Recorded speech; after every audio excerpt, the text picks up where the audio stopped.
era of metal has begun, and metal shall prevail. For we know what they have done. 5 legends of our realm who sought to follow the path of their dark musings. But they did not know what they had summoned. Pentakill. To these creatures, there is but one thing left to do.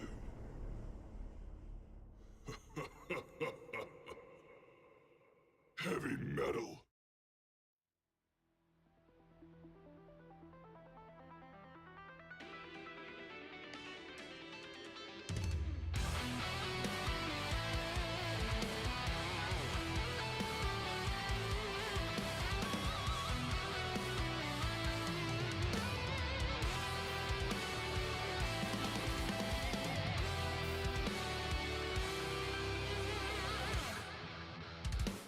On the shelf.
Hello, everybody, and welcome to the West Door LPL. I get mixed up between my my broadcasts here. I'm joined by Nightmare, and we're hoping for some banging fizz play today, apparently. Nightmare, how you doing, mate? It feels like forever since we cast. It was only last week, but it feels like years ago. It does feel like a lot's happened between then and now. That's what I will say about it, because things are starting to really heat up here. We've only got, 6 days left of play, game days left in the LPL. Everything's flown by so quickly. Yeah, and it's not decided just yet. 6 days left, but plenty still to be decided. Let's get into what happened yesterday before we can move into the matches coming up to you today. Ultra Prime versus EDG in a surprise. The schedule always looks so small, doesn't it, when there's only 2 games? You get so used to there being 3. EDG taking down Ultra Prime, a much needed win for EDG. I think a little bit of solace towards the end of the season for them. But then NIP 2-0 over RA. One really clean win, one leaving a little to be desired. Yeah. So, obviously, first game of the day, it's a big symbolic moment for EDG to likely not finish last in the split from, 21 world champions to just a few years later being rock bottom. That would have been a little too much to stomach, even for a lot of the die-hard fans. But then, of course, I think particularly their second match of the day, it gave us some good news for NIP after a difficult back half of the split. As they do go up to those turn win marks, they can technically fight now for, the 5th place if they do have a good enough end to this split. But the second game, yeah, that ended up being a bit awkward. Certainly did. Let's take a look at our standings as we move forwards. Billy still sitting pretty. They have been pretty much the entire year. I think, was there even a moment where they weren't at the top? I think maybe, week 1, but aside from that, pretty sure they've been able to stick up there this entire time. We're looking down towards 10th place, though, because there's a bit of a battle going on. As you can see, from 7th to 10th, everyone on 7 wins right now. So it stops being about the win column now. It starts becoming about the game difference column, because you can see Weibo, Thundertalk both. It's possible for them to make it onto 7 wins. It's all about whether or not they can increase that game difference to be able to overtake some of the teams above them. And honestly, looking at the schedules left, you might think, oh, but there's no way that these teams could upset top teams to get themselves into playoffs. This happens in the LPL. We were just chatting before we went live here, and we said, which of the big games is the upset going to come in? It feels like there is that sword hanging on a string somewhere above the LPL, and it feels like one of these teams could pounce. The 6-win teams of TT and Weibo, particularly later into the day, they're the ones which I really have my eyes on to see if they can actually punch up and take down a top team to potentially put themselves into playoffs. And here are our matches today. We've got definitely some good ones coming up. FPX, Top Esports, and JDG all playing today. Call us Top Team Timmies here on the broadcast. As FPX up against RNG, Top Esports up against TT, and JDG up against Weibo. And you go in with expectations of fairly one-sided series today, it has to be said. That last one, I feel like should be theoretically more competitive than I think it will actually be, because Weibo having a bit of a tough time more recently. But we'll go into that later. We'll talk about that one later. First off, let's talk playoffs. We just looked at the standings. Let's look at what actually matters in the race for playoffs right now. The battle to get in that top 10, to get over that line. Yeah, so we've seen the overall picture. Let's take a slice of this 6th to 12th. All of these teams have their playoffs fates technically in the balance. Obviously, if you're up there at 8 wins on IG, you're very likely to make it in. There is a world where we get a massive scrum of teams on 8 and 8 by the end of the season. We particularly got LNG facing off against, 2 teams which potentially could end up, being quite competitive as well. Rare Adam, they've looked okay towards the end of the split. Versus W as well. We could get a genuine world where we do have Weibo and TT sneaking in. And I'm looking particularly at teams like Anyone's Legend, who potentially could fall out on game score as well. This is going to come down right to the wire. It really is. I'm excited to find out how it ends. I feel like there's so much still to be decided. Like you say, it's going to be down to game difference, and my God, the game differences are so close. It makes it that extra little bit exciting. But we'll have to see who's going to come out on top at the end of it. Right now, I've got my own personal, I was going to say bets I'm hedging. I'm not actually betting on this, but, I've got my teams that I think are going to make it to the top 10, but I don't want to colour the opinion right now. But let's look at one of the teams that unfortunately isn't in the conversation. It's RNG who are going to be playing in our first series. And I want to point out the fact that RNG are all the way down at the bottom of the standings today, alongside EDG. And it feels like that is just always the way. With these two organizations, for better and for worse, they are together. And you can see the previous time that they didn't make it into playoffs, summer 2020, that was back when we only had 8 teams in the league, 9th and 10th. That was the year after both Uzi and Clearlove left their respective organizations. That was a huge dip for them after these huge legends of the LPL both left their respective orgs. Now this year, again, big mid laners leaving over the last year or so. And suddenly we've got these teams really, really struggling. But this is the worst they've ever done. Since the beginning of these two organizations, they've never had a finish this low in the standings. And a lot of the regular faces, like you've been saying, they're just not there anymore. It has felt like a changing of the old guard, and with that changing of the old guard, we've got other teams which have sprung up in their stead, and we're looking at teams more like, FPX, and maybe teams like IG as well, which are bringing these new crop of players through after some rebuild projects themselves. But RNG and EDG, it is a very rare sight to see either of them miss playoffs. And now I believe only for the second time in each of their team's history, they will both be missing playoffs. It is, times are a changing, Joe. Yeah, aside from that fateful time in 2020 summer, they're both now at the bottom of the standings. Let's take a look at their opponents today, though. There's FPX coming into this one and actually showing some weaknesses against RA, a team that I don't think anyone was expecting to take a game, but managed to push FPX to 3 games in this series. And that really surprised me. I looked back at this series and I was thinking, hey, they're actually just straight up getting brawled in team fights. It's not necessarily something about, oh, they had a really bad read on the draft. It's not necessarily, they had a really bad read on the early game. It actually came down to push and shove in the late game. They just got out-fought by RA, which, as we've said just a couple of times before this, they are there potentially playing Blue Shell or 2 for a team like LNG or something like that still in the playoffs run. FPX almost fell to that already, so they need to be careful today as well against a potential another Blue Shell opportunity. RNG, I think they've been struggling an awful lot as a team. Of course they have. They're down at the very bottom of the standings, but they cannot afford to slip up now. They certainly can't. And I feel like RA, a team that are surprising people. Maybe LNG, like you say, could have a surprise of the final. I believe that's actually the final day of the split as well. We'll have to wait and see. RA getting exciting, but they're not going to be on the stage today. It's RNG up against FPX. And I feel like, generally speaking, most people at home are going to be leaning towards FPX.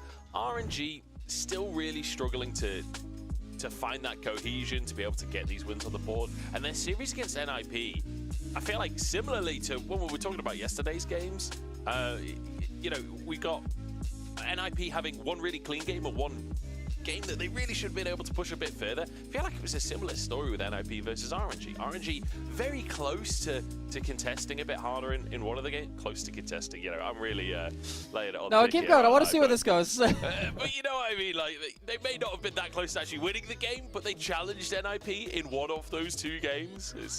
That's the best I've got, man. How depressing is that? That's the best I've got. For RNG, the best I can do is they nearly challenged the team. Oh, God. Well, I'm going to give one more specific aspect then. Breathe is still great. I think Breathe as a top laner has actually just been so elo held in this split in particular. This guy has continued to put out significant individual performances from the top lane. Against FPX, I think, one of the players which can be abused a little bit is Shallow, who in the laning phase and on individual level, yes, he does pick a lot of duelists. We know that he did win games on Fiora. He won those games by going 0-5. There are options here, and I feel like Breathe, if he gets himself into a good matchup, it's the one hope. I think the rest of the team has really struggled. I think that, I don't know what's happening with, the Tanu and XCZ kind of situation as well. They brought up XCZ to the main roster. This whole thing has just been a real mess for RNG. They're looking for someone else to step up alongside their top laner. I think one of the matchups as well, on the opposite side of the map I'm excited for, is Life up against Ming. While Ming's not had his best split of all time, he's still an absolute legend of the LPL, and that Ming's one of those players where you can kind of believe that on any given series, he might just level up to where he once was. He might just become that player again. And he's up against Life, who has been looking really good in the recent FPX series. At the start of the split, it felt like, well, when Milky Way came in, it felt like the Milky Way show. Does feel like the members of FPX have started to step up a little bit more. And for me, Life is very much the main character of that that reinforcement group, I suppose. So we'll see what he can do today against Ming. I think also, looking at Dogdam, who was a big pain point for FPX, he's found a bit more comfortable champion called Sue, so we'll see exactly how FPX's draft to allow that bot lane to play their style and maybe give them some extra leverage towards that bot side of the map. I had some fun the other day. I made a meme about how it's like, felt like FPX were a team where when you catch an over-leveled Pokemon, it just ends up becoming the main character of everything. And I felt like Milky Way was kind of that, but it feels like suddenly the XP share started to come through, and as they come onto the Rift as well, onto the stage. Yeah, it is right to say, you know, FPX, the most exciting thing about this team for folks who have been following them because of the hubbub around this jungler, around what's happening with this upstart team, which people didn't expect great results out of. They're a good team. It feels like they've had one of the better understandings of macro in the LPL. That's been a pain point for the entirety of the LPL in 2024 so far. And now we're just waiting to see if they can stick the landing in the regular split and put themselves in a good position to go later into LPL playoffs. See if they can find that moment. FPX, a team that, you know, I don't think people often think of FPX as one of the big, successful LPL orgs of all time kind of thing, but actually when you look through the history of the LPL, of the list of champions and second places, FPX's logo shows up an awful lot over the years. And once again, they've got a main character to play through. Just like Doonby once long ago, maybe now Milky Way can be that main man. But over to RNG, another team, another all-time great in the LPL. And while they may have lost Xiaohu this year, well, I guess last year, it does feel like they have suffered in losing that mid laner, but they've still got Ming down in that bottom side, and they've still got Breed up at the top side. They've still got Wei in the jungle. It's just a matter of bringing that individual form back to where it once was. We are seeing that, of course. Tanuen starting today in the mid lane. XCZ, the Royal Youth player in the LDL. There was a chance that he was starting around the place. He was called up to the main roster. Tanuen's had a lot of questions about his own play. I feel like he had managed to even out a little bit in his 2023. It really felt like he struggled so far, though. That's not necessarily a unique story for his team. Of course, we probably should point out as well, LWX versus FPX. It's a fun one too. That one, I wish we could put more stock into that. It has just been the case that LWX has not been the player for RNG to focus on. If it could be, though, just letting you know, we're putting it there just on the side. It's a little side play, just in case it comes to do that. Bro, it's not often you get to say this, but FPX right now are like, I'm glad he's on that side of the scoreboard. Sheesh. He has had a tough split. He really has. It's been, you know, I'm a long-time LWX fan. I remember in 2019, the guy was just a machine on the Kaiser, and like he's had so many great splits. This is not one of them. This split has looked really, really rough for LWX. I think he's one of the players that, again, this is, I feel like I say every single time we cast RNG, but like, look at this roster, man. Yeah. Like, mid lane, sure. You don't expect that much from a fairly new name in the mid lane.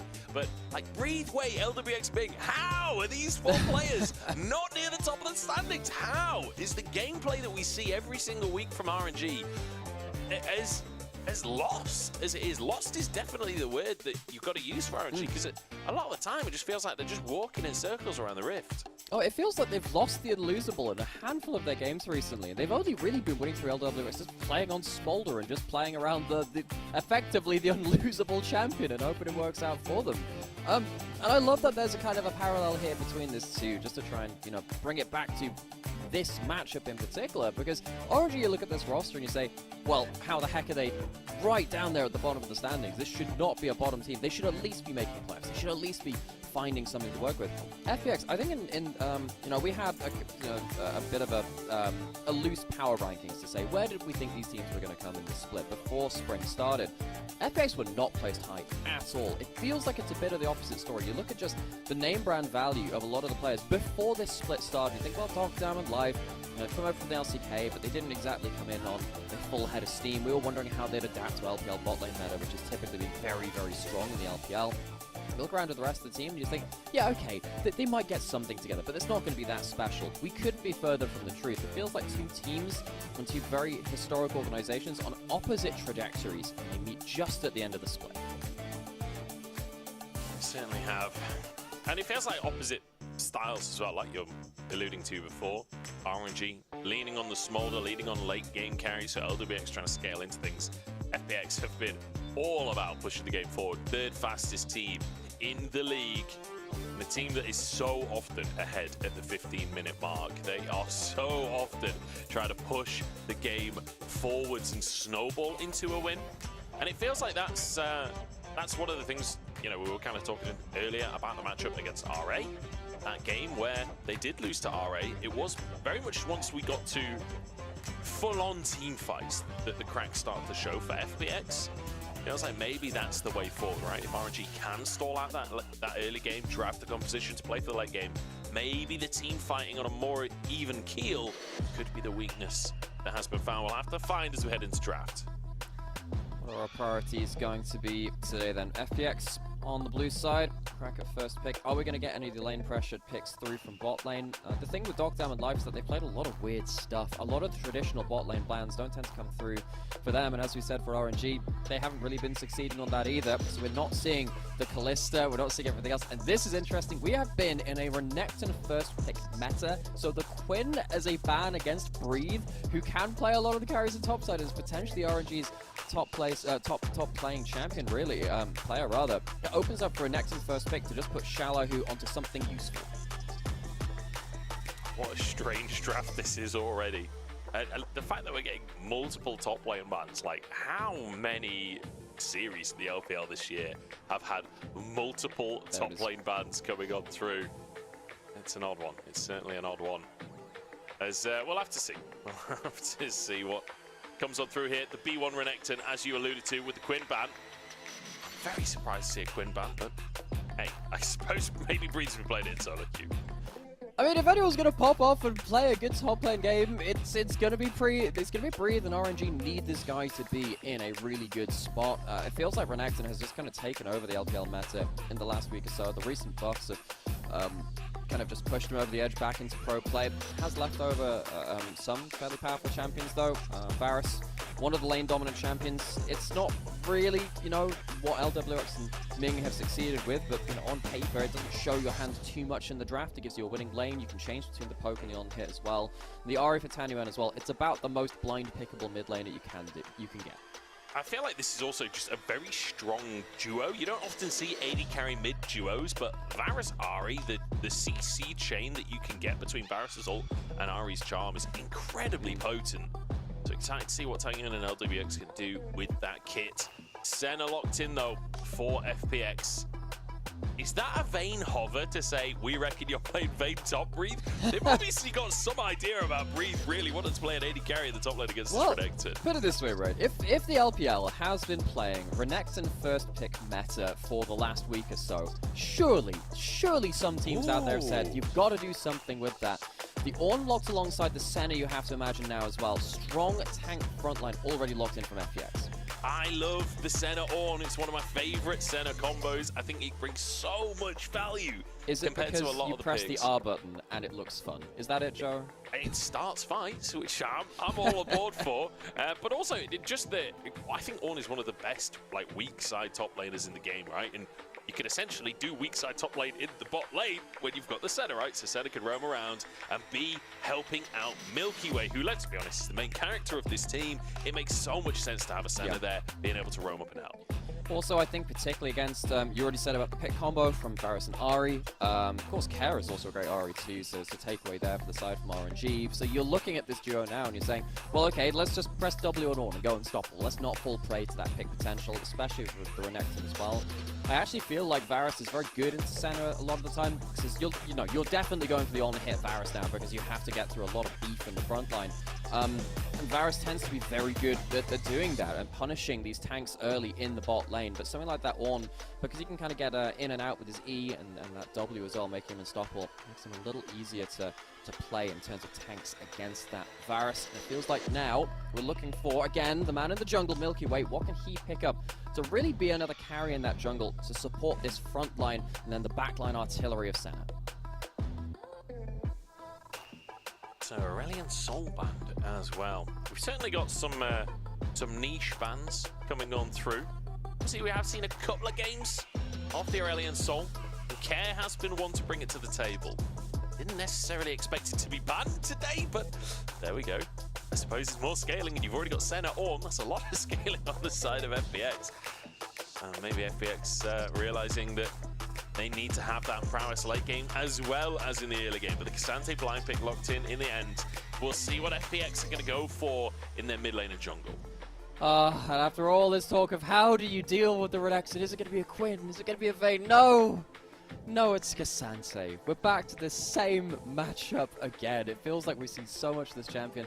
Thought the last nerfs would do away with him, but it's not the case. Last lock-ins are Shinsao and Karma. So it is going to be Dogdam really putting out most of the damage for FPX with Milky Way, at least shielded up by the Karma and then healed by the Senna as well. It can help you go aggressive. RNG, they're going to have a really tough time cutting through this aggressive frontline though from FPX. They have so many ways to just keep jumping at you.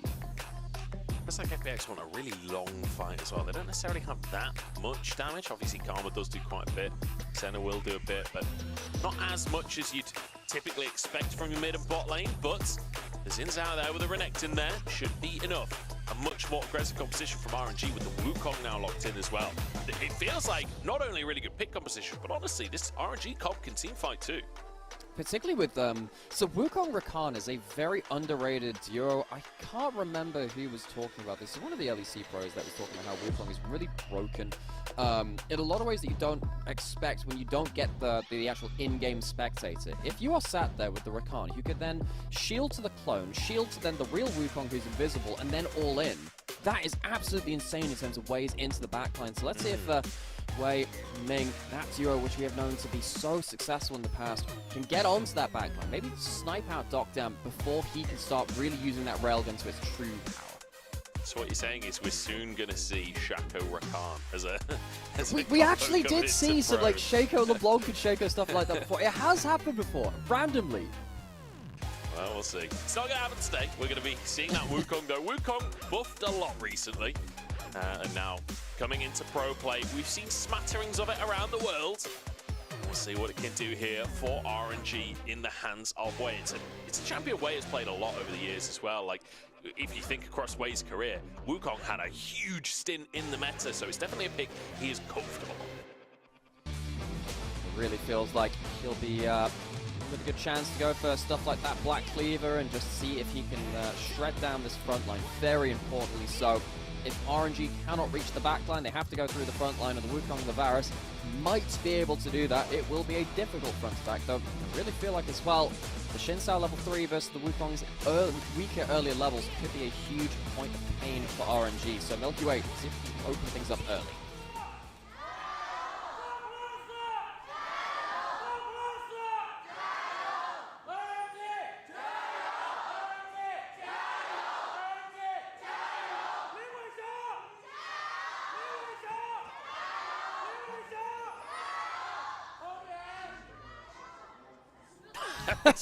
We're just still going. We're on to our fourth Gyro. I have to say, the RNG Gyros, they were drilled. They were on point. It was like full-on military level chanting there. That was beautiful to hear. So often as well, we've seen a lot of the first games of the day not have, you know, the vocal cords warmed up as so far. So I've had a lot of fun recently because I went over to the LEC studio and I just thought I'd just throw in a random Gyro for different LPL teams each time I'm in the studio. So I've been having some fun with that one. I've been learning from the LPL crowds and how they just throw out random names apparently at the start of the day. Have you had any responses of people engaged? Yes, weirdly so I have. Dogdam forced a flash. Bit of damage coming back and forth here. Life trying to trade it back. It's a ghost for a flash. Definitely positive for RNG. Anyway, your Gyos, Nomura. Yeah, I ran into a JDG fan over in Berlin. That was a fun time. Had a good chat with them. Turns like when you have LPL kind of showing up across the world as well, a lot of the fans really start to flock to the games too. And you know, I'm really excited to see what happens with Worlds later this year as well as it comes back to Europe and seeing if, of course, if either of these teams could make their RNG, they'd have to have a huge recovery. FPX, you know, they're thinking a little far off. They're going to wait for a lot until then. But really would like to see this team again just evolve beyond even their current state. Yeah, I feel like for FPX, the conversation for me is like, how does this team look at playoffs? Because we've seen plenty of years where a team has one individual star or one player that's like I think OG is a good example of having players like Shanji and Cream over the last few years where, especially that first split of that roster where they made it into playoffs and then immediately just got hardcore banned out and that was kind of the end of the story. I don't feel like FPX is in that category because I feel like Milky Way is quite a flexible player, and FPX have shown that the rest of the team is starting to step up. I do worry, though, when it comes to the later stage of playoffs, when it comes to best of 5, teams could figure them out. So we need to see different styles from FPX, and I do feel like to some extent we're seeing that today with this Senna Ornn bot lane. It's not necessarily the kind of bot lane that they've been running this year. I mean, Dogtown's had a huge champion pool in general, but it has meant that we haven't seen much focus from the bot lane, and it does mean that, yeah, we're sometimes wondering, actually, what is your specialty and what do you do best on? Of course, that's a pretty decent trade there as well, getting through for that bot side. I think Life, as you rightfully called out earlier in the day as well, he's been such a big part of how FPX can play their games too, because you can play stuff like the Rumble support and the Ornn. It's not like the Renata, it's not like the Nautilus, which can change games in their own way. He's kind of unique in his support impact. And Shallow, who is top side. It's heavy trades. Renekton, this champion has just come up overnight, it has felt, in the LPL. It kind of went from being, oh, we'll blind pick it sometime later into the draft too. Okay, by the way, this is B1 worthy now. Here on Renekton. It's the LPL Classic as Dogdom in big trouble. Ignited and taken down. Easiest first blood RNG I've had all year. And this is with FPX getting good tracking on the enemy jungle too. They had a ward on enemy Raptors, so they saw when the pathing that way would have, and it's a very, very easy kill. Dogdom, of course, had no flash from burning it earlier into the game. As soon as they start trying to push that wave in, easy first blood going over. As you say, it is the on-hit Varus, and this Varus needs to do a lot of work to get through the Ornn, the Renekton, the Shinsao as well, potentially too, once that Crescent Guard isn't in the equation. So some early gold toward this bot lane, and LWX, that's important for them. It certainly is, and great from RNG to be tracking those summoners, punishing that. Like, one of the biggest issues I've had with RNG this year is coordinated gameplay, or lack thereof, I suppose. Feels like that is, you know, it's not the hardest thing to do, but it's good that they are doing it, because I'm going to be honest, there's a lot of things that aren't that hard to do that I wish RNG would have done across the course of this year. So good to see that start. I feel like it's important to get yourself a lead against a team like FPX, because when they get ahead, they really do like to run away with things. And, one of the problems I did kind of think was going to happen in this early game is that you have, you know, the Karma in the mid lane. It feels like Ahri isn't answered by much in the meta. And honestly, the Karma doesn't necessarily answer it either. But you've got champions like Annie, Karma, and Nico, which can hold down the Ahri early. So despite the fact that Tanyuan is on a playmaker, it does feel like, you know, he's got that early CS lead. He has been shoving in that mid lane. RNG, they would have kind of been playing without Tanyuan being able to just roam out onto the map. And we'll see if that'll be impactful, actually, when it comes to the level 6 mark, because you've got a lot of playmaking tools from FPX still available. W comes out from Light, gets a bit of damage onto Ming. As the heals finally come through from Dogdom, there's a root coming through as well, but I don't think this is a winnable trade over. Like, on Senna, it's very good in terms of, like, playing weak side, so Life can farm and Dogdom can roam. It's not that great in the 2v2, let's be honest. Well, the thing is, I think it's specifically not good in the 2v2 versus on-hit Varus, who just shreds tanks. Is why I don't really like Senna into the Varus, and I feel like FPX, they probably picked this up because, well, you know, Dogdom and Life, they like to play their specialty champions, they like to, you know, show their champion pool, but also because LWX and Ming haven't been good as a duo on the whole in the LPL. They've suffered an awful lot, so they were thinking, maybe we can just get away with it. As we've seen from the first couple of trades, not quite been as easy as that. It does mean that RNG have now first blood in bot lane, and they have first dragon as well, despite the fact that they're against the Shinsao, who normally runs the early game. Yeah, that bot lane prio, the fact that Dogdom, his flash just coming up now. Oh, good knockup. Up onto LWX, but it's traded back onto Dogdom there by Ming. Ming should be able to dash out. Life almost goes down there. LWX, great damage. As Wei can now move into the play. Milky Way will be focused down here, but flashes to safety himself. Wei follows it. The Crescent Guard keeps Milky Way alive, but now Wei doesn't quite have the damage. Oh, the W for the Ignite! It's enough! And Ming takes down Milky Way. Oh, Ming's cooking in the bot lane. Uses that Ignite to char grill a second kill for RNG, and we were saying, you know, hey, Senna, not necessarily great. Into the Varus, the lane pairings just kind of end up being just meat shields, really, while the Varus ends up doing so much damage. Wei gets down there as well. And suddenly FPX behind in bot lane, behind in jungle now too, because Wei has 2 assists. RNG, this is a much better start than I had envisaged for them. It starts with a great knockup from Life. This should have been a bit of an awkward moment, particularly because of the W landing, the W root as like Ming flies back towards his teammate. But after that point, you just see the turnaround damage. Now Varus gets to get out. It feels like FPX massively underestimate the damage differential here. I do feel like this was quite a disrespectful play from FPX. They're obviously trying to get like a fast pick, but really underestimating how much RNG you're bringing to the table. The fact that you've already got the first blood there for LWX. He does a lot of damage just with boots. And the fact that we know Wei is on Drake. We know Wei is like 2 seconds away from the lane. Kind of surprised to see FPX really committing into that play.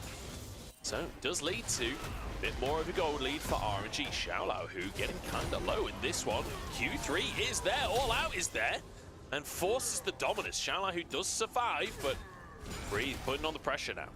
Yeah, I mean, that was like half a second off of actually getting the full kill. Dominance was very, very close to being still on cooldown, as that last tick of damage could have come through. Breathe, though, showing what he can do in this top lane. It's a hard matchup. The Xante does often fall behind the Renekton. Xiaolao lucky to get away with that one, but he does just about do it. Certainly does, and he'll be here to farm the wave as well. Both top laners reset, neither with TP, so it's going to be a neutral state once again. Slight CS lead there for Xiaolao, but that's all for the time being, and Flash and Ghost still up. So let's talk junglers once again. They're in the bottom side of the map right now. First 3 grubs went the way of FPX, first Drake went the way of RNG. Next grubs are spawning onto the map in 30 seconds time. With junglers on the bottom side, I don't think they're looking that way anytime soon. And another thing which we really have to pay attention to as well now is the fact that FX haven't got great eyes onto Wei just yet. They're going to get that right now with Karma starting to roam out. This is important. Care has been winning the early laning phase. You expect that from Karma. Is that going to lead to a winning fight, though? We might just have a scrap here. Life is level 6 on the Ornn, and the horn sounds. Railgun across the team. Knockups are good as well, but Milky Way is down once again. Knockup is there onto Wei. Maybe they could trade junglers here. And Life flashes for his life. Gets a heal out from the center of the Charmlands, and Ming chases onto Doctum as well. Tanguin gets the reset, and it's a double for LWX. What is happening with FPX's decision-making? They're going into Hell's Mouth. And the huge amount of damage that can come out from a Wukong who's just double cycloning across the team. And this Xin Zhao is not safe versus the Wukong, who has got this point of power alongside the rest of it. They invade into the enemy jungle. This should have just been a warding mission. You should not be going into this with the full intent to fight. Milky Way goes down very, very easily for the second time in this game. It is a massive overestimation of their own tankiness and a massive underestimation of what particularly this Wukong can do with that ultimate mark. I feel like part of the issue there is Milky Way, like, very confidently going in with the Crescent Guard, which usually is very, very powerful in these kind of skirmishes, but like, Wukong does a lot of damage in melee range. Ahri is more than happy to be inside that Crescent Guard. You've got Ming diving in as well. Like, you're really not blocking that much damage with the ult at this point in the game. I think Milky Way perhaps overestimating his tankiness, or maybe overestimating the damage his team could bring. I'm not sure, but either way, ultimately, FPX are the ones starting these fights, and it's not working out for them. I swear, if RNG, after missing playoffs for one of those very rare occasions, comes back at the end of the split and somehow gets a blue shell upset victory versus one of the top teams in the league, it would be, look, I'd say I'd be annoyed, but also I'd be so fascinated once again, because it's such an LPL thing to happen. RNG, I'll potentially have to see if the top laner can survive. Milky Way Doctam on their own. Whether they're winning at the time or not, one thing you can say about FPX is they do not slow down. Now a dive on the top side, but Breathe keeps himself safe, uses that all out, uses the ghost, but will be forced away.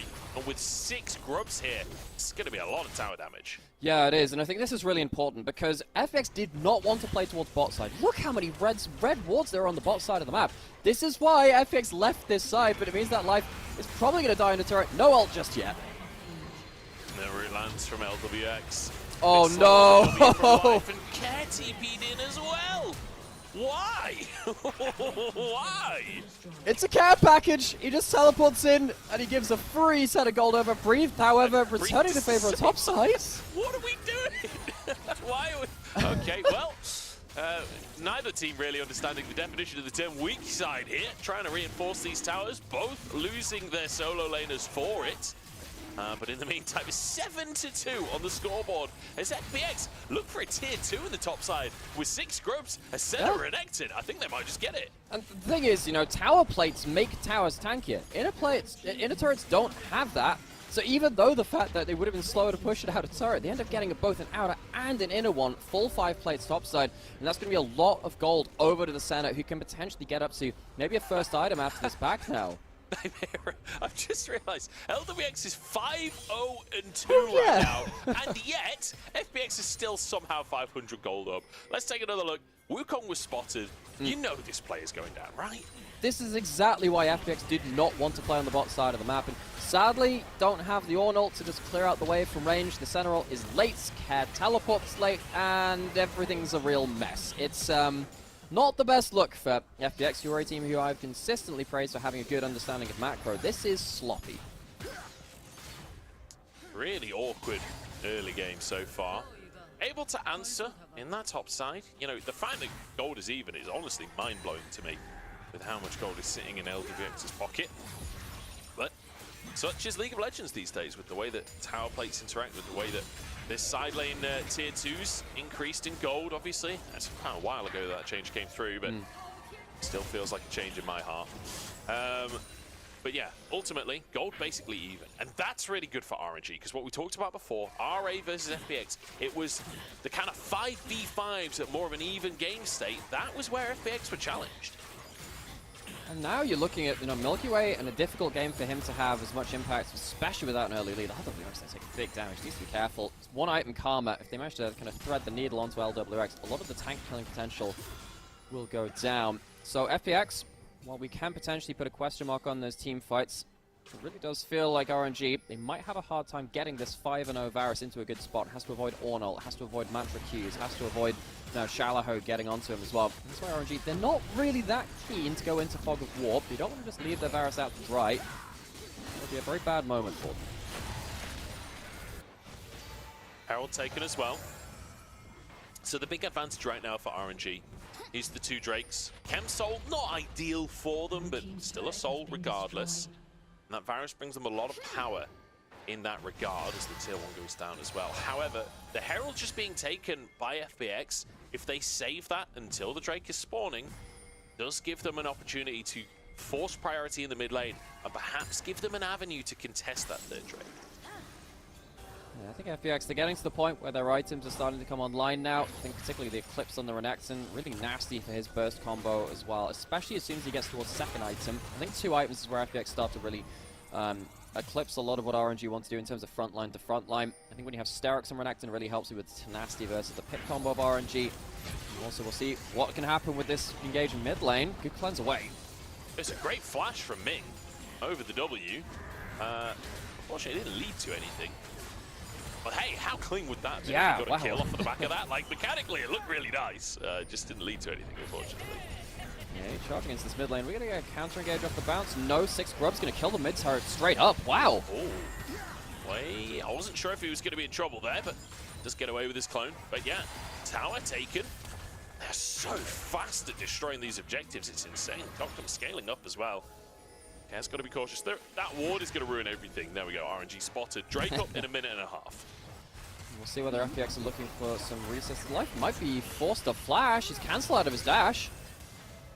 Does flash away to safety, gets into the Shroud. I've not been too impressed by Live Zorn so far, honestly. The dive in the bot side, not using his W in the wave, and then a bit late to get it on the Varusol in that play. Now getting charmed in River. I don't know, maybe his W was on cooldown, I'm not sure.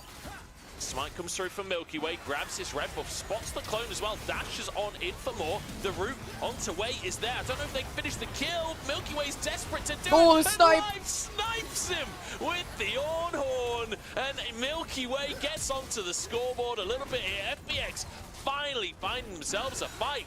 Suddenly, out of nowhere, they grab themselves 3.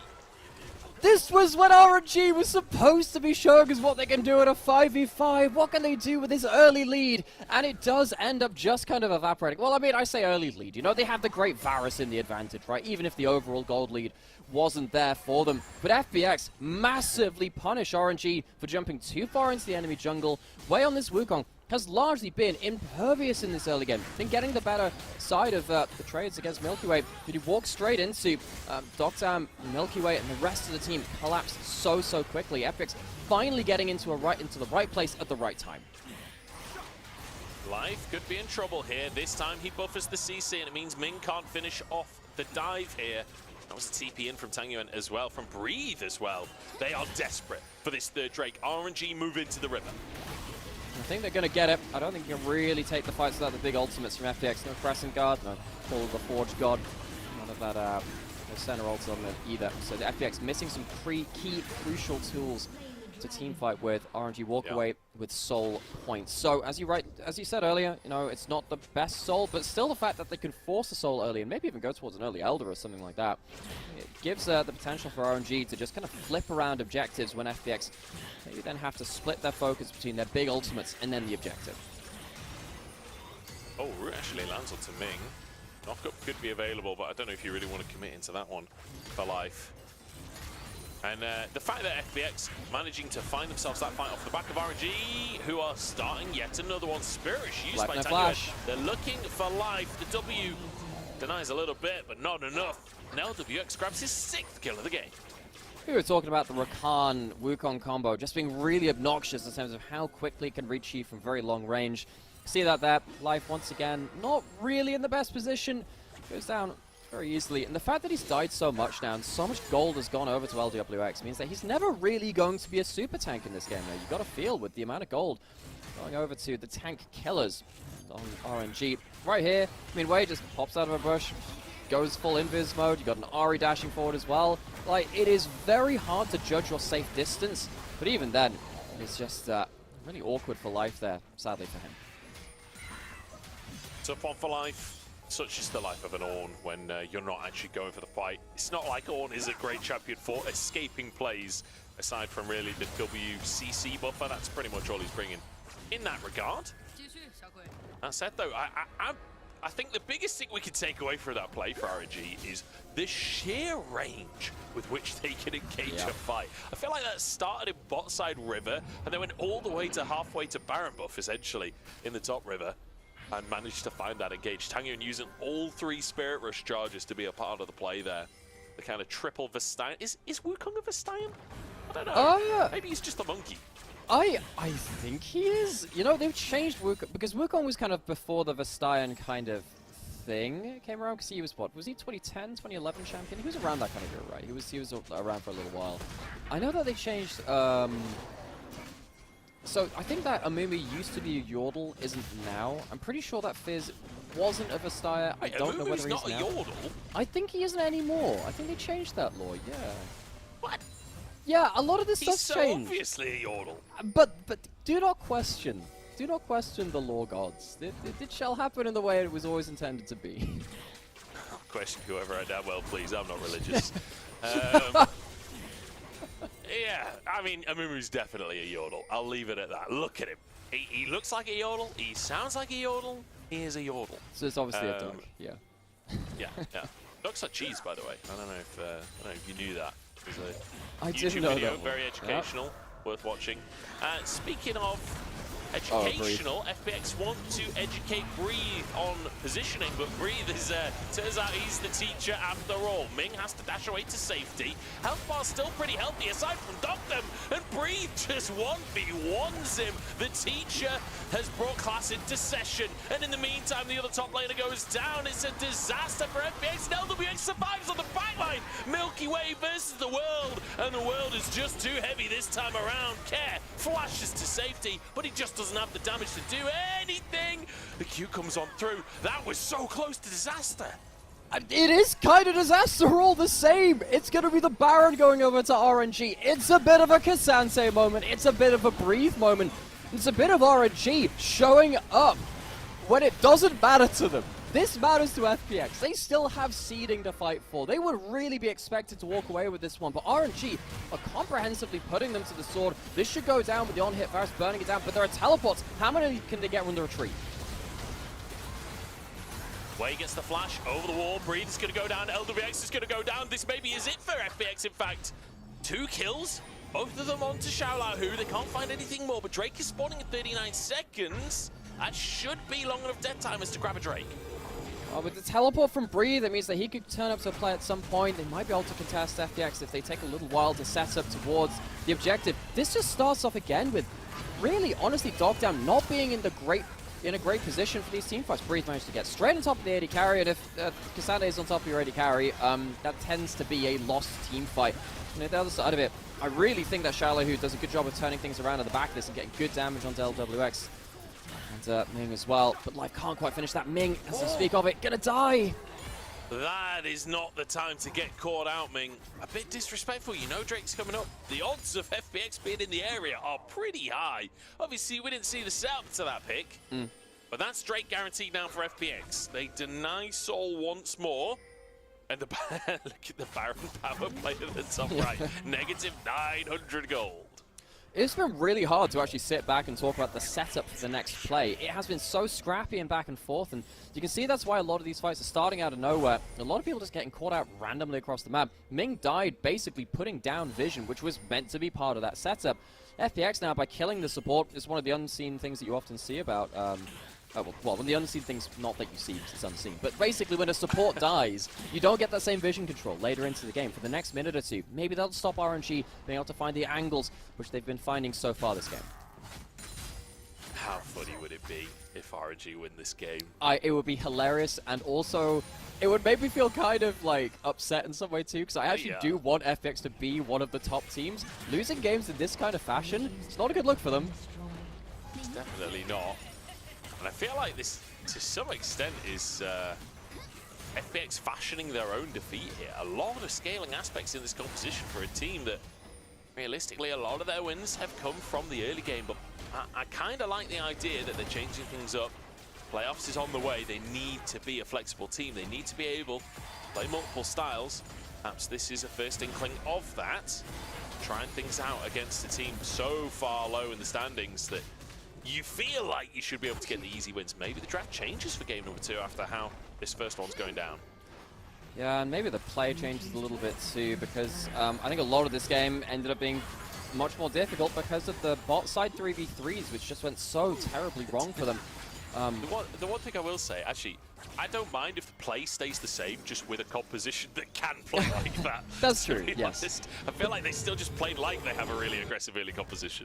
I mean, you know, the Xin Zhao, that's the easy part of that, but really, honestly, just going into the Varus and the Rakan very early on means that your 3v3 is going to get contested, and it was contested. It put behind then Dokdam and Life, who, as we said, they've been having a good back half of the split. It felt like Dokdam, yes, he's had some bad moments. I feel like this game is kind of sadly one of them again, but we haven't necessarily been seeing that again so recently. So maybe we change up the bot lane picks for the next game from FPX if this is again the style that they want to keep playing, bot side 3v3.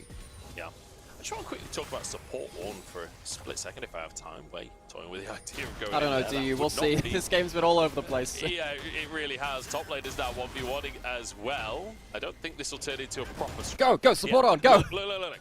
There are no Ornn items on the entire team just yet, and that is the fact that we have a support Ornn in the game, right? While you do get more XP, because you somewhat solo lane as the center roams around, you don't necessarily get as far ahead. Like when you look at Life versus Breathe, for example, 2 levels behind, it takes a lot longer. You'd expect with an Ornn on the team to have a couple of Ornn items by 26 minutes, but because it's in that support role, it does delay that kind of late game value that you get out of Ornn's passive. You can see that actually, you know, there is some XP given over because effectively he's getting the same amount of XP as an AD carry would in this composition, but he's not at the level 15, the level 16 mark you can see from Tanuan, Breed, Care, Shallow as well. So we're going to have to wait a little longer for that. Of course, he's picked up his own Ornn item now, that Locket upgraded. I'm sorry, I can't remember the Masterwork names of all of them. I remember a couple. Remember that Kraken Slayer goes into Wormfall and Sacrifice, and that is badass. I love that. I can't remember. Wait, is there Syzygy still in the game for Eclipse? Is that still a thing? Will we get that for Renekton? I'm going to say maybe. I'm going to leave it at that. Obsidian Cleaver, anyone? I don't know. To be honest, it's not something I've ever really worried about. I feel like I have to remember so many ability names. I have to remember all of the normal item names. Dude, am I that worried? Like, we all know that it's an Ornn upgrade on the item. Does it need a name? I'm not too worried about it. Sometimes it can be fun. Less fun is Life taking all of his high HP. He's just going to die for free. Oh, This is a disaster for the side of FPX. They've just walked into their own demise. Life still surviving. Milky Way as well. Maybe they can turn this one around. Care still going too. Shala, who gets into the mix, but it's just not tanky enough. Or maybe he is with those shields coming through. Breathe finds the all out and cleans things up. Breathe, he's had a pretty decent split. He's been the highlight for RNG, and he remains so today. Breathe has been such a thorn in the side of FPX's team fights. He's been onto the carries every single time. And the fact that we have the Wukong Rakan so consistently finding threat onto FunPlus Phoenix, they have not been able to stand and fight. Their front line has been so separated away from their backline, and the backline is just not safe. Look at how Wei gets into this fight. The vision control has actually been immaculate from RNG for most of this game. Ming goes in on a great timing as well. While that happens, the flash in from Wei completes the combo. 2 great backline dives coming through from jungle and support. Yes, the Wukong goes down, but the damage is done. The Senna's not there. The damage is not there to kill the front line beyond this point. RNG are running over the team fights. And I really don't know if that was a group call for Shaolahu to go in at the end as well. Like, a Shaolahu commits to a 3v4 where he could run away, perhaps overestimating how much tankiness this Karma is going to offer with those shields. And it was clear that Milky Way was not keen to go in as well. Bit of miscommunication from the side of FPX. And we see them once again pushed, once again behind. And in these late game fights, now against the Chemtech Soul as well, it does feel like RNG have the advantage for themselves and potentially could find a win. Ming, going with the idea of going in. Remember, that Rakan engage followed up by a Wukong is devastating. And also Tanyuan following up with a Medjai's with the death cap as well. So strong. Flashed away from the Varasals. That's Doctum's flash. That's huge. That's such a big cooldown. Care doesn't have a flash either. Oh, the damage. Just annihilate the top laner. Good all comes out from life. Good combo to CC up LWX, but nobody can follow up whatsoever. Milky Way goes down on the backside. Doctum's still going. Maybe life can tank for the carries, but I don't think so. Double for LWX and RNG. I guess Royal never gave up after all. There are no stars in this night sky. The Milky Way is sadly missing from this first occasion between these two teams.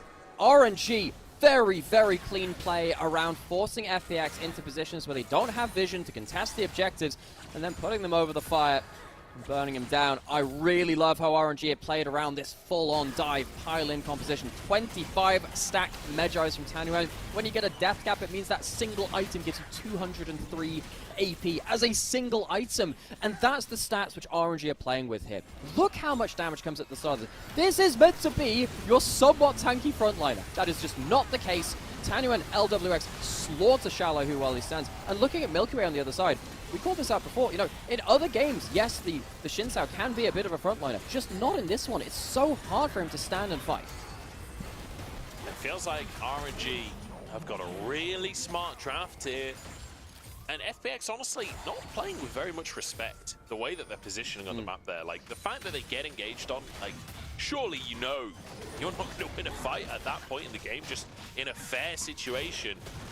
But still standing in that mid lane, get engaged on. It was a great charm by Tanyuan, great use of the vision denial in the top portion of the jungle there. Finds himself a target. Shaolahu has to get away. It feels like this game is almost impossible for Shaolahu to succeed in these fights, right? He has to go in to be useful as Renekton, but there's so little follow-up from the rest of the team. There's so little damage coming out. This is something we mentioned in the draft as well, is this is fairly low damage composition from FPX. And also on the other side of it too, Jack-Show Terminus, when you get to this kind of build for the Varus, how do you get through even the Varus? The Varus is a half tank now at this point, by the way. He's going to keep healing through you as well. Even if you reach those choice targets. There's a Banshee, there's an assassination! Oh, Tanyuan! Where has that been? All split long. This is more like it, RNG. Goes in for another chance to quite find the bonus target, but it doesn't matter. He's done his work. 3-0-13 on the Ahri, and this will be a triple in him. I dare you to say Ahri's not an assassin. She's back, and she has damage. RNG are back, and they have damage. Doctum getting caught once again. A tough game for him on the Senna. The Baroned Up Cannons will end this, and RNG want one last fight before the Nexus falls. Shaolahu falls. life will fall as well. And RNG, this has been clean. Another double for Breed, who's looked fantastic in this game. LWX finishing on double digits there. 10, 1, and 6 for the AD carry of RNG. Honestly, I'm shell-shocked. This is not the game one you expect between what is a top 4 team currently and the LPL and a team down in the bottom 3. This is not the kind of gameplay you'd expect coming out of this series. And RNG, where has this been? Whole split. Vision control, fantastic. Composition was great. Early 3v3s, fantastic. Teamfight engages later on, fantastic. They out-team fought, they out-macroed. They did everything better than they had done the entirety of the split. Why has this only come just now? I mean, LWX absolutely smurfed this game. Fantastic game from him. The player, I think, that has been maybe the most criticized out of this entire RNG roster. Fantastic game on the Varus. We're going to go into a break and then potentially go into one of the biggest upsets of the split. There's always one. FBX, they've come back before. Let's find out after.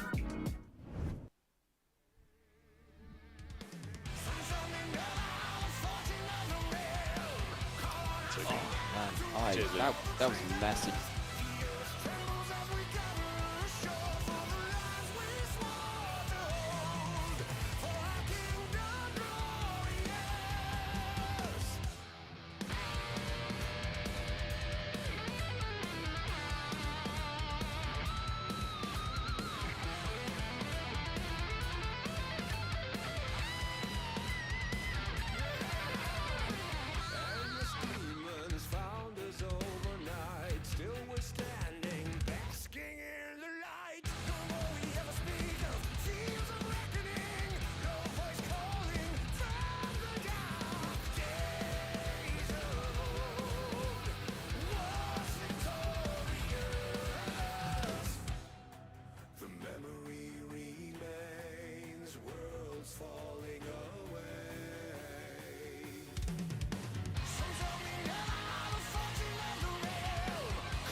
welcome back to the LPL. I'm Munch, joined by Namira, as we have just witnessed something that I don't think many people expected to happen today. RNG are 1-0 up against FPX in a pretty one-sided game, it has to be said. Oh, for sure. I think the thing which I'm surprised by is how it happened, not necessarily that it happened. We have seen some shock upsets, but we didn't expect to see it coming from this series of all things. Fantastic damage out of the carries of RNG, but really for me, it was kind of the backroom staff, the supporting actors really in Wei and Ming, who really started the show off well. This Wukong Rakan combo, we've seen it in years past. Oh my word, they were very powerful on it in Game 1. They certainly were. Fantastic composition coming out from these guys. Like the snap engages throughout the game were just so fantastic to witness. Tang Yuan, a player that's been criticized a lot on this. I mean, to be honest, like I'd say the players that have been criticized the most are Wei, Tang Yuan, and LWX, right? All three of them having a fantastic game. Breathe and Ming looking fantastic as well. Breathe's Cassante winning a couple of those fights almost single-handedly. But let's talk about Ming. The engage is coming out from Ming. He's going to be our MVP. Fantastic Rakan performance. This Rakan started things off well, blowing a flash in early lane, getting that first blood as well. The dubstep ignite, the W forward as well to get that early kill in lane, and then just continued that pressure into the team fights as well. Continually threatening Dogdown. Dogdown basically couldn't play the game because Ming had his number the entirety of that first match of this series. Fantastic player all in all, and the fact that it was comboed up as well with Wei, who is also in form, makes all the difference. You are very rarely a support alone in one of these games. You have to be comboed up with someone else, and the whole of RNG came to play. They certainly did. Fantastic game coming out from them. Tang Yuan found so many charms to start these fights as well, playing with vision extremely well. I think the following play, he does it as well as Wei. Great flank on the Wukong, but it's the cohesion. Like, I literally came into today saying RNG just walk around the map looking confused. We saw the opposite of that today. And even there at the back end of that fight, you know, the team fight positioning from RNG just massively eclipsed what FPX were doing. Dogtown was never really given a position to stand and fight, and he was the only real damage that could kill a lot of this front line, it felt like. Whereas on the other side, you know, you've got Tang Yuan doing stuff like this, destroying the front line. Again, went for that Medjai's, fully stacked it with a death cap on top of it as well. High damage Ahri build coming out into the late stage of the game. You know, as a player who, you know, I've watched some of his previous games in this champion, wasn't particularly impressed. This is a night and day performance from him as a player. The whole team looks like it has come to life. It just had to happen when they are mathematically eliminated from playoffs. This is clean combo as you like. I love that. Fantastic. Just do that earlier into the split, please. I would love to see that later on. Yeah, it does feel like RNG have finally come alive. The question will be, can they do it more than once? Can they repeat that performance? Have they found a way to play around Milky Way? We're into draft number 2 here. And remember, the first draft, we saw the Xin Zhao Karma as the last 2 picks for FPX, which, you know, 2 weeks ago, you'd be insane to not go for those earlier in the draft. But it didn't feel like it worked out for FPX in the end. Rumble banned, as well as that Kindred ban as well. So sticking to relatively similar bans here, but FPX this time taking away their exit.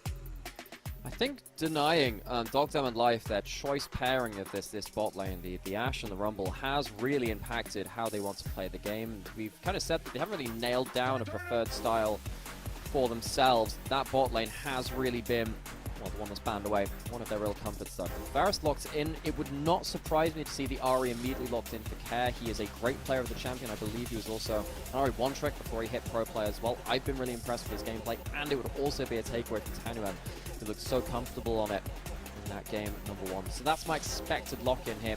In terms of the other thing, you could go for a Xin Zhao. Instead, very early Zeri lock-in for Dogdown. So, AD carry trade to start us off here. As you say, the very, very early Zeri, but I suppose you already know what you're up against here in that Varus. Milky Way taking things into his own hands with a Lee Sin lock-in here. Again, early on in the draft, but very, very good at picking out that Varus. And also, Milky Way is just such an insane Lee Sin player as well. He terrorized the LDL with this pick. And yes, we know him for a lot of his carries, like the Graves and the Kindred. He is absolutely no slouch on stuff like the Lee Sin as well. He couldn't really make his mark in game 1, so as you said, taking things into his own hands. On the other side now, RNG They want to play around what potentially could be a very dangerous mid-jungle combination. It's going to be the Hwei locked in for Tanuem to pick, which he's not had the best performances on. It's also now an immobile champion into the Lee Sin. It does, however, have a lot of team fight power, though, especially if that's what you want to contest against the Zeri. You throw out the ult, throw out your combo, maybe Dogdam isn't just the one damage source he needs to be, but that will go uncontested later on. So very much late game carries again for RNG. A lot of potential power there. So Renata locked in to try and protect LWX on that Varus. So all about the carries and the support role here for RNG. We'll see what FPX going to do, whether they want to go for a support here as well, or whether they're happy to let that be pinched and go for something potentially in the mid lane. Well, we could get the Care Bear rearing his head once more. I was surprised that the Aru is not locked in for Tanuan as well. Care flipping between the two of them, and it will be Annie put into that mid lane. So Annie into the Hwei, I don't think that's a great mid lane matchup. You get outranged, really doesn't feel like you get to kind of walk up, and what Annie likes to do is, while both you and the enemy laner are both full HP, you drop Tibbers and a full combo on them, and then you take them down to half HP. Before they can kind of outrange you and poke you out. Annie's not always great at trading against longer range mages, so honestly I think Tanuen's got himself a happy lane matchup, despite the fact that Care had counterpick. So Bard going to be banned away from life here. Some of the bans we've seen today have been a little bit out of left field. Not that we've seen Bard this year, I just don't know whether Bard has necessarily been ban-worthy. Yeah, we'll have to see. But again, we mentioned when the mid laner was picked up for Care here, that was an option to go for the spawn, whether or not it would be pinched out. Looks like RNG are trying to select a good matchup for this Renata, not wanting to go against the other range supports, and then the Rakan as well, denied from life. So, I would imagine you're giving counterpick to Shallow, who, if at all possible, you already know the bot lane of the Varus and the Renata, so what have you got? Is there anything that can really contest with this on the bot side in terms of also buffing up the Zeri? You could go towards something a bit tankier as well and just say, look, we need a front line if we want to play around a Zeri team fights. You already have that Zeri, that can rail through so much damage, and it will indeed be blind pick Asante instead of giving a counterpick to Shallow. So we'll see what ends up going down into support for FPX. It can't be the Rumble. Despite that being bizarrely their most played support, it can't be the Rumble that was banned. I love how the bans as well are essentially just target bans coming out. The Kindred, the Rumble, even... I was going to say the Bard to some extent. Life's only played it once, to be fair. Twist of Fate, anyway, locked in here. Looks like it'll be going up towards that top lane to go into Shallow, who's Cassante. This is such a horrible laning matchup for the Cassante. And then the Poppy in the jungle for Wei as well. I feel like these last two picks are sheer denial on RNG, just ruining the picks for FPX. I mean, Zeri can really struggle to play into Poppy at some points. You want to be playing close to walls so you can hop over them. Well, that's a Poppy wall stun. You want to dash over it? Well, that's a Poppy anti-dash. Life does lock in the last click Blitzcrank, and the thing is, it's quite hard to land some of these hooks because, I mean, you'll have Annie in terms of the point-and-click stun from either Q or just dropping your combo on someone. That can be very helpful, but in terms of untargeted hooks, you're playing against, 4 ranged champions, and then the 5th being a Poppy that will have like a million movement speed once you pop W, so Life is going to have to really be on point to get value out of this pick. See if he can find those targets, if he can get the hooks. This is the first Blitzcrank that we see from Life this year. I assume this is something that he's been warming up on in scrims. He's played 7 times over his career. He won 5 of those games, so historically pretty good on the Blitzcrank. Like you say, not necessarily the easiest draft to be locking it in against, but perhaps he can find those miraculous hooks. Varus and Wei, definitely targets that can be found. There are some more mobile targets, and I think early into the game is where we really need to see these hooks land. The early game from FPX in game 1 was atrocious. RNG answered them at every back and call. It was a real masterclass, particularly from jungle support from RNG, to hold FPX down in the early game. These Blitzcrank hooks, if they land though, not a great answer to that. The Varus Renata, either of them get caught, it can be absolutely lights out this laning phase. So FPX trusting in the brass right hand of Blitzcrank to see what it brings them. See if he can deliver these kills on over. One person you don't want to hook is that Poppy. Bringing the Poppy Yeah. into the team, oh, that could be a disaster.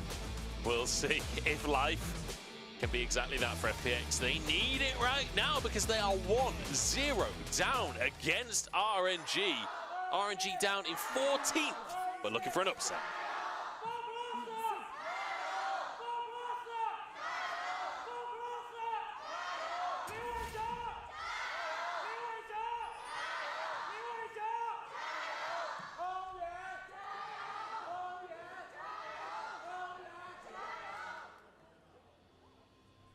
I wasn't sure if we were just gonna keep. I was like, okay, we don't have to. I was just gonna keep. I was just gonna keep letting her do it. I'm not sure what the third one was. I think the fourth one was just LPL. Which, I can get behind that. I don't know whether I heard a Lagandier or which is LGD. That was. Oh like, yeah, maybe that was the fourth one. I couldn't quite hear it, but that's a common one. So even if I hadn't heard any audio and I just knew that there was a third one, that would be what I'd typically bet. Okay, moves in, spots way. Doesn't even have to commit the ward there. Drops the ward in river instead. But spotted where the jungler is starting, so that's information gathered even without that ward. So good little start for Care there. Full information for Milky Way as he starts on his own chickens as well. And of course, now the Lee Sin has to play into the Poppy, and as I like to say, Poppy hit level 3, you are full build Poppy. So getting that ward into river a little bit after the jungle start potentially stops Way from having an easy access to just run into the enemy bot side jungle. You see that Milky Way. A couple of years ago, we saw something called a reverse clear, where you go buff on one side, buff on the other, and then clear back. You kind of do a bit of a zigzag across the map to protect some of your more important camps. See that Milky Way's kind of doing this in the same way, starting on the Raptors, going over to bot side, and then he's going to go clear himself up towards the other side as well. With the east side of Raptors, makes it quite quick in this kind of clear too. It means that Wake doesn't have an angle to really go into bot side and make a mess of things. I don't really know if Milky Way is going to have himself a bot side 3v3 angle though, especially without red buff. He loses a lot of power, so FPX needs to be a little aware that they're not going to have the most combat stats, and they might now get contested in bot side jungle or in bot side itself. Milky Way has an angle onto Way here because Life and Doctor would be here so much faster. The knockup comes over and pulled back over the wall once again. Way ignited, but I don't think he'll go down. Close one and a flash burn by Way. Very close run stuff. Doesn't manage to stop any of the dashes with the steadfast presence. Milky Way and Life though firing off early. It's a heal gone from Ming. I think overall that is definitely a victory for FPX. See that Way has had to back early, go for some just some foot coverings, the first level of those boots, and see if he can get back out onto the map with a bit of regen. Oh, the hook after the teammates! Oh, Life! 2 out of 2 so far. LWX forced away there. That's both sums from him. The heal is gone from Ming already. Fantastic Blitzcrank so far from Life. I mean, we did ask to say, what's the brass hand going to bring us? It's brought us a couple of really good hooks in the early game, and meant that RNG are not all sunshine and rainbows around the bot side of the map as they were in that first game. They're still getting control over the bot side. It is a Varus Renata, very lane dominant, but the fact that they haven't been able to cleanly play around the bot side 3v3 will worry them somewhat, but still. CS advantage, plate in as well. LWX and Ming, despite the fact that this duo started off in Demacia Cup just at the start of the year and looked pretty poor as a 2v2. They weren't on point in their synergy. Honestly, for most of this split, they haven't looked like they've been on point. We felt like that was a bit of an advanced warning sign from the Demacia Cup. This series here today, they are really starting to show what we know both these players can do. And on that note, I'll just mention Pike Swain and leave it at that. I'll just leave it at that. I'm sure some people remember that game. It feels like that's a long time ago now, though. It does feel like this duo have been getting better with time. Certainly not Premier Duo in the LPL or anything like that, but definitely improved over the course of the split. Remember, we're still in spring. Most rosters realistically looking towards what they can do by the end of summer, and perhaps that's what they're looking towards here. Xiaolahu used the Ghost. He will survive the play, but that's a summoner burned by Way. Xiaolahu will have to teleport back to the turret breach. Doing a really good job of just kind of like tapping his W twice and getting an auto reset and getting really good damage onto the Cassante. He can't really get that much done onto the Twisted Fate. Milky Way will be going over Vision. Breathe has both his summoners. And with the fleet footwork, he'll have enough movement speed to get himself out to safety. Way will pull off of the Grubs though. Breathe needs to get the memo that he potentially could get ganked. Seems like Milky Way can't really find an angle. Instead goes towards the Grubs himself. Yeah, out of the way, sees Milky Way on the Tribrush Road. He's like, nope, I'm out of here. See ya. I'm not going for the grubs. That's not a Lee Sin that I want to 1v1 with. Not at this point. Not with just boots against a Doran's and a longsword. That's not a fight that Poppy wins. So decides to back away, goes for a clear instead, and it means Milky Way will grab all 3 of these grubs. So solid start from the FPX jungler, reading the early game off of the information that Care got him when they spotted Way on the chickens, denying the potential dive in that bottom side, now denying grubs from the top side as well. Tenguin won't end up going down here, but Flash Tibbers is available, so you've got to be a little nervous in that mid lane. This time last year, Annie Lee Sin was a really deadly duo. I remember LNG, Scout, and Tarzan were using it to absolutely body half of the LPL, and a lot of the other top teams were following suit for that seed. I feel like in an individual lane matchup, Way does really well into Annie because you outrange and you can't really ever get a clean combo as Annie onto the Way. He just kind of scales up into team fights. As a duo, though, if your Poppy is not close by, as the Annie looks for a play, that could absolutely be a point-and-click one-shot, unless you have something like Merc Treads to maybe deny some of that stun and burst value. So Tanyaman, a bit more of a difficult laning phase for him, as long as Milky Way's off vision can get into his lane. I feel like that control ward has become more and more common this year. We keep on seeing teams dropping that control ward in the Dragon Pit just around that corner. It's just far enough in that it won't be spotted. Way drops a ward in the Tribrush. Life was actually in a tiny little vision pocket there, but doesn't find an angle for a hook anyway. Yeah, Dragon will be spotted out by RNG. The control ward was denied in the end.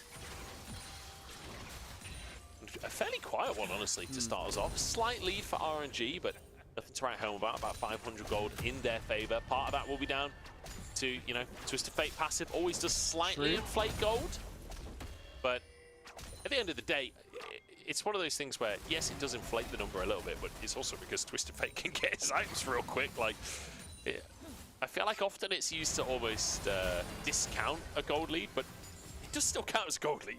Just because Twisted Fate got it with his passive doesn't mean he doesn't do damage. Yeah, I mean, and he's particularly right now as well, getting towards early 2 items on Twisted Fate. I mean, actually, for the last few years, let's be honest, it's been a long time since Twisted Fate has kind of moved away from the identity of Rapid Fire Cannon just being a huge core item for him. I remember that came up pretty much when Rapid Fire Cannon was released. I think it was one of the first players in the world was Froggen. They used to play that in the mid lane. So, Ward Lips, that's a shame. But it's Froggen who, I mean, he was one of the all-time great Twisted Fate players from the mid lane as well. Back before Fire Cannon was a thing, back in the old days of season 4, Messiah. season 5. Messiah is another one. All in Twist, all in Zhonya's. Yeah, we had a really funny anti-Messiah, which was.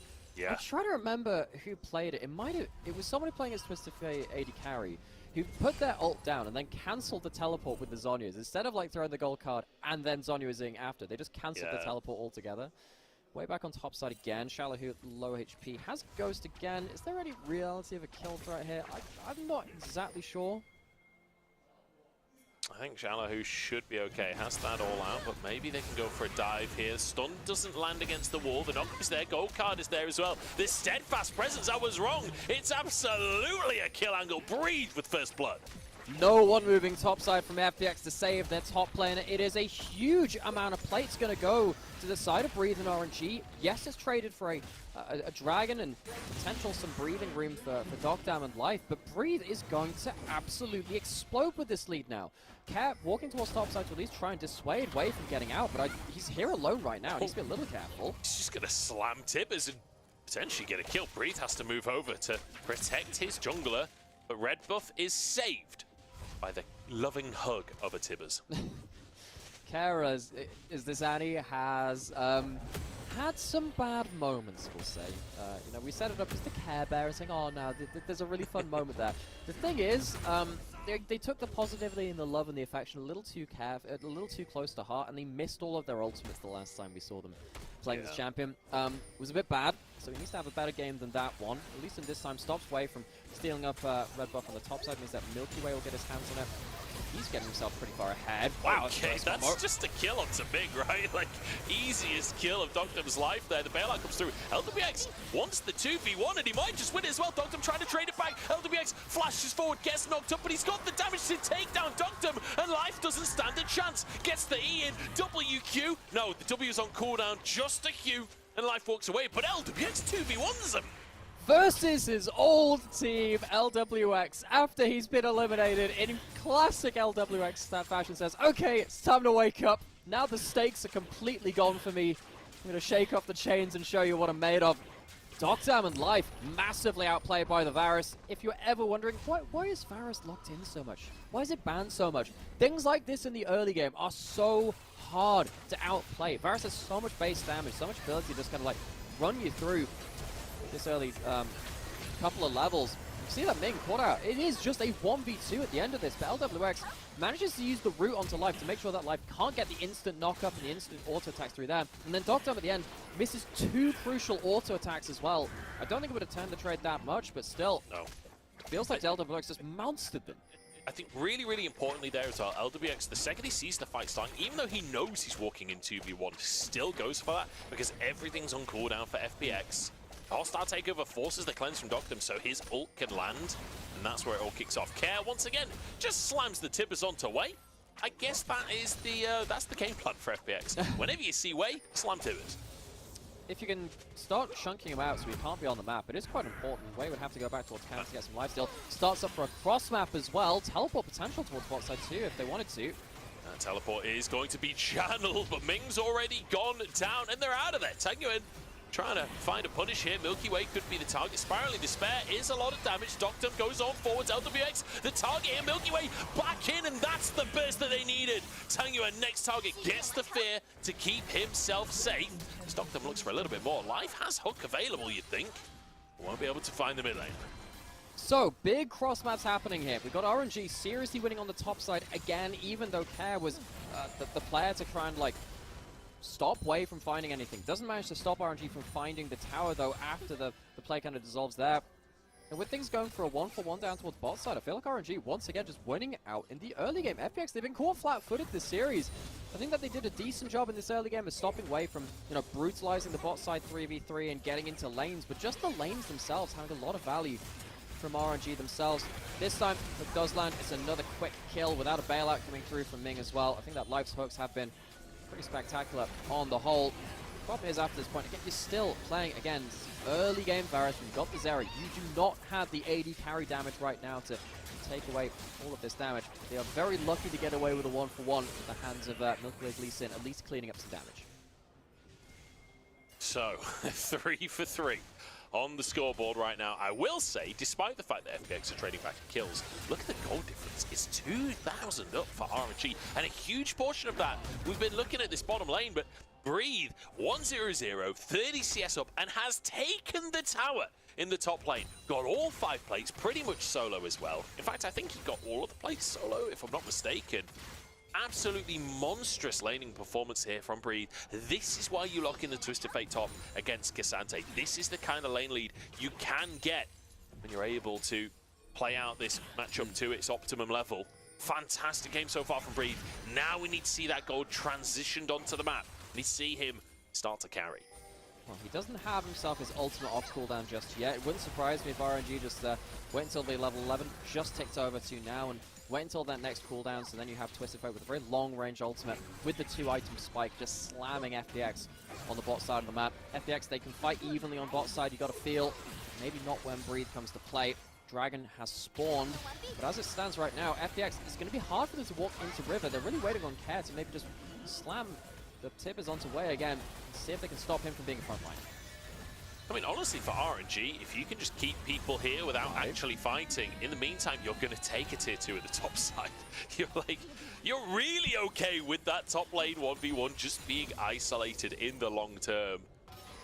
As ultimate still available for Wei, cancelled that channel.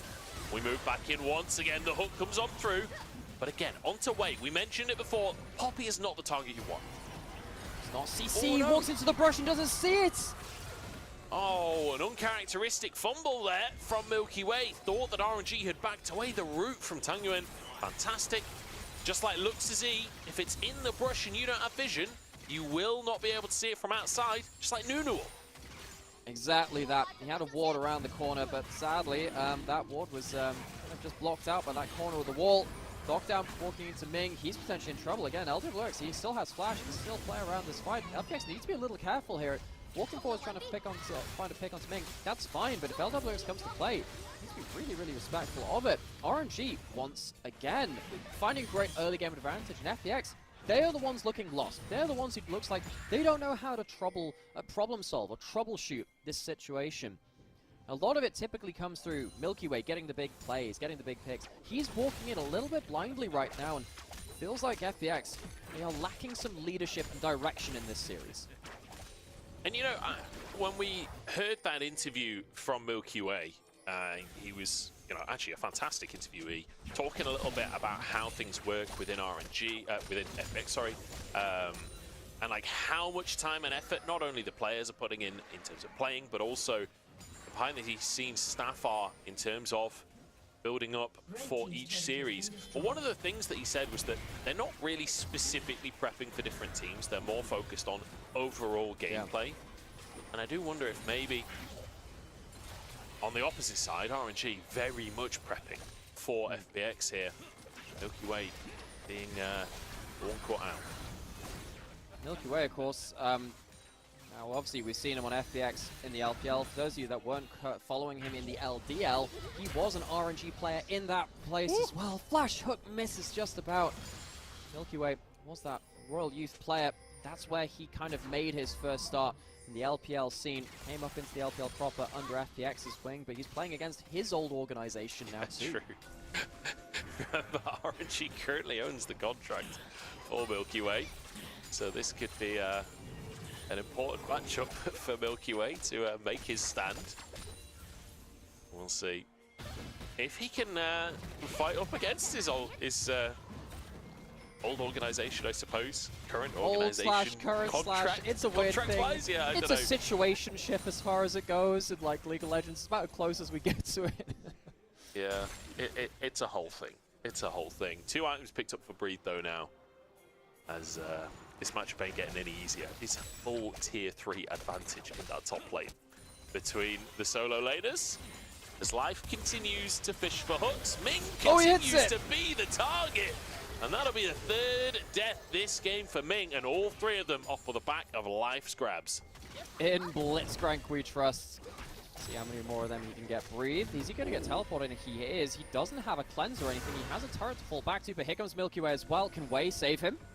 Uses the Ghost to try and get out. Gold card there to try and get Milky Way, but the kickback is there. Care should be able to find the stun. The buffer is there. Tibbers is in, and Care grabs his first of the game. And now Way wants the reinforcements. He needs reinforcements all of a sudden. Hooked back in. Milky Way dives forward. Way forced to flash. That's Tower in the bottom lane. While this is happening, RNG are pushing the other 2 lanes. LWX pushing in mid, and you have Breathe pushing in top lane, but it is against the 6 rub buff.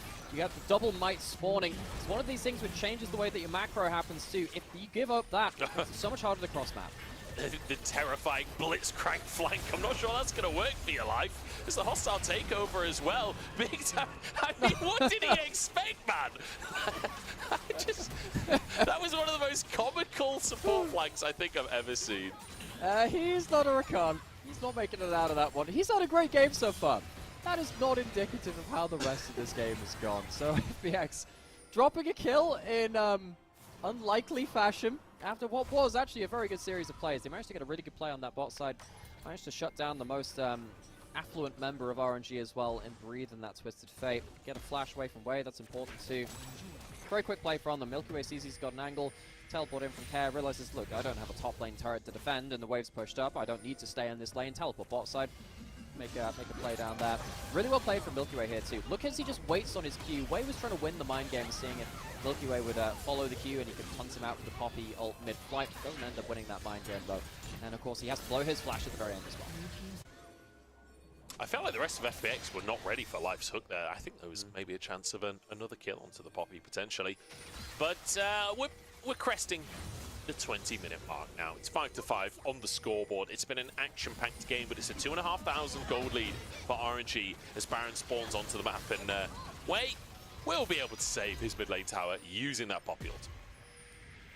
FPX, I think they've hit themselves some pretty important items, but they also need to be very, very careful of the split push. I think they can win a 5v5 if it comes to it right now, especially with Care being able to like potentially flash order burst these carries down, land a stun for Blitzcrank to get something, but they are losing in the wider map. They're going to have to get themselves a bit more of that macro thinking cap on. They've done that a lot this split. They didn't do it in game 1 particularly well, but against Breathe on this Twisted Fate, of course it's Breathe and RNG.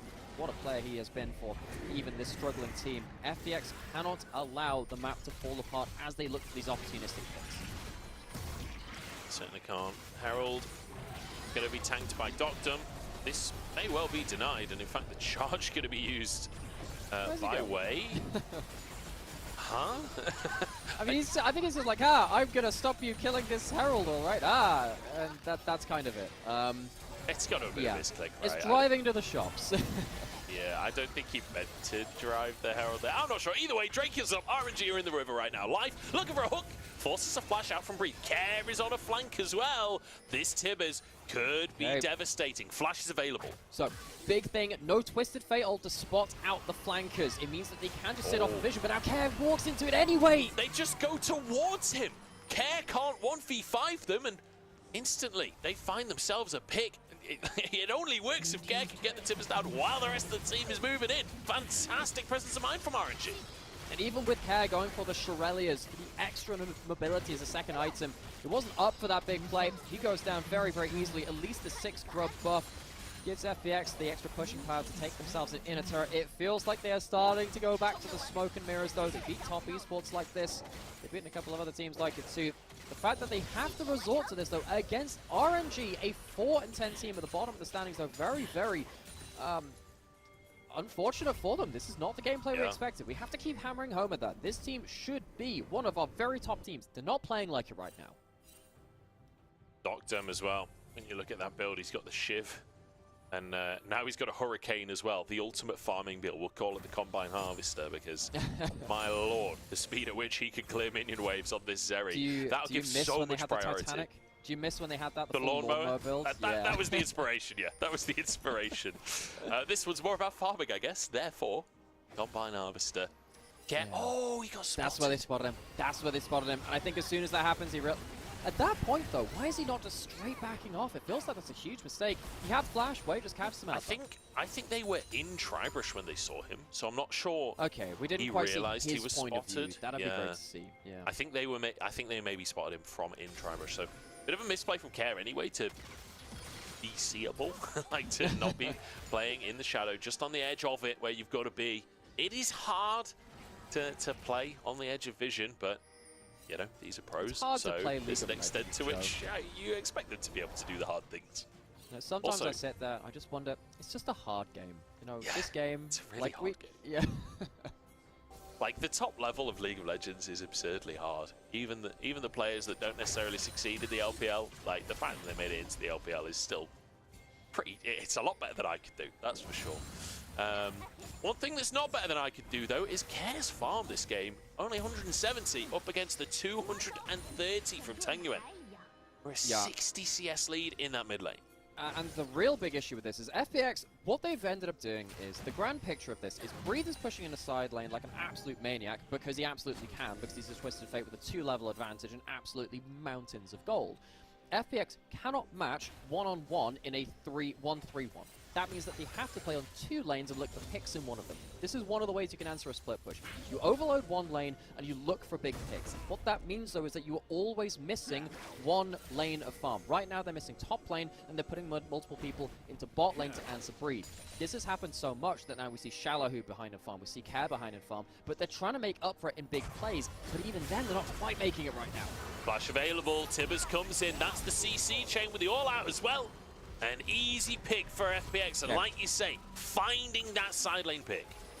This is the gambit which FPX are playing. They're saying, we will get more value from kills than you will do from getting way more farm than us because you're farming multiple lanes. This is where the rub comes in, though. FPX looking to go straight towards the Baron, force a 5v4.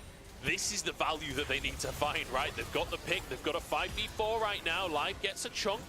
The Way needs to move in. That Poppy ultimate could be everything. Care behind enemy lines. He doesn't actually have Tibbers, doesn't have flash available either. I'm not sure what he can achieve. Oh, we might be flipping this, folks. Oh boy, here we go. Way looking for that ultimate, see what he can do with it. Life's He just saves gone, it! and he gets the Baron as well. RNG, they want to make this upset happen, but FBX not going down without a fight here. Spiraling Disparate, Milky Way forces him back.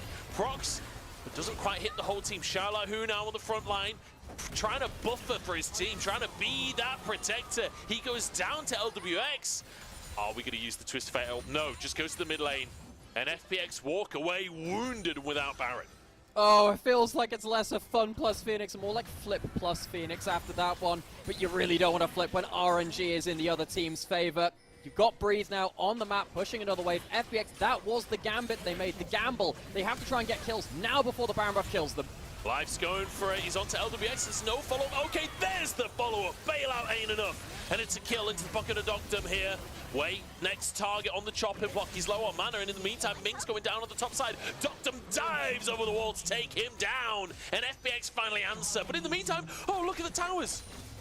This is exactly the problem. FPX are trying to win with overloaded fights, but they can't deal with the split push. They are getting pushed in multiple lanes, but it is oh so important that they take away some Baron buffs and stop RNG just being able to corral FPX back into their base and force them to defend a lot of different inhib towers at once. So this comes after the play on bot side. Twisted Face not here, you're in a 5v4, but you're still just straight flipping it. Life is not tanky. He's looking to find LWX with a hook there. He can't really hook in Wei, and Wei gets into the pit and gets the steal. Prince of Thieves on this one.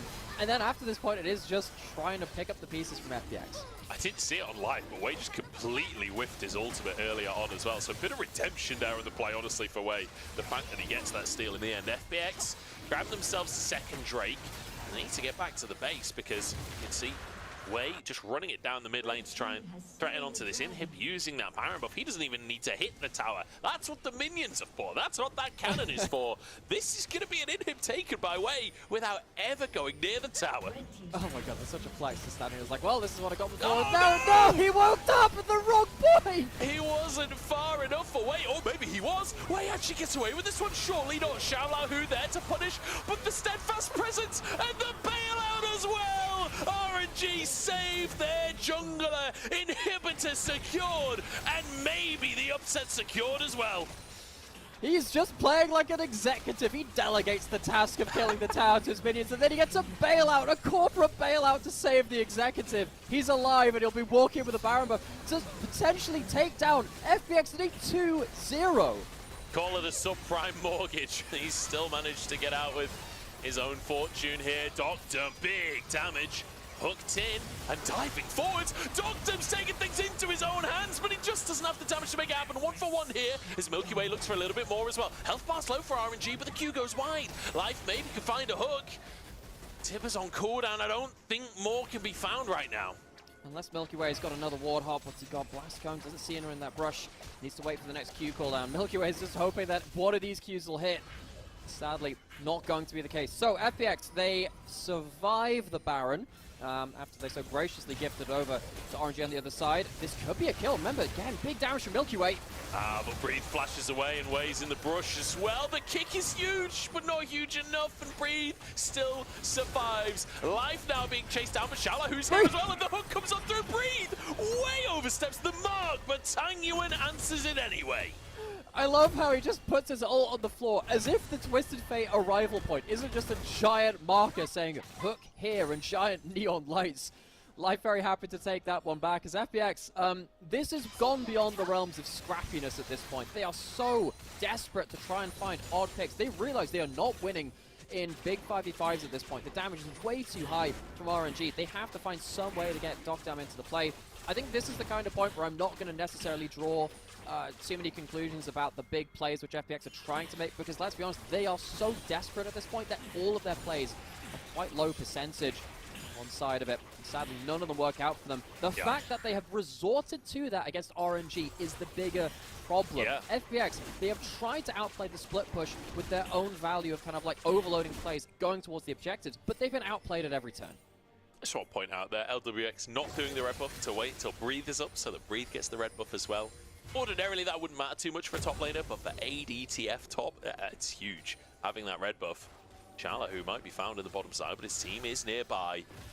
It's not even a Drake up. We're posturing like this is going to be a big Drake fight. This is posturing to set up for a bot lane siege. Well, they have 2 inhibs in top and mid, so they're just looking to get themselves 3 inhibs down. They have Breathe, who's going to have his ultimate up soon. He's got that last rank of the Destiny Gate. As we can see that RNG, they're waiting until Breathe has his ultimate. They're standing behind the minions, looking to crash it with an extra wave coming in and see if they can get 3 inhibs down. So FPX have absolutely nowhere to go on the map. They are going to be absolutely bled out in this game. I don't know if you saw Breathe there on the minimap, but he was playing so cautiously. He didn't go anywhere near that minion wave. He was like, if I'm FPX right now, I'm looking for a pick, like you can see them doing here.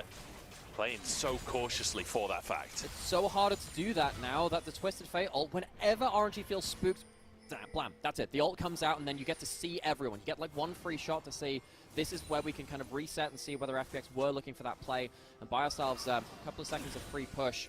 Now moving across the map, see that Breathe has gone towards that top side, sat on that top lane brush. Again, just on call. When you're playing not just in the middle of the map, but you're playing towards like the inner turrets, you've got so much quicker teleports. Doctum's gone top, that means Breathe can go mid, and it means that Care is caught. It means that RNG found their window. Go card locked in, and Xiaolao, who he's found an all out, but I don't think there's a way out in this one. RNG take 2 picks, and LWX grabbing that final kill as he takes down his former organization. The inhibs are already gone. This is just a case of walking it in now.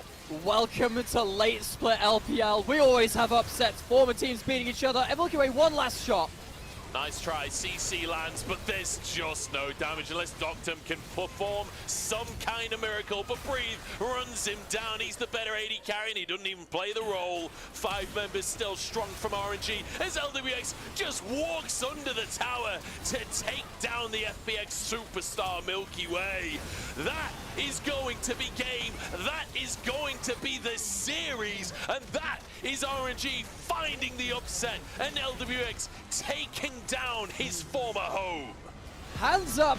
Who predicted this one? Because this one came out of nowhere. RNG locked out of playoffs, but not without hope and without ability to play a little bit of spoiler.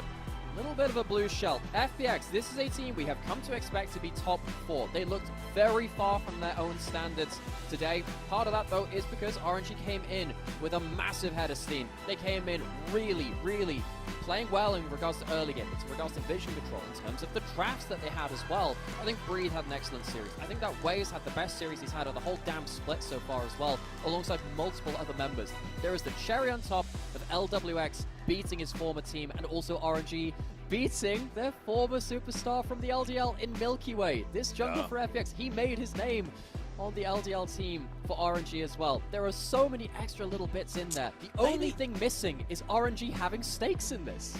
Maybe that's why. I mean, Stake was famously FPX's coach for a long time. Just throwing it out there since you said the word Stake. Maybe that's why Wei had such a good read on Milky Way here. Because, in fact, yeah, it's Wei versus Milky Way. How do we not notice that the entire series? Anyway, like the fact that Milky Way would have been a trainee underway, and then Wei gets this Wukong early on that can go toe-to-toe a little bit with this in-town once you've hit that level 6 mark, kind of almost mitigating the Crescent Guard to some extent. And then in the second game, I mean, Lee Sin versus Poppy, we all know how that one ends up going. So fantastic stuff from Wei in the early game. Fantastic that he's able to match what Milky Way was bringing to the table.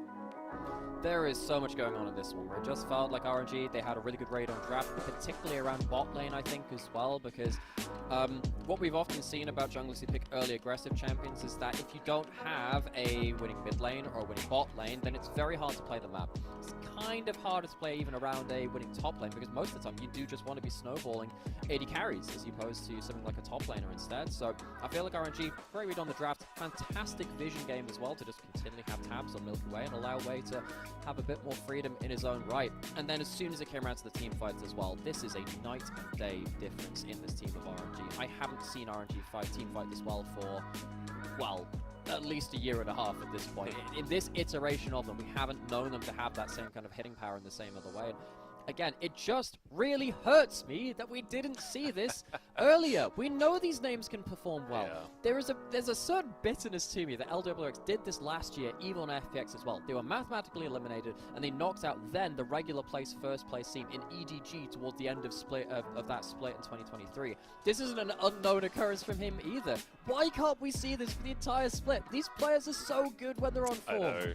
It's similar for EDG as well, actually, like kind of having a little late resurgence, although it's not quite the same since it's mostly a rookie roster, right? But anyway, yeah, RNG, it's a little bit too little and a little bit too late, but I will say, Breathe in the top lane, man. Like, absolutely dominating today. Fantastic couple of games coming out from him.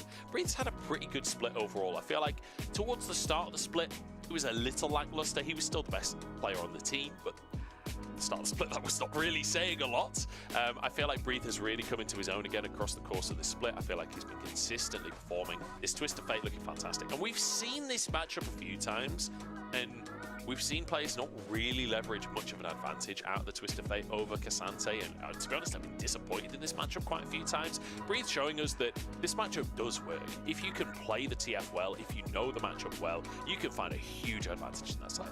On an individual level, and then on a team level as well. FPX didn't have a bad answer to it. If you're losing in a 1-3-1, the answer has been probably since, I don't know, 2019 is probably the era where we had, I think G2 were a big team that played around this back then, which is then you overload a lane, you shut down the 1-3-1 by just continually killing one part of that 1-3-1. In this case, it was the side lane, which Care was roaming towards. Oh my God, on the individual level, Shallow, who did not get a single look in this game. That is that is 100 damage per minute or just over. He did less than either support. That is insane how little Shallow who was able to do in this game. Breathe, on the other hand, sitting pretty there on 24,000 damage. Fantastic game coming out from him. And, you know, obviously it's slightly inflated because he got to just bag on the Cassante the entire laning phase, just chucking those cards out. But even still, phenomenal game in the top lane from Breathe. He could honestly be looking towards an MVP, even though his scoreline's not that strong. I feel like a lot of the strength for RNG came from him. I mean, Shallow, who had a damage of 120 damage per minute, Breathe is probably up towards like 800. He had like 5-6 times more active damage in this game. And yes, you're a damaging champion versus a tank, but that is not the ratio you're expecting between them. Yeah, Breathe for me, 100% the MVP. I also think that in regards to the team play, the way that he played safely and used his ult to give information to the rest of his team when FPX were looking for the big plays, that was the difference maker. Typically, when FPX get into these kind of mid games and late games, they've had a better understanding of how to find picks and how to find game-winning plays. They've played the smoke and mirrors better than any other LPL team so far in this split. RNG just demolished that. That is a huge accomplishment for them. Yeah. I think Wei as well being instrumental in the way that this was played out, especially in the early game. Tangyuan too. I think Tangyuan, it's worth mentioning that he's had a fantastic day, because Tangyuan has been a player that often has left a lot to be desired. He's not had a very good split for himself. He's had better splits previously, but this year it's not been looking good. Today he has been pretty good. Today he's been stable. The Hui in the mid lane here looking really, really solid. Obviously he's not been the absolute playmaker for the team, but on Hui it's kind of hard to be a big playmaker for the team. You do kind of sit back and follow up on people. So I think quietly carrying this game, doing a lot of damage. His scoreline was immaculate, and I feel like he was consistently hitting those ults. He was the one that dropped that route, remember, the caught Milky Way, the set up for the Drake, and I feel like there were some good moments there from Tangyuan as well, and definitely worthy of a shout out. And, you know, he's been a player who's been threatened with a player coming up and replacing him. In fact, we could have seen Milky Way's old mid laner, XZZ, playing against him. XZZ was a player that always facilitated jungler. He was the player that played towards Milky Way. That could have happened today. Tangyuan has had that kind of extra pressure on him, saying, like, look, you haven't been playing well. We need to have this backup just in case something, we believe that we can develop another player in your place. This guy was already meant to be kind of the replacement for Xiaohu, and he's really struggled to live up to that. Having moments like this, again, it just gives you an extra step to play towards your own development. So we go into this, the highlights of this one. Big plays from the entire team of RNG to stop the playmaking of FPX. Really, really good from FPX to try and overload these side lanes like you were talking about before, but unfortunately that's led to this potential Baron play. Life goes wide on the hook. And then Wei just dashes in and gets the smite Q. I think it was actually the Q that secured that as well. Yeah, I didn't actually see the HP in actually this replay. The thing when it comes to flips is that just being in position to smite can force out a panic smite, so you can kind of think, well, whatever. Sometimes it's not actually that one key which can decide things. FPX, I mean, I think they at least had the awareness to know that things were going so wrong, this was the only way they could play out the game. But the fact that they were contested in this, like, we do have questions about, well, regular season is one thing, what happens in playoffs, and we're starting to show mistakes like this, and other teams are starting to clean up their macro as well. FPX might get caught up with in some of the areas of the game which they've been uncontested in so far in spring 2024. It's a lot for them to learn. This is one of the first real opportunities for them to learn since they've gone on to that winning streak. Of course, they had a really bad loss versus BLG. You can kind of put that down to them being BLG. Losing to RNG in the fashion that they did this is a milestone moment. What do they do beyond this point? We have come to have great expectations of them. Where do they go from this? See Dogdom trying his best to carry this game. There's only so much he can do. Nearly going for the 1v5. And Life and Milky Way consistently looking for plays, but I feel like this is almost the reason that they lost, dare I say. The fact that they were so consistently being so aggressive, like while they were so far behind, it felt like a lot of these plays falling short because they're taking fights that they're so far behind in. They're taking fights that they're looking for a pick before anything can kick off, but then they use so much for that pick, they end up losing the greater fight.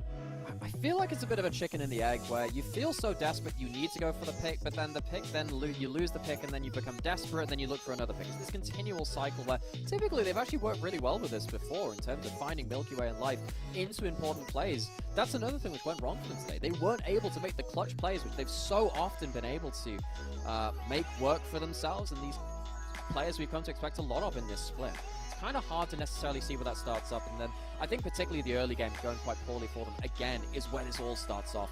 Wei was a big part of that. Had the Baron steal. I want to give a shout out to Breathe. I think that he had a fantastic game, but it's a Baron steal game. Yes, okay, fine. He deserves it. To be fair, I don't think it's just the Baron steal. Like, he did such a good job in the early game of denying Milky Way, right? And especially playing around the bottom side. Even though he got caught, you remember the very, very start of the game, he got caught out. I can't remember if he died there or not. I'm pretty sure he died. Anyway, doesn't matter. Fantastic stuff coming out from Wei. Grabs himself an MVP. And most importantly, we're at the end of our first series already, and RNG just 2-0'd FPX. Go tell your family, go tell your friends. Like, this should be printed on the headline of every newspaper, because this is a monumental upset, and this is going to be huge for FPX when it comes to playoff seeding. We'll have to see what seed they end up in, but they may well have just lost their opportunity at top 4. We'll have to find out as the split progresses. We're running out of days, though. We're going to jump into a break before our second series of the day. Do not go anywhere, you don't want to miss it.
has begun, and metal shall prevail. For we know what they have done. 5 legends of our realm who sought to follow the path of their dark musings. But they did not know what they had summoned. Pentakill. To these creatures, there is but one thing left to do.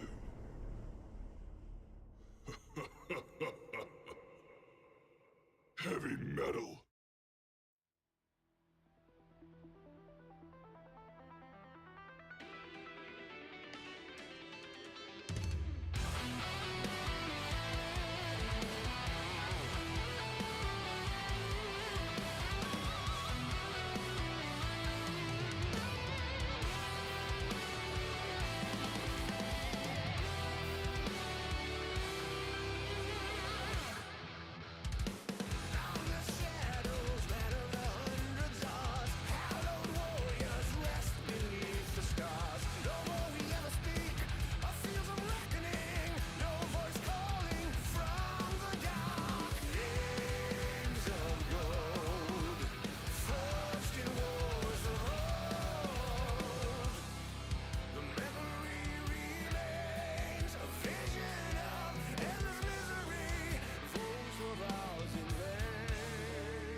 Hello, everybody, and welcome back to the LPL. I'm Munch, joined by Nomira, as we head to our second series. Bit of a big break there because RNG absolutely smashed FPX in a series result that I don't think anyone saw coming. We had a 2-0 start our day in favor of RNG over one of the teams that I thought was a top 4 team. Perhaps not. Anyway, let's talk about our second series. Nomira, we're going into TES TT now, and again, I would have said that this should be very one-sided, but after the first series today, I'm a little nervous to say that. Yeah, because if the first series is anything to go by, that should have been, on paper, our least close series today.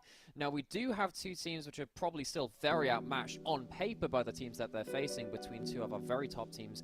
Again, we've basically got we have the start of today, our 4th, 3rd, and 2nd best teams playing today against teams much lower in the standings than them. If only one of these series is an upset, or even both of them, the playoffs race gets very, very hairy, though. It gets real spicy. Let's take a look, though, at that playoffs race, because, again, a lot to be decided here. You see TT right down at the bottom. They've got Top Esports and FPX, which I would have thought FPX would be a really hard matchup. Maybe not after this morning, but again, it's all very, very close in that race for 10th. So, keep this in your mind. So look at some of the teams that these are placing as well. Obviously, the teams we're seeing today, 11th and 12th between Weibo and TT, they have hard schedules. They do need to get at least one series win in both of their cases, but we'll talk through what both of these teams need to do. This is where TT stand right now. They're in 12th, they are just behind the pack, and their game score's not looking great, and they have two very difficult opponents. In their best case scenario, where a lot of the other teams don't win that much which they're competing against, they only need to win one series, and they might just be able to get through on game score. Worst case scenario, even if they do win both of their remaining matchups, even and go 4-0 to get the best possible game score between it, there is still a chance that they go out on game score. So their fate is not entirely in their own hands. They're going to need a little bit of help from other teams beating their opponents in the playoffs race. See if they can get that help. Like you say, it's a bit of a stars aligning situation for TT, and it's not over though. It's not over. That's the most important thing. And like I said before, maybe the first series of the day is the herald of something across the course of today. Let's talk a little bit about TT and how they have been winning games recently, because they're on a little bit of a hot streak for themselves, and a lot of it comes down to the team fight. So, you know, TT, maybe it stands for Team Fight Thunder. It doesn't, spoilers, but it could, based on how they've been playing recently, because it feels like when it comes to those 5v5s, that's really where we've seen strength from the squad. I think particularly against Team WE, who are a team which, yes, they've had their own worries. TT put them to the sword, particularly in those team fights. I think that we've seen particularly UCal have a fantastic run of form. Again, I think we've been waiting for that a little while. He was one of our players in 2023, which I felt like was going up towards, hell, in some cases, even MVP standard. It's not quite up there, but he was at least in an honorable mention category for how important he was to his team. And the fact that he's starting to make big plays again on stuff like the Nico and the Talir is a big thing for his team. If you can continue that, there is a chance. I'm not saying it's the big chance, but there is a chance. Yeah, there certainly is a chance, and UCal has definitely started to look a bit better, but he's up against Cream today, and I think it's worth just taking a moment and having kind of a feature, a highlight on Cream right now, because Top Esports have lived and died by Cream, and the Cream has started to turn into a mage player. Sorry, not you know, he's not gone off or anything like that. But when you look at the last couple of splits versus now, like 2023, it's Silas, it's Yone, it's Akali. 2023 summer, Ari starts to come in a little bit more. Ari, one of his most played across his entire career. But then Nico's there, LeBlanc is there, a little bit more control, a little bit more mage style. Now 2024, one of his most played, 7-0 right now on Hui. Cream is gradually becoming a mage player, but the Akali is still there, the Ari is still there. It's not like he's lost that assassin. It's more just, he's more flexible now. And I think that's such a boon for Top Esports to have. So we can induct you into the lactose tolerance club. You're a cream, enjoy yourself now. Welcome. You actually can't. I am actually allergic to milk. No. Sorry, Cream. No. It is what it is. Sorry. Well, okay. We'll work on it. We'll see if there's any kind of dairy-free alternatives we can work with. But, hey, you can get cream without milk and stuff like that, I guess. But I mean, but today, I really think that, you know, UCal was, in my mind, a top 5 LPL mid laner of last year. I think Cream was up there too. I think Cream, there's always been a reservation about him about, well, okay, is he a complete player? Well, the majors haven't been that great. This year, he's put so much time and effort into them, and he's been rewarded for it. If you go back 2 years ago, I really don't think people would have said, what do you mean he's playing Quay, the most complicated mage we have in the current patch right now? People wouldn't be expecting that. Going up against UCal, this is definitely one of those real benchmark moments to say, okay, you want to be an elite mid laner in the LPL, one of those vaunted few. This is a chance against one of the other mid laners which is starting to come back into form to really strut your stuff. I should have mentioned Chengzi, or Chengs, I'm not entirely sure. Used to be called Juicy back in the day. He's the coach for TT. He just looks so happy to be there when he steps out onto the stage. I feel like every single time we see TT step out, he's always got a big old grin on his face. It's happy to see. Happy to see, it's good to see him happy. Anyway, Top Esports stepping out now and should be a heavy favourite coming in today. And they have been, generally speaking, doing very well. Obviously, that series against JDG, I think a series a lot of people expected them to be a heavy favourite in, looking perhaps a little lackluster. But both of these teams, very recently, beating WE. So I guess that's a bit of a meter stick for us. They've both absolutely smashed WE recently.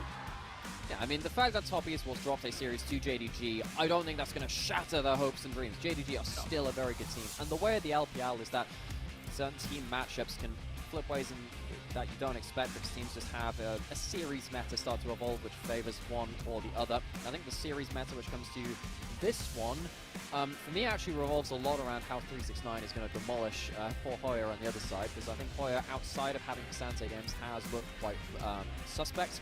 I wonder whether we're going to go back to something like the Renekton first pick for TT, just to make sure that you've got something valuable in topside that doesn't hopefully get blown out. But I think 369 will love that. He loves Bruiser versus Bruiser matchups, and he has been on such a good run of form. He's been back to carrying waves. We haven't seen that for a couple of years when he's been on JDG. He's mainly just been playing towards facilitators and tanks and front lines. I think if we go towards Bruiser versus Bruiser, in his current form, I think TT are going to have a big issue in the top lane.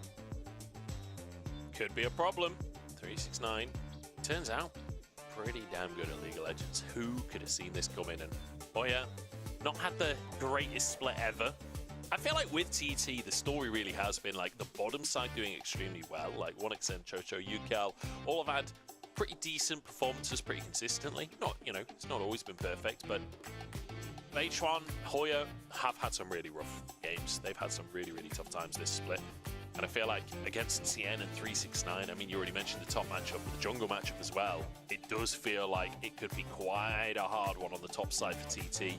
That could lead to a potential draft strategy for Top Esports as well. Because when you think about the way people are playing League of Legends right now, there's a lot of either top side focus or bot side focus.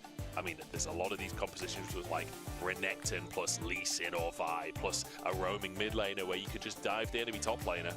Definitely could be an option for Top Esports and carry through 369. And while that happens, of course, if that's going to come towards top side, it then leaves kind of bot lane 2v2 isolated. I think one place which I'm actually quite happy with the matchup, weirdly, despite the fact that Jaculov is up there with the very best AD carries in the LPL right now. I think 1xN has really put a name out for himself. I remember back to when TT were playing against JDG, against Ruler and Missing when they were playing a load of their Lucian Nami. Actually, 1xN did very well on an individual level versus them. There's an LDL call-up in summer of last year, and continuing on to this one. I think he's been part of this new school of LDL talent, which has really made a name for themselves and started to stand their ground quite well. I think against Jaculov, of course, it's going to be a hard series. Jaculov and Mako are very, very good at League of Legends. I am very excited to see how 1xN can go toe-to-toe with them, because I think he does have what it takes. He's a very good AD carry. It certainly is. The question is he good enough? Because there's good, and then there's taken on Jaculov and Mako, Yeah. I do feel like that is the category above, right? That is always going to be a tough one.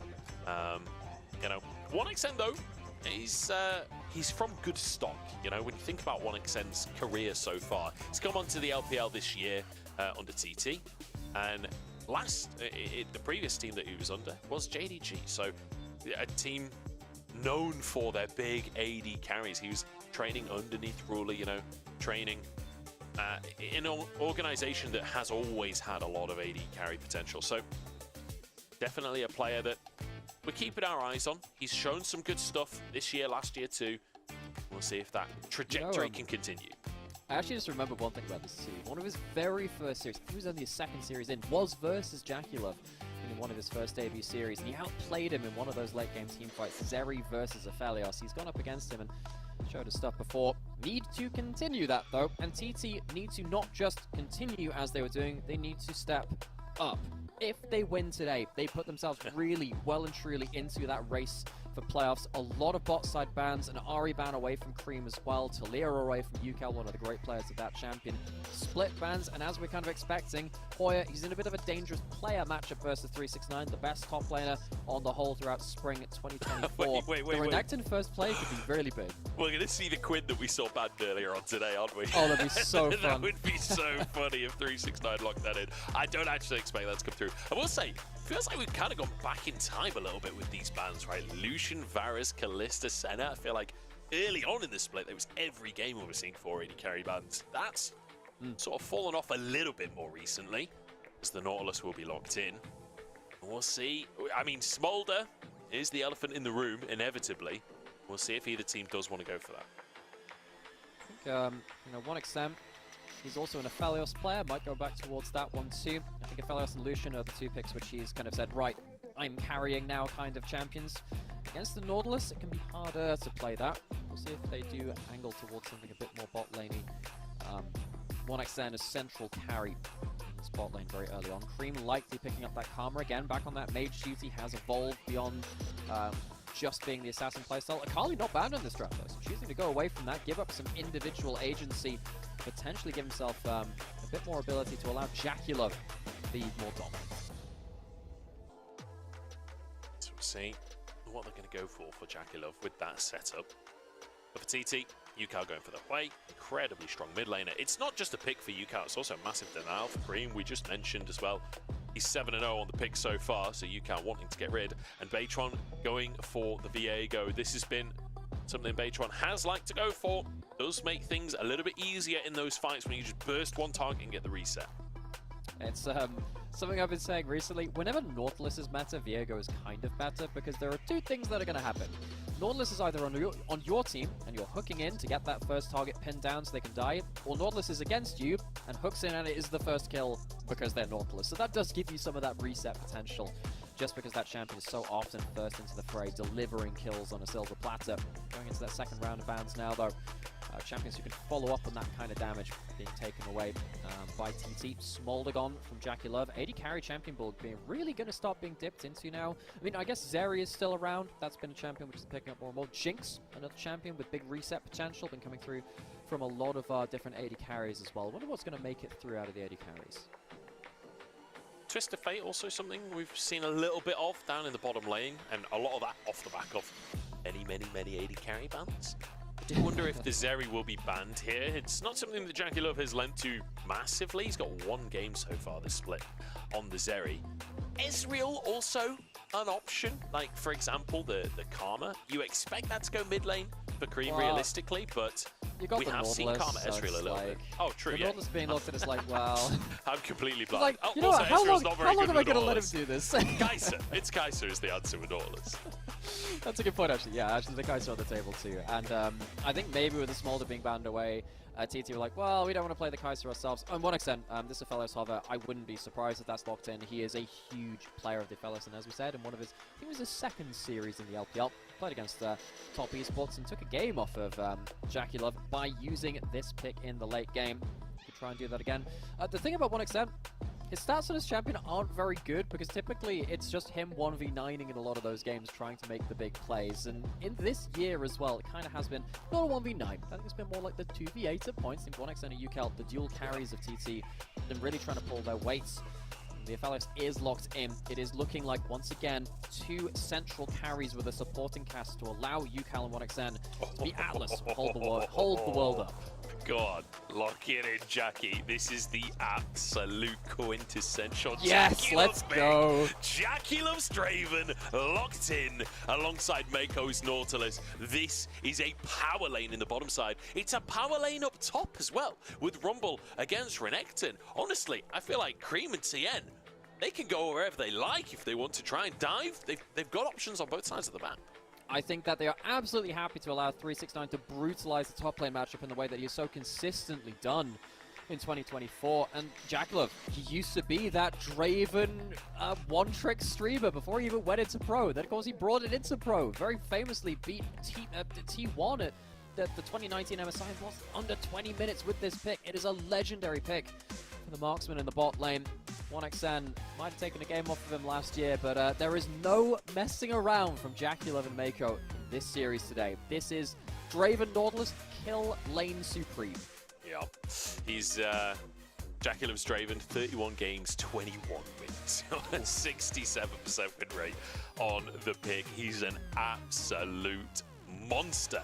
Let's see how he's going to go in this one. Mako having a Nautilus as well. I feel like so often you see Dravens not really set up in the draft. I feel like this draft is so good to play Draven in, honestly. Yeah, and I feel like when you've got so much upfront burst damage, Draven, if you can kind of bob and weave and get away from the Renata ultimate, it really feels like he can do a lot of damage to melee champions on the top side of the map, and that Renekton and Viego need to be so careful. If you get chewed up by those axes, you are not lasting long in this game. What that means is it's going to come down to skirmish and teamfight execution, and I love that when we have two teams on the line, a TT with so much stakes available to them. Let's see if they can find it.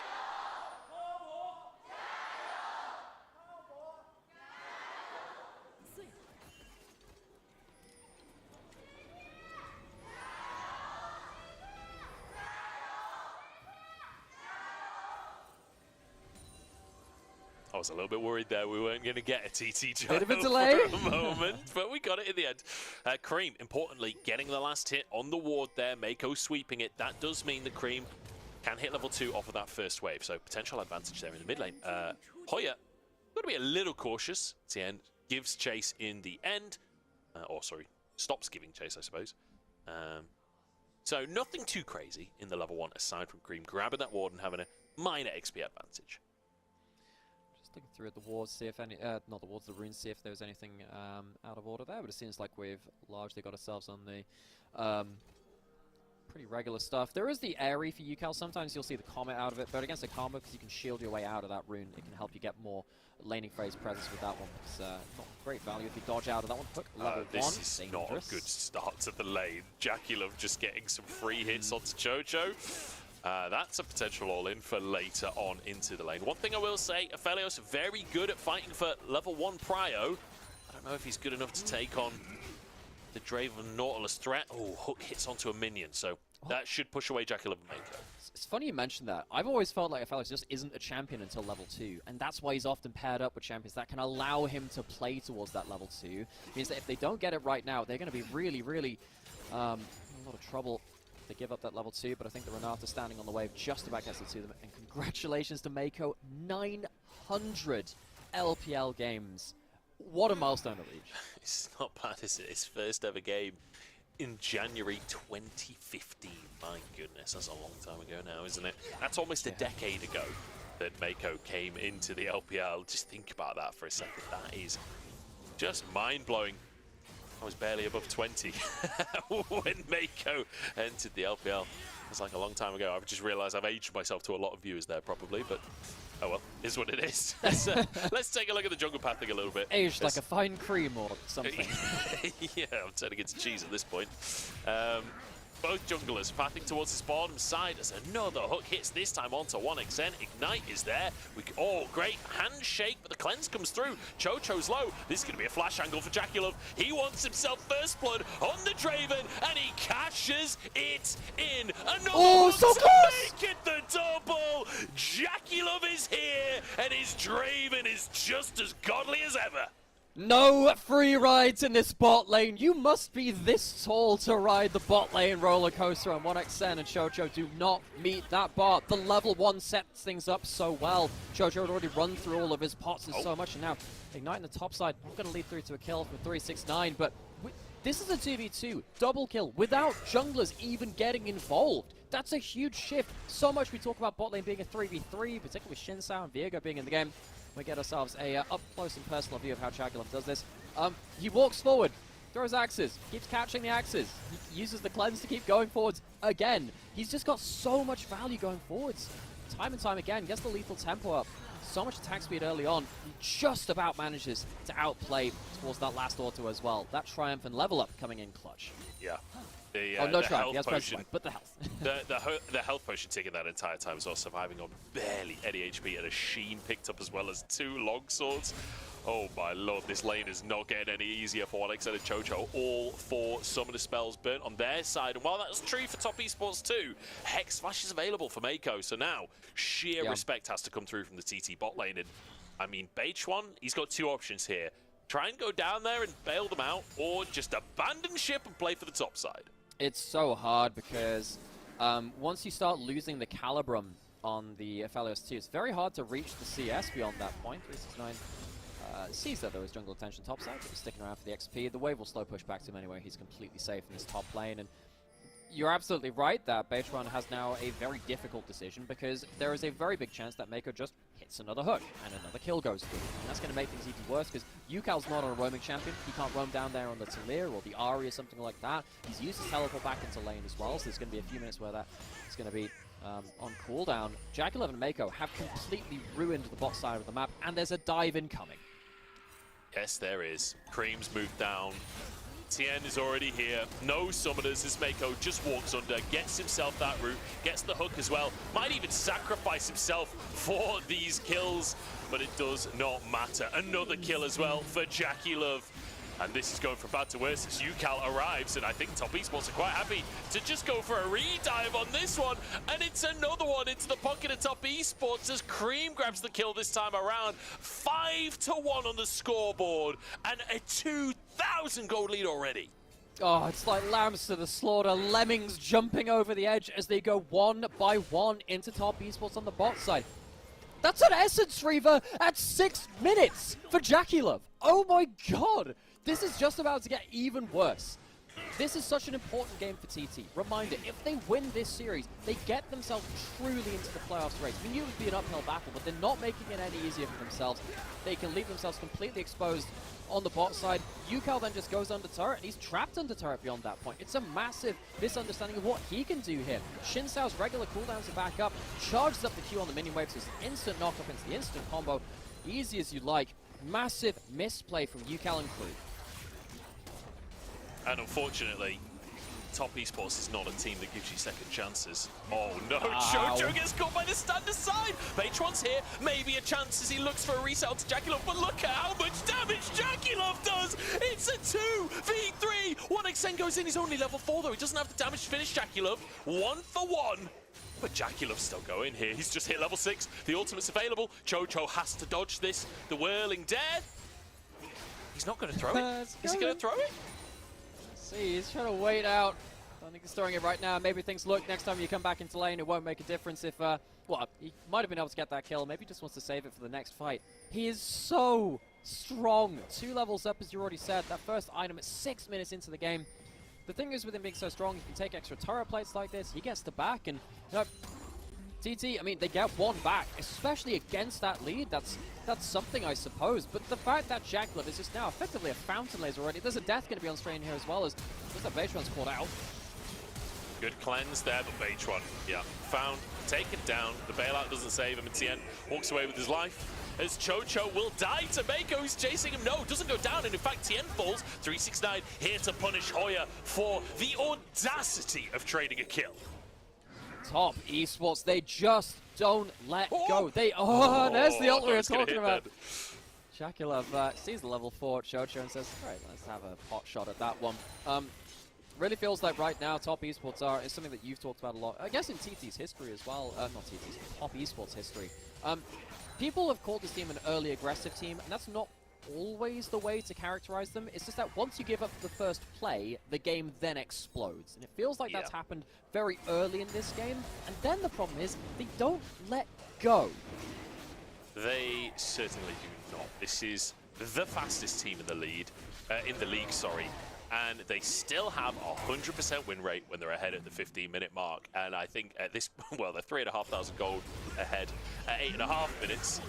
Felt like the odds of them falling behind by 15 minutes are pretty slim at this stage. They also have the highest Baron percentage in the game, and historically, Top Esports a team that love to play around Baron.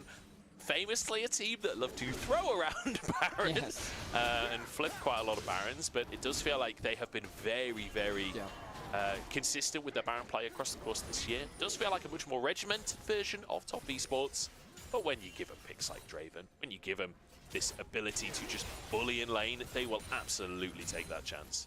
And the fact that 369 rejoining the roster and being such a force in the top lane as well, you know, roaming down to that lane to top jungle as well, so willing to follow his team into the fire and light a couple of those fires himself, has once again changed this team. 369 been on magnificent form so far. But yes, they did drop a couple of series to the rivals, but they are still looking great. Baytron, again, just trying to stabilize this lane down bot side, and it's not exactly working that easily for them.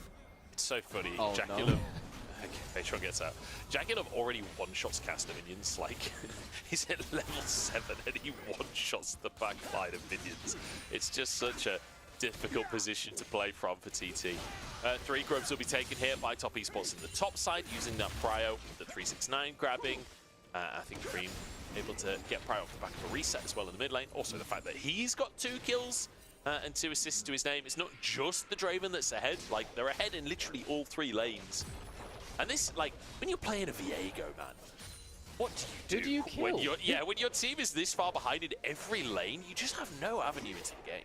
Yeah, and normally you'd be like, oh, we can at least have enough gold to get one fight. It's 10 minutes in, and you're already falling out of this game. Cream is likely going to solo kill UCal, maybe flash for flash after this point. He's got another flash Q. Not to be the case just here. Danger mark, though. Once again, UCal, as you were saying, even he's falling behind to Cream. He's picked up some early gold. He'll get himself a Malignance, and that's going to get much worse from this point. And, yeah, I mean, even if you go towards a first target, you have the Karma Shields on top of them. And you've got huge amounts of disruption available from Tien and Mako. You can start disrupting using Go or Engage as well. I've talked at length about how Viego has been used by teams that have been struggling to play more difficult compositions to just say, look, we'll get that first kill. This is now a very difficult composition to play. This has not ended up patching things over. Mako and maybe angling for a hook, and he missed just about. So close. Look at the CS lead in the bottom lane. All the stun side hits. The flash, not going to be used by 1xN. I wasn't sure. I mean, I suppose Jackulov's not really stacked up that much, because every time he gets a couple of stacks, he cashes it in immediately. So the ult execute, not doing that much just yet. Oh, Mako's found him. Another hook lands. Tien, can he follow up onto this one? I don't think so. The hostile takeover will deny the engage. Full tower. Yeah, that's so forced away. So many minions denied. Great equalizer in the top side gives 369 the all-in chance, and Hoya's just going to be solo killed. What a style game from Top Esports. It's going to be a return kill. I don't think he survives even with the flash. We'll see. UCal's up here, ult in. I think we'll be saying goodbye to the Rumble. Oh, the root still lands, unfortunate. I think he was trying to get out of the circle with the flash, but yeah, I think he'd already stepped into the circle. It does follow you at that point, so unfortunate for 369. But, I mean, how much of a style game is this? You do have 3 grubs apiece, so TT can at least get a plate back, but it is paling in comparison to the gold. Of the first turret of the game being put onto Jackulov, and if it wasn't bad already, you've now got almost a second item at 13 minutes into the game. You're meant to be getting this at, like, I don't know, 17, 18 minutes. You're going to get your first item, like, now. He's very far ahead, and he has that first turret on top of it. There's rewards dropped in the enemy jungle as well. It's very, very hard to catch Top Esports off guard. They might be able to get Jackulov as he's overpushed this top lane. He's currently alone. I don't think UCal wins a 1v1, though, is the problem. Even with a level lead, yeah, he's not winning that 1v1, and you can see that Baychwan and Chocho trying to move up. Okay, UCal sees that he's running out of time in this play, and someone will check the brush, so throws out a couple of abilities and flashes himself to safety. Well played by UCal just to get out, but I think the problem was Mako and Tien moved into the jungle to get vision, so the initial play of Chocho and Baychwan coming up to make this play on Jackulov just doesn't work. Top Esports going to cancel some backs. Yes, they can. UCal alone on the turret. Well, Top Esports, again, they took this at 13 minutes into the game. You're meant to be doing this so much later. Top Esports accelerated the game so much, forcing TT off of their own jungle camps. Oh, knock up onto 1xN. He does flash himself to safety here. TT in full retreat, spiraling despair onto Mako. It's not going to be enough to finish a kill here as Tien continues onto Hoya. A hook. That's a hook. How did he hit that through the wall? Janky hook coming on through. In goes Renekton. Jaculov low on HP, but still surviving. Hostile takeover through the entire team. And TT have done it. They found an angle 5v4 and punished Top Esports. Problem with Jaculov being fed is that, well, if you use the hostile takeover, one axe will also one-shot his team. The cleanse comes out from Hoya, and it means that the hostile takeover means that there's a couple of those spinning axes hitting Top Esports instead. That's the plan all along, get the Draven fed, so once you get that cleanse away, maybe he could be the team fight victory. It's a slim one at that, but it's something on the board. It's, again, realistically not going to be enough. Herald is going to help TT maybe get a power play somewhere, but you're losing a bot lane in a turret for it. You don't get the shutdown on the Draven all the same, so you don't get the big victory there. Top Esports, even though they lose some kills, probably still happy with how the map is being played after this. And again, just look at how far they're pushing in at this point of the game. This is not the time mark you do this. You normally do this around, Baron's spawn. Dragon's coming in later. They're level 6 on supports. This is very early in the game to be going for full 5v5s in enemy side of jungle. Well, it's not even a 5v5, it's 4v5 because the Rumble's not here. Hoya does get an angle, but can't quite get the one shot. But importantly, forces the cleanse. And then the cleanse comes through, and then, bot. Yeah, luckily for Jaculov, he dropped his axes. It's not often that you say that, but if he's got axes there, I'm pretty sure he just one-taps Mako as well.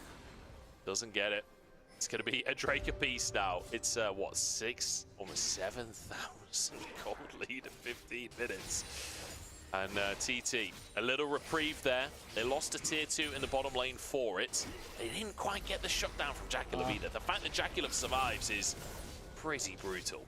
Did you happen to glance at the gold difference? They came up on the bottom half of the screen there. I think it's just about a 5,000 gold lead to Jaculov individually, just under.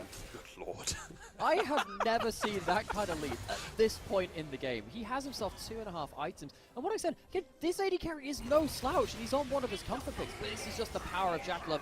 Going for another fight. Sets the equalizer and out, though. They're looking to disengage, and Jaculov is within range to respond to a fight. And that typically means TT don't want to take that fight. Also, Jaculov, having that ultimate available, he can influence the fight even without showing up, and he's got a collector now as well as a BF sword. And I don't know when the last kill he got was. I'm not sure if he got a kill in that previous fight or not, but potentially.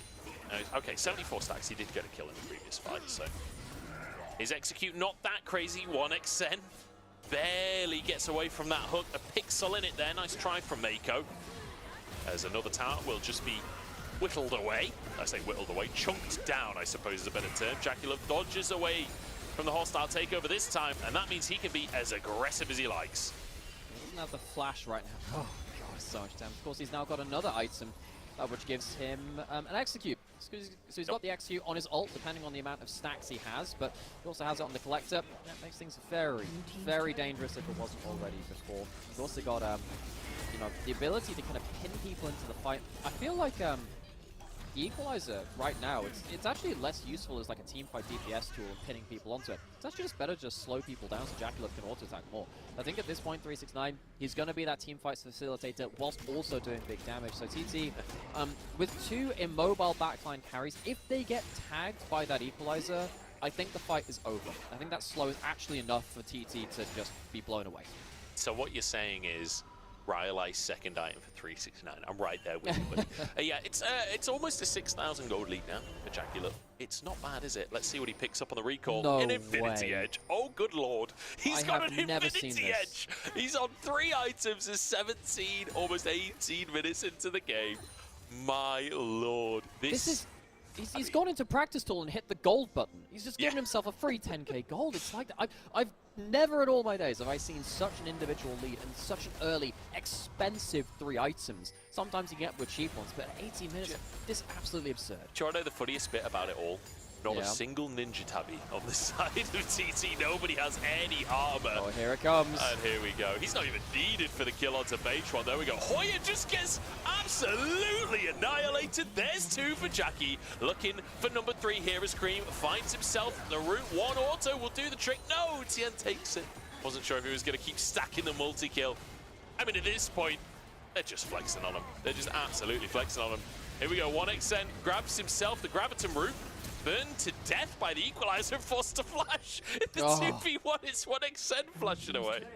How do you fight against this Cream's gold here. lead? This is the right play to make, but they're just so far behind. It is not fair. Oh, Cream's taken down. Didn't expect UCal to still be sticking around. Didn't see the control ward in the brush. Nice play by UCal. An important pickup for TT. I just don't know if it's really going to be enough. Right, so they're going to go towards Baron. Oh, no, they're so far ahead that the Baron's not alive. That does occasionally happen.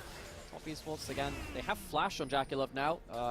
That makes it much easier for him to follow up and make the game-winning play. Well, I mean, the game-winning plays have already happened, but the game-sealing plays after this point.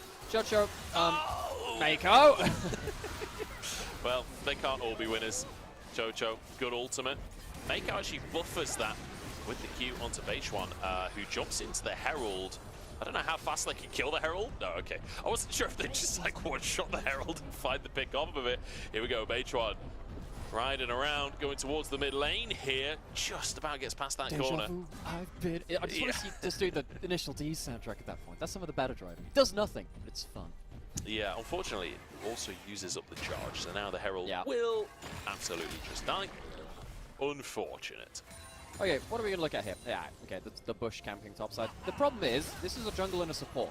They don't do damage. They teleport in with a little bit of damage, and it's late. Someone's already dead. The jungler's already gone. You don't have your resets available at that point. And then this is just another meal for Jaculov, who is absolutely monstering this game. This is one of the most individually dominant AD carry performances I've seen in a very long time. He is, again, this dude has just stepped into practice tool, clicked gold a couple of times, and he's just walked away with a whole couple of bags of cash.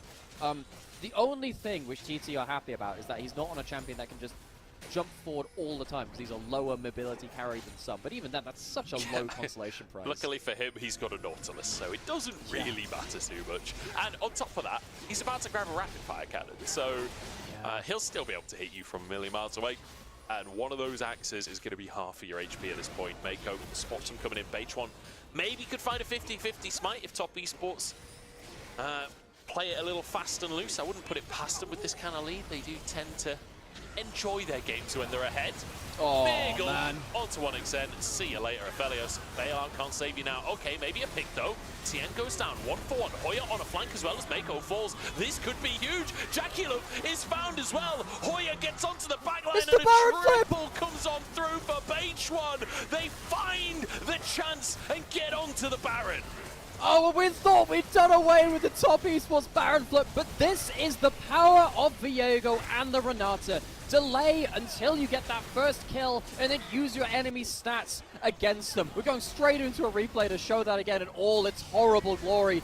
Mako flashes the moonshot from the Aphelios to avoid some damage. He still manages to get into the bailout and use that Infernum to get Tien low. The turnaround damage of 1xN is what sets this up, and then Beichuan slams home the home run. The double reset here, very important. Gets him enough regen to the point where he doesn't die. If he ends up dying there, maybe they can't take the Baron afterwards. He then takes the Draven's body, uses that to burn down the Baron even quicker. 1xN absolutely winning the play there. Fantastic damage coming out from him. And it means that a small reprieve comes through for TT. I mean, kills-wise are actually fairly even. They're still about 5,000 gold down, which it doesn't sound like that much in the context of this game. 5,000 gold in 22 minutes is still a monstrous lead. But The hey, thing is, now, it's a reprieve. you know, they're down 5 towers, right? 6-1. But they're already up, you know, they're within touching distance of the gold, considering where they were. If they can get onto a couple of these objectives, maybe they can get some big golden pocket back. They're looking for a CC chain, maybe finishing off Mako. Spiraling Despair should finish this one. It's a pick. Great stuff coming out from TT here. Another opportunity. Surely Top Esports, this is not the way your 100% record goes. A pick on Jaculov as well. That's a second back-to-back shutdown. And they could use the Draven's body to push towers quicker as well with his extra AD. TT, in such an important series for them, they are looking to get themselves into playoffs. If they could make it through a comeback like this, it would be a miracle to get themselves into the race. What is in the water this morning, Cream? Trying to chase down for more. Tien is here too. 369 doesn't have his ultimate. Still does a lot of damage. Okay, I don't think they can chase for more, but my goodness. Our first series of the day going the way of RNG over FPX. Now, after Top Esports get a 10,000 gold lead, a team with a 100% win rate when they're ahead, their biggest lead of the split of being ahead, and yet here we are with TT fighting back.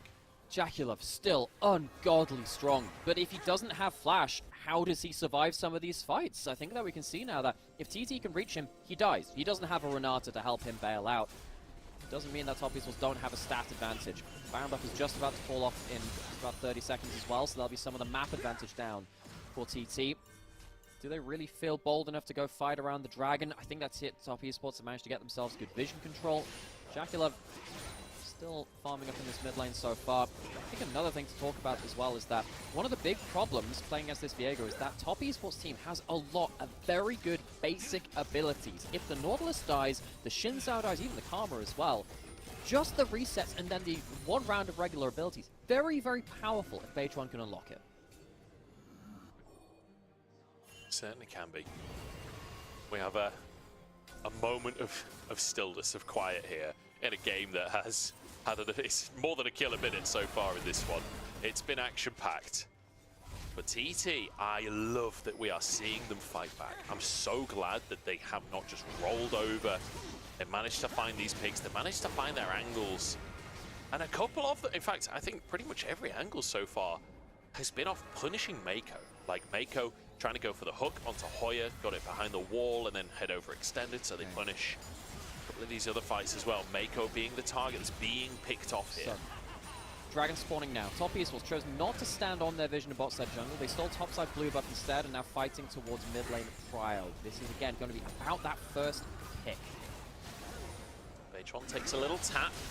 As there, the hook. No, this time it's not top esports being picked, and that means that TT are being destroyed. Mako low on HP, gets over towards the wall, but Beitron gets away from the route last possible second. There, 1xN goes for the 1v1 on Jaculov, but if you step up to the king, you better not miss. Taken down, and top esports, they'll blow this game wide open once again. Another hook from Mako as Chocho has nowhere to go. One last little harpoon to finish it, and 369, the first number of his name, matches the kills in the fight. It's 18 to 13 as top esports walk this one to the base. Oh, the hero juice runs out.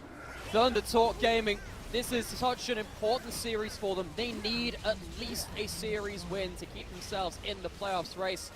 Likely even more than that, let's be honest. They have themselves a hard schedule. It's not going to be the game right now, but that could have been such a big moment. They just about miss out on a couple of key different resets. Hoya dies very, very quickly at the start of this. Chocho doesn't get the hostile takeover right here. I think that would have been such a big difference for them. It comes in a little bit late, even though you can see that Mako does end up being flashed away from. Beitron can't quite get the reset on him. I think Cream does a really good job alongside Tien from blocking him out. And then 1xN almost gets himself a crucial hit here. I think if Mako stands a bit closer to Jaculov, there's a chance that the actual splash damage kills him as well from the multi-man Infernum. Not quite there. The hero play fails. Nice try for 1xN, and I think you're absolutely right. I think if Mako's next to him, I think that's a kill. 1xN, the Infernum really has been the name of the game for TT so far. The previous play where he managed to get everyone so low for Beitron's resets. I love this aggressive Aphelios. He's not playing as the, you know, kite back carry that you want people to come to you. He's going aggressive. He's going in with the Infernum. Yeah, and trying to just one-shot. And this is exactly how he made his way into LPL from his LDL team as well. We knew that this champion was powerful in his trainee days. He was banned away from so much. It was his 1v9 champion. It hasn't been a 1v9 performance so far. He's had to really be working with his team. Now Mako, no flash for the next fight. We'll see if he can once again be picked off as this Nautilus by TT. That could be the go button. Beitron hanging around the side once again. A couple of caster minions made it through. They will start to whittle away at that inhib. Oh, no, they won't, because the super minion has just spawned. Okay, never mind. I don't think the mid-prior really is going to achieve much for TT. It's Jaculov still kiting backwards here. Bit of damage traded back and forth. Yukal takes chunk. Mako doesn't quite land that hook. Yukal forced to flash on that one. Beitron steps in once again. We're going back and forth on this fight, but this poke war is not winnable for TT with how much damage Jaculov's doing. Hostile takeovers wide, equalizer onto 5 people, and that redemption crucial. But if they stay in the circle, they might die for it. Mako nearly burnt down himself. Yeah, 1xN has the rifle turrets. If you walk over them and you disrespect them, you're gonna die. Very, very close, even with the awkward teamfight setup to getting a kill back. Once again, 1xN's Aphelios really being the core of that play. Teleport back in from Hoya, but no ultimate from Quaid. No flash available on him either. Shosho, no ult. Big tools burned by Top Esports. Yeah. It feels like they've survived the play. Mako's in base right now. The Top Esports cannot fight this second, and TT, they get mid-prio, they can move into the river. This is their chance to regain control, and TT actually standing their ground in this sort of poke war that happened. Now they move over to the Baron. Okay, so Infernum up for 1xN. He doesn't have the rifle turrets, but he has the big Mega Infernum bomb. Let's look to see if they can do the hero play. Mako punishes the lack of flash, and Yukal is immediately eviscerated. Reset for Patron, but Jacula focuses him this time. 1xN Infernum does nothing when Jaculov's on Draven, flashing forwards for the Quadra and destroying TT where they stand. He locks in his Draven and he makes this game his game. There were some hero plays, but Thunder couldn't strike enough. Top Esports walking away with a heartbreaking blow to TT. The thunder was loud, but unfortunately the lightning struck elsewhere. Fantastic game from Top Esports, snowballing the early game like crazy. It nearly got away from them, but that 100% win rate when ahead of 15 stays intact after all. And we'll just pretend it was clean, shall we? We'll pretend that was an easy one. The early game certainly was, the mid game not so much. TT, they are going to be kicking themselves after it felt like there were a couple of chances which just flipped against them, given the fact that it was not close for so much of that game. Top East was one of the most dominant games we have seen in the early game for the entire year anywhere. That was the level that we're talking about, and still it almost became a question. Yeah. Such an important series for TT, they can't quite get that miracle comeback. I feel like every single fight as well was down to the hostile takeovers. Like, when you were looking at Jackulov, 80% of what he was thinking about in that fight is like, either do I have cleanse, or B, can I dodge the hostile takeover? Those were the two key things for Jackulov. We're going to jump into a break. I'm hoping TT have more of that in the tank and less of the early game in the tank. We'll have to find out in a few minutes.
Welcome back, everybody, to the LPL. I'm Munch, this is Nymira.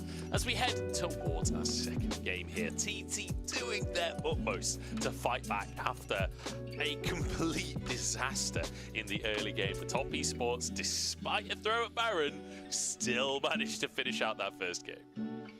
I think it goes to show a lot of what top esports have done in their early games recently. So destructive. As soon as the first play goes their way, they are very, very destructive. But for one of the first times we've seen in this year, they couldn't hold on to it completely cleanly. Great hero plays coming out of TT to allow Viego resets, particularly around that Baron. But there are a couple of other fights too where you can see that Mako on the Nautilus. It's one of the reasons why Viego, Renata pretty good into the Nautilus. Nautilus is very often the first kill in those kind of fights, and that allows that reset win condition. Even with that, top esports overcame. I think Jackal obviously going to walk away with a hell of a lot of damage, a hell of a lot of fear once again on that Draven. I wonder if Jaculov actually gets the MVP on this one. He did have an insane laning phase, and he will get the MVP in the end. 8,000 gold lead in the end, and that's after what XN had so much time to get back into the game. I wasn't sure if 369 could maybe like sneak it just from having so much damage in the team fights and, you know, getting some good equalizers. I feel like it was a long shot at best. Jaculov could have grabbed that one on his Draven. Not too surprising. Insane laning phase now from top esports on, in fact, every single lane. 3 winning lanes in the first game. Let's see if they can repeat that here in game number 2. Looking towards UCal as well. The Talia banned away from him in game number 1. And I wouldn't be surprised if they do the same thing again here in game 2. No, I don't think that one's the hard one to lock in terms of your bans. What I'm interested in is whether we're going to have top esports on blue side and first picking Renekton away from Hoya, because Hoya was fine on the Renekton. The thing is, Hoya has been very, very vulnerable when he's been put into bad matchups, and he's not really had the resources in draft. So it wouldn't surprise me to see if that Renekton taken away from him. We do have top esports on the blue side, which indeed they are. Questions about that top lane matchup for me? See what they're going to go for. I think top esports would much rather lock in a Nautilus first pick than a Renekton first pick, to be honest, with how Mako's looked on the pick in general. And on top of that, like you say, potentially getting a counter pick for 369 would be pretty glorious for top esports. Kalista, away the Ari. It's the same bans almost, with a Viego slipped in to take that away from Baytron after, let's be honest, that was very much a win condition for TT in that previous game. Okay. The Lucian first pick. So Lucian first pick has fallen off in the LPL. This is a great pick for Jackal and Mako, for one, but it's also a really good takeaway from 1xN and Chocho. Lucian has arguably been 1xN's best champion in this split, so you can lock in a power pick, you deny it from the other team, and away from 2 of those really key carries from TT. You want to deny them as much ability as possible. It wouldn't surprise me to see UCal lock in the Hui again at this point. I think that's just a good blind pick in mid lane. I don't think Cream would. I mean, Cream have 1 or 2 look-ins, but UCal typically going to be very, very valuable. And I can't really counter them easily. So Zeri comes on through, very defensive bot lane. TT, you could go for something like the Karma as well, something that UCal has played. I mean, something that just everybody has played. It's a very strong mid laner right now, but instead going to go for the Lulu. We're back here again. Zeri. We're back in the building again. It's Lucian Nami versus Zeri Lulu. Oh, we thought we'd escaped this for so long. It's just, time is a flat circle. I don't even know if it's a flat circle. I think it's just like a swing now. I think this keeps going on the same line here and there. We get the Lucian Nami and the Zeri Lulu. We get something else for a little while.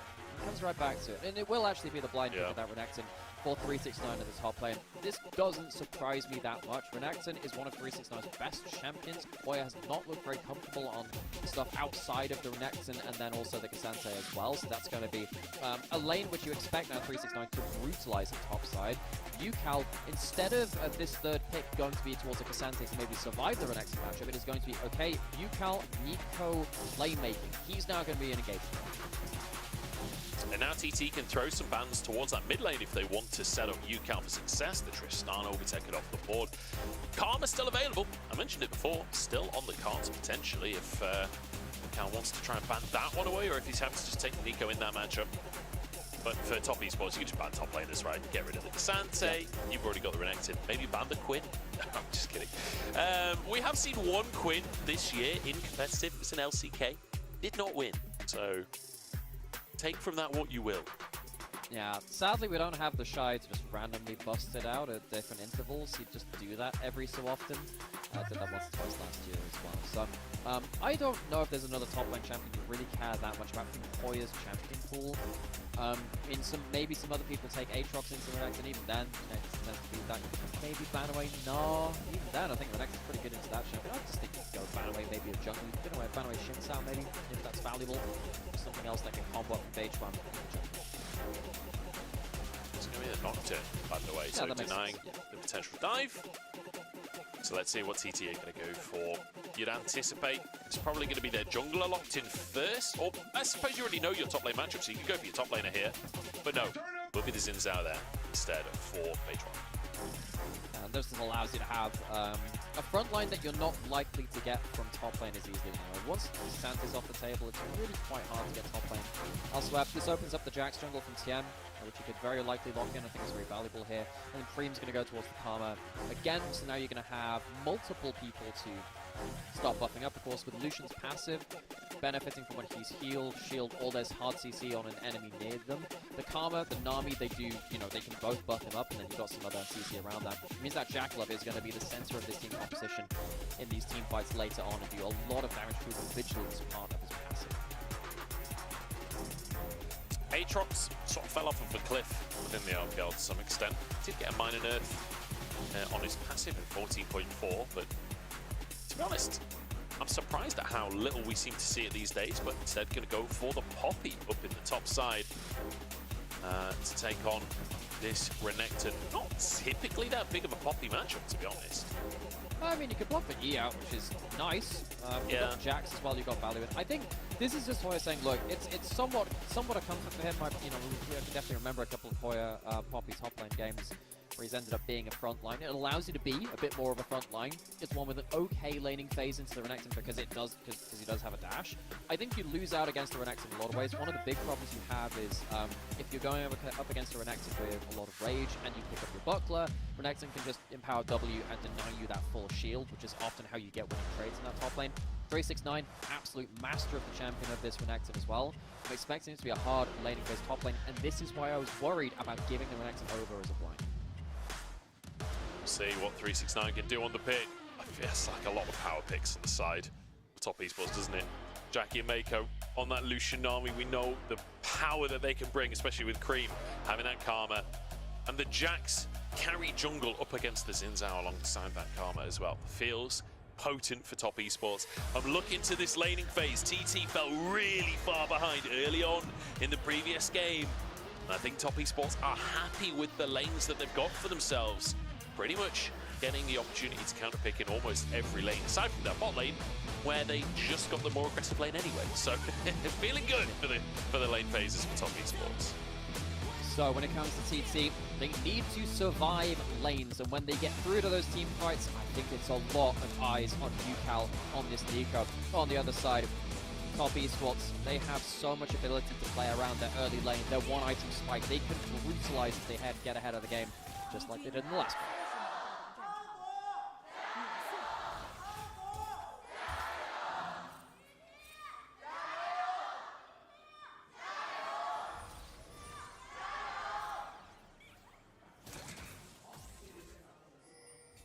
So UCal being a little bit cheeky with it to start off, pretending to be that Lulu at level 1, but unfortunately for TT, Top Esports not going to fall for it. Jackie Love and Mako staying back, staying in the tri-brush.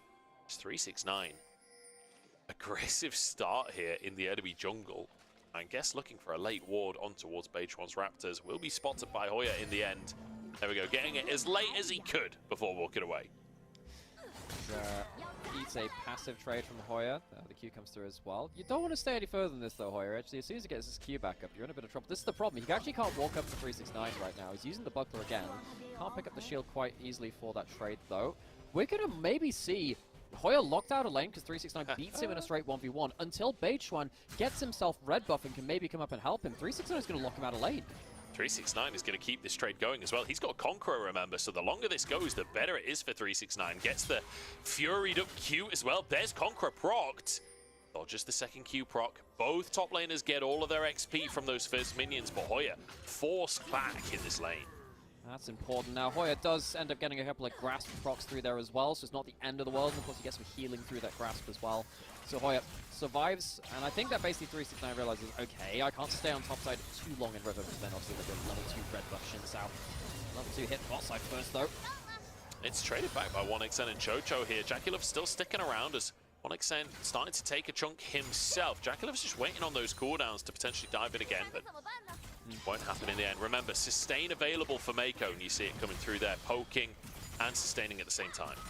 1xN doing a really good job of just making sure he's got his full passive for those big trades. He even gets the the auto reset between the Q click Q for the ward kill as well in the brush. Laning phase going a lot better early on than it did in that first game against that Draven and the Nautilus. Crucial W there from Hoya. As you said, this Poppy can do well in the matchup, as long as you're timing that W well. It's not typically a pick that you think of as a Renekton counter necessarily, but can certainly mitigate a lot of the pressure that Renekton can bring to the top lane. See if 369 can continue to leverage the advantage he found at level 1. So far, so good on the CS. What was that hanging around UCal? Huh? That was like, what is that? Oh, what the hell? It's like some giant, Twitch just stacked his poison or what? it's like a giant spectral hologram or something. I'm like, wow, this guy's got like a full heads-up display attached to it. Yeah, a bit of an odd one there.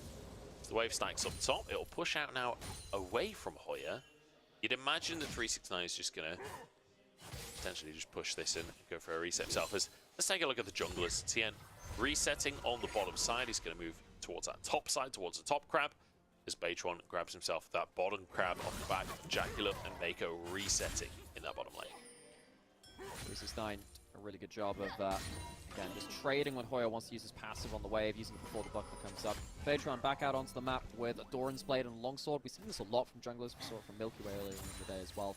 Particularly in games like this, where TT are going to be weathering an early game storm in some ways, because you're against Top Esports. It's the way of things. Doran's gives you really good combat stats, even though it won't complete into a more full item beyond that point. Means that particularly after first clear, very, very good to just get some combat stats on the board. Not too shabby. Good little trade on the 1xN there from Jackie Love and Mako as well. And this game, this early game, is a little bit more like what we've come to expect from Top Esports this year. While they are the fastest team in the league, typically that's off of one big fight, one big moment where they manage to exploit a weakness from the enemy and then snowball from there. Typically, it's not been too much craziness in the early game. I think just the previous game, seeing an opportunity to really punish and going for that with the Draven lock-in, but generally speaking, that's not been the way for Top Esports. And I think maybe the coach, Despair behind the scenes, we're zooming in as Watching Hoya CS. No, misses one. He did. Oh, he it missed was two. so He missed clean. two. Yeah, he got most of them though. Fair play to Hoya there. Oh, I thought he only missed the one. That's still something. Either way, I mean, 369 obviously doing a really good job of just making sure that Hoya has to be farming under turret and show those under tower replays. You know, one of my favorite clips of all time was, well, I think it was at a Worlds game where there was a Lulu wave clearing back in like season 5 or something, and there was a replay just of a Lulu slow-mo walking up to a wave and flip lancing through an entire back. It's really satisfying. Sometimes I don't mind it. I don't really get it with the copy. There's nothing that special here. Yeah. As Jackie Love takes a big old chunk. 1xN can use the barrier. That's the second barrier of the game already at 5.5 minutes. And look at this all in from TT's bot lane there. Absolutely monstering through. In the meantime, TT looking for a pickle to cream as well. This is their opportunity here. Baytron gets the knock-up and the root lands as well. Tien suddenly in a 1v2 and he's looking for Baytron as well. He ain't stopping anytime soon. Gets the double stun and suddenly 1v1ing UCal, who's hit level 6 but the Pop Blossom already on cooldown. Tien forced away the he flash, gets it! finds the root and UCal takes the second. The mid-jungle 2v2, even with a counter. Really going bad. Bot lane now still fighting. Oh, that Glitter Lance slow, I think might have actually saved Jojo. No, the flash from Jackie Love. That damage, waits for the shield to go down and then finishes off the kill. Once again, all guns blazing in terms of fights in the early game. It's going more even than it did in game 1. Particularly that mid-jungle 2v2, you expect the Jax to be beating out the Shinsao, but honestly, UCal, great value, comboing up with his jungler. Bot side though, Jackie Love and Maker once again catching out Shocho. It's not the first time that's happened. We're going back to that mid-jungle 2v2. Tien actually starts off and he's used his counter, he's used his lead strike. That's why he can't necessarily get in for the best counter strike for this kind of play. UCal, key here that he ends up holding his E for that extra CC, so there's no chance of getting dodged out on. Tien just about cleans up one, but UCal, we said that there was a lot of responsibility on this Nico to be a bit of a hero player. I really think this is part of that. Gold in hand. This Nico is going to be scary later on and move straight into the 2v2 on bot side. We've already seen this fight go massively in both directions. Just Jackie Love who comes out ahead here. And it's the fact that this shield comes on through from Chocho. You see him shield himself in a second here. Dash forward. Jackie Love doesn't go for the auto, waits for the shield, and then flashes to get the proc from Mako's Tidecolor's Blessing as well. Really well played there by Top Esports. So, UCal has his ult back up, doesn't have his flash. There's a Dragon obviously just been taken by TT. Just wondering where the next plays of the game are going to be. First grubs are taken, next ones are going to be spawning next couple of minutes as well. So it was Dragon for grubs traded. Hoya, you can't check here. Uses that ward. Needs to be a little careful. Please do not face check this. Okay, control ward committed as well. That's just a chunk of gold given over to Top Esports essentially, but Hoya walks away with his life. And the red buff is defended as well, as 369 is starting to hurt in these trades when the W is used effectively. That being said though, Hoya's doing okay. I definitely, was definitely seeing the CS advantage coming up from 369, and this was the worry of what happens if you take the connect away from Hoya. You're going to get brutalized in the laning phase. Shove under the turret, but no mana for the ult. It's just going to be a hard trade and nothing more. Yeah, 369 using that Dominus to crash the wave. He'll be able to get himself a free reset off. He's 25 CS up. Obviously, Hoya will close that gap slightly as he clears that wave, but even still, advantage for Top Esports in the top side. They got the 3 grubs in trade for that first Drake. Similarly to what we saw in the previous game, as 1xN now just being out-traded by Mako. Nami is so annoying in those trades. It's so obnoxious laning against an army that knows how to trade. Jackie Love takes a big old chunk. It's 1xN once again using that barrier. I love how proactively that barrier is being used. Yeah, and he ends up using the duration of the polymorph to get some extra damage down, dodges out in the tidal wave. Again, I think that Jackie Love and Mako, genuinely fantastic laning duo. I really want to credit though 1xN. I think Shocho suffered in the lane. 1xN from his movement in the laning phase and being able to dodge out and skills. Again, this guy is a fairly rookie AD carry, folks. The fact that he's at least in the conversation in a lot of these games, and in the last game made some hero plays, it's actually pretty big given the stature of the names he's against. Yeah, I think 1xN has been pretty exceptional across most of today. Obviously the 2v2's not really working out, but I do feel like that's mostly on Chocho. And I am an AD carry player myself, so maybe I'm biased. Hard to say without going back and re-watching the VODs, but either way, 1xN has had some really great moments. The Aphelios moments in the previous game as well, where even though the game is feeling doomed, trying to take things into his own hands and understanding the game to a level where he knows that even as Aphelios, you can be the setup champion, and then the Viego can be the carry instead. So definitely a player that over the next couple of years, I'm going to be keeping my eye on. I really hope we get to see him on a roster that looks like a contender. And TT last year, you know, they brought him in halfway through the year. They looked like they could do something special, but just again, the whole team couldn't quite come together. It was kind of UCal and 1xN trading off carry performances. UCal flashing into mid, not quite catching Cream as the flash away. Important moment there. Good reactions from Cream. UCal trading back and forth there. As in the meantime, Tien trying to do these grubs as fast as possible. He's got 4 already. And it looks like there will be no response impact from Patron. I wasn't sure if him and UCal were going to go for something. I was a little nervous because Pop Blossom's down. Definitely not a fight angle in my eyes, but it just seemed like the way they were pathing. Anyway, it is going to be 6 groups for Top Esports, which is great news for 369. You know, one thing which I've just been laughing at a little bit in the background is discovering that Zeri is one of the worst Eco champions to hide as, because you can't even do the Q auto attack, you have to do the right click permanently. Really kind of funny, it's like, well, obviously he's not that, he's using real auto attack all the time, so he's standing alone in top side. Yeah, it's a knock up there. Flash available for 369, and we'll have to use that. The Q should get him some sustain, but he's so low and the Q's on cooldown. He's taken down. Patron, great punish.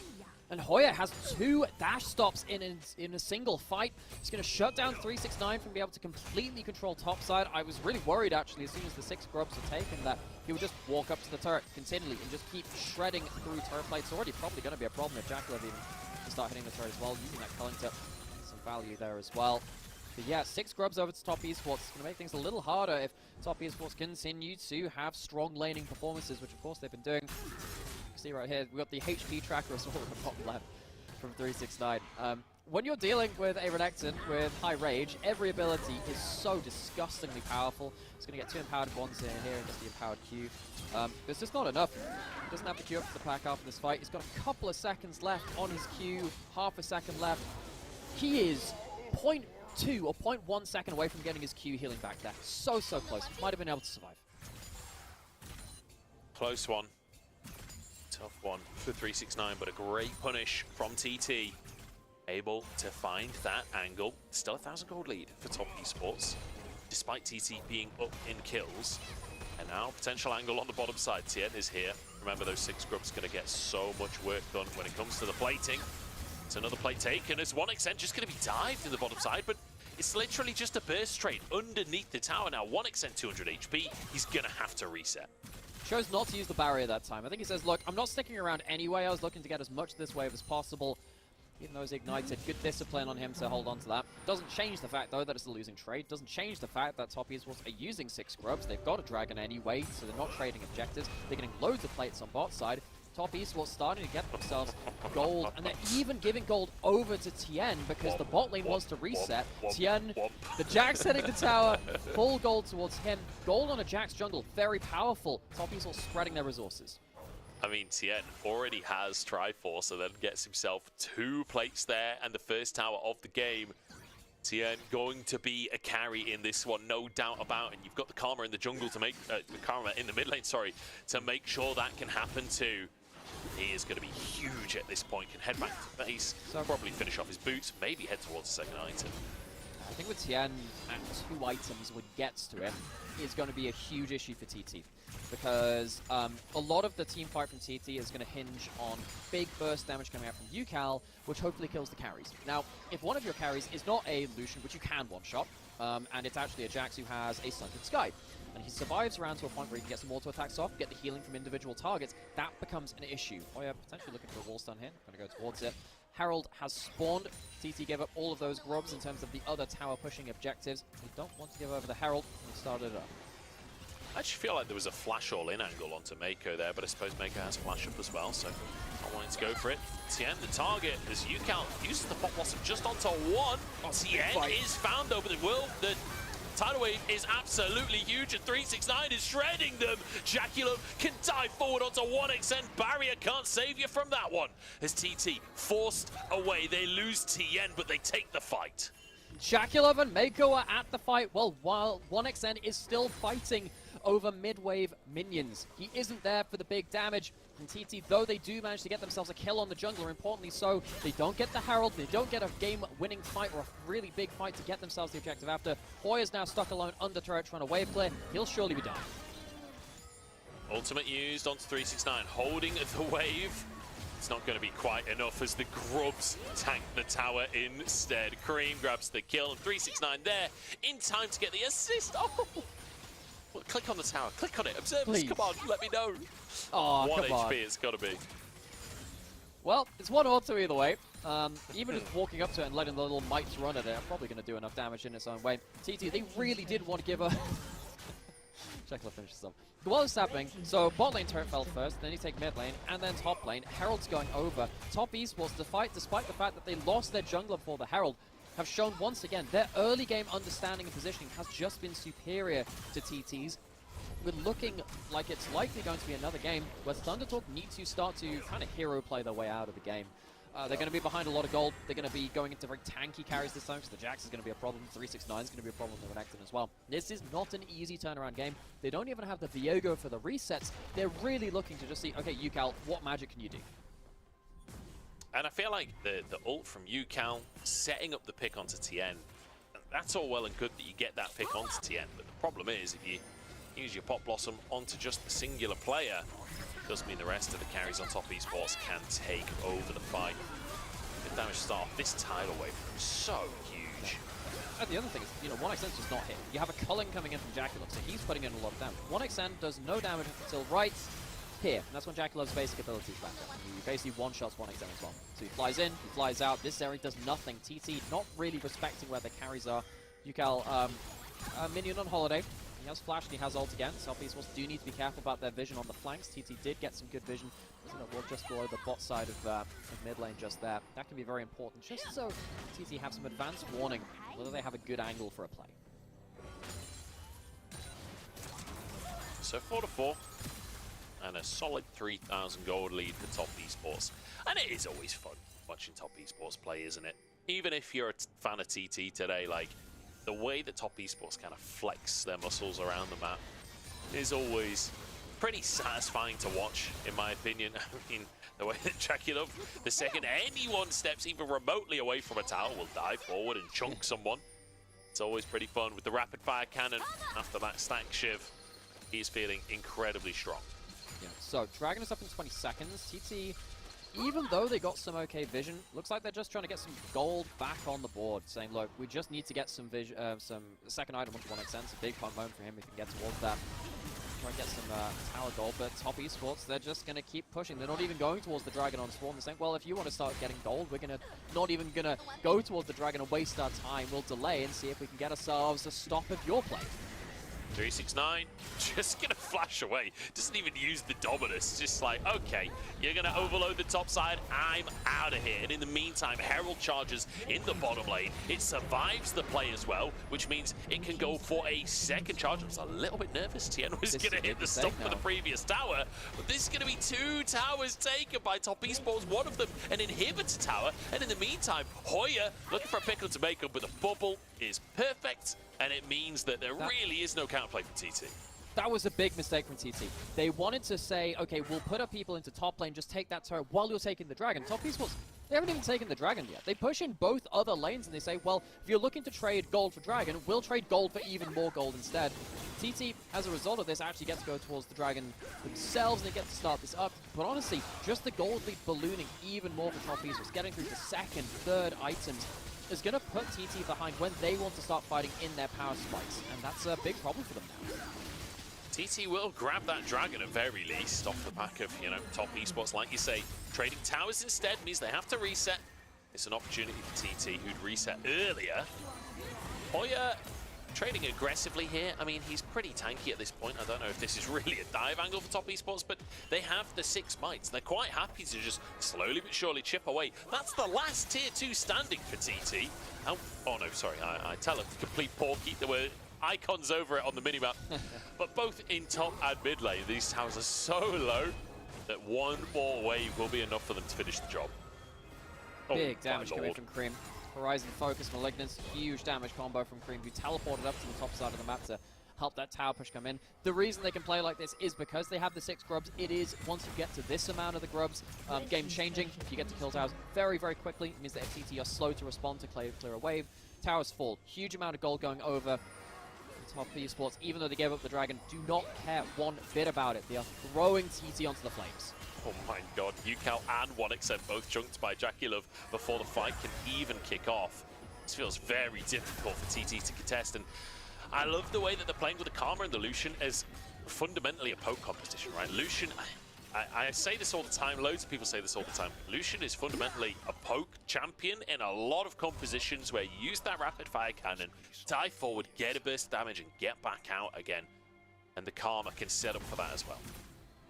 Oh, that's very true. It's sometimes a bit more conditional, because it's not as quick poke as something like a Jace putting down a Shock Blast. And sometimes you need a bit of vision, just so when you jump forward, you're not just immediately jumped on before. But the culling is so long range and so high damage, you can't stand in the culling and return fire, so you have to get away from it. So often it's uncontested, unless you're playing something like a Callista. Callista can sometimes just press ult and then throw the support at you and say, go! Choose the Pokemon and stop the Lucian from dashing at you. You look at TT's composition, though. The only way you stop Lucian jumping in is with UCal, really. I think that even someone like Koya jumping over a wall is not going to be enough to stop Lucian from just doing his thing. So a lot of it is on UCal, but if he's in the lane, wave clearing, because he's in the mid lane, he needs to be in another lane getting farmed somewhere. Or if he's on Vision, which Top Esports have been doing well at maintaining when JackieLove has been going aggressively, TT run out of options, and that means that JackieLove, one of the most aggressive mechanical AD carries that the LPL has to offer, gets to have a strong champion in their strength. This is just a double whammy of bad juju for TT, really. It's just like bad vibes. It ain't so good for them. Oh, it's not been a very fun game for them so far, I fear. As while they may be even in kill score, they are 5,000 gold down. Top Esports now just controlling the map, fighting for vision, trying to make sure that TT can get as little as possible at this point. 1xN realizes he's got to get out of dodge. This is no longer a part of the map that he can contest. The culling comes on through. That's half of 1xN's health. Just instantly deleted. There's not even a dragon up. I'm not 100% sure why Top Esports are fighting so hard for the bottom side of the map, to be honest. Because they want to keep up vision, stop TT getting their own jungle camps. This is one of the big things which happens when you're ahead in the game. If you can't get your own jungle camps, each camp that you take from the enemy jungle is, 200, 300 gold in your favor. And because they don't want to have TT getting up to their own items, and they don't want them to get towards like the miracle flank from UCal, you may as well just keep up the full court press. You have the tools to do it. It'll tide your vision control over to the next dragon spawn. You can recall well in time for that. Just spend your money and then get back out onto the map. It's just a full court press. TT, they have very few options. They don't even have like flank teleport wards because they've been stuck on their area of the map for such a long time. Now, Top Esports move to the top side of the map where Baron lays in his lair. And sounds like the beginning of a story. Not sure it's a good one for TT. yeah, it's a bit of a tragedy for the side of TT, unfortunately. Dare I say, it may not be as exciting of a story as you'd hope, because Top Esports are in a monstrous position right now. However, we said that in the previous game, TT managed to find a way back in. They managed to find some miracle plays. UCal sitting pretty strong on the Nico. 2 items, has his rocket belt, has that Zhonya's as well, so can get in and do some damage. Yeah. Really hard to get that angle when you don't have vision, though. Patron getting forced to use his ult, and here comes the ult! Oh, 2-man ult from UCal. Big damage out from 1xN as well. And suddenly an opportunity. Cream just about getting away with a shield. Somehow still alive, but Patron shuts him down. Tien has to be the carry this time around. He's on the Jax. He might make it happen, but Hoya dodges the stun. Double for Tien as 369 arrives on the play as well. They're hunting for Chocho. The Glitter Lance only stops one. Chocho desperately sprinting around the top lane, but I don't think there's a way out for the Lulu this time. Tien takes a third in the fight. Ends up being a 3 for 3. It was a hero play from UCal, but this is the problem with Top Esports giving so much gold to Tien. They gave him the tower in bot side, first tower gold, and the plates that went along with it. He's now at 2.5 items as a Jax jungle. Now, he can be the carry, even though the bot lane is absolutely mashed. UCal finds the angle. This is great, but you just can't deal with everyone at once. You can't ask more from this mid lane. This is a problem where you just don't have the gold. 1xN, he tries to clean up, he flashes forward, and Tien absolutely monsters him. I wonder if 1xN had just played it a little bit further back and said, look, we've already got the bot lane kills, this is back off now, get Dragon. I wonder if this would work better for them. I think they overchase in the second half of this play, and Tien just mashes them. I think part of that as well is that 369 TP'd in behind, so Hoya couldn't really just Chocho actually manages to get himself a cleanse there, and suddenly he's turned around on screen and said, I thought Chocho was doomed, but no, the Mikhail saves his life. And instead, TT again finding these hero plays. In goes Hoya, 1v4, knock up across the team here. Jackie Love dodges away from the route from UCal and keeps himself safe. 4v5, Top Esports now push forward. 1xN nearly gets one-shot by Tien, but it's Hoya to go down. And the Croc is in the back line. Tien with a double kill, and UCal, he finds Jackie Love, but it's a mere consolation prize. Tien, the carry jungler, with a quadra kill. It was a valiant attempt from ThunderTalk after almost miracle making in game 1 and finding some hero plays in game 2. It is just not enough. Top Esports are too good of a team. They're too good of players individually.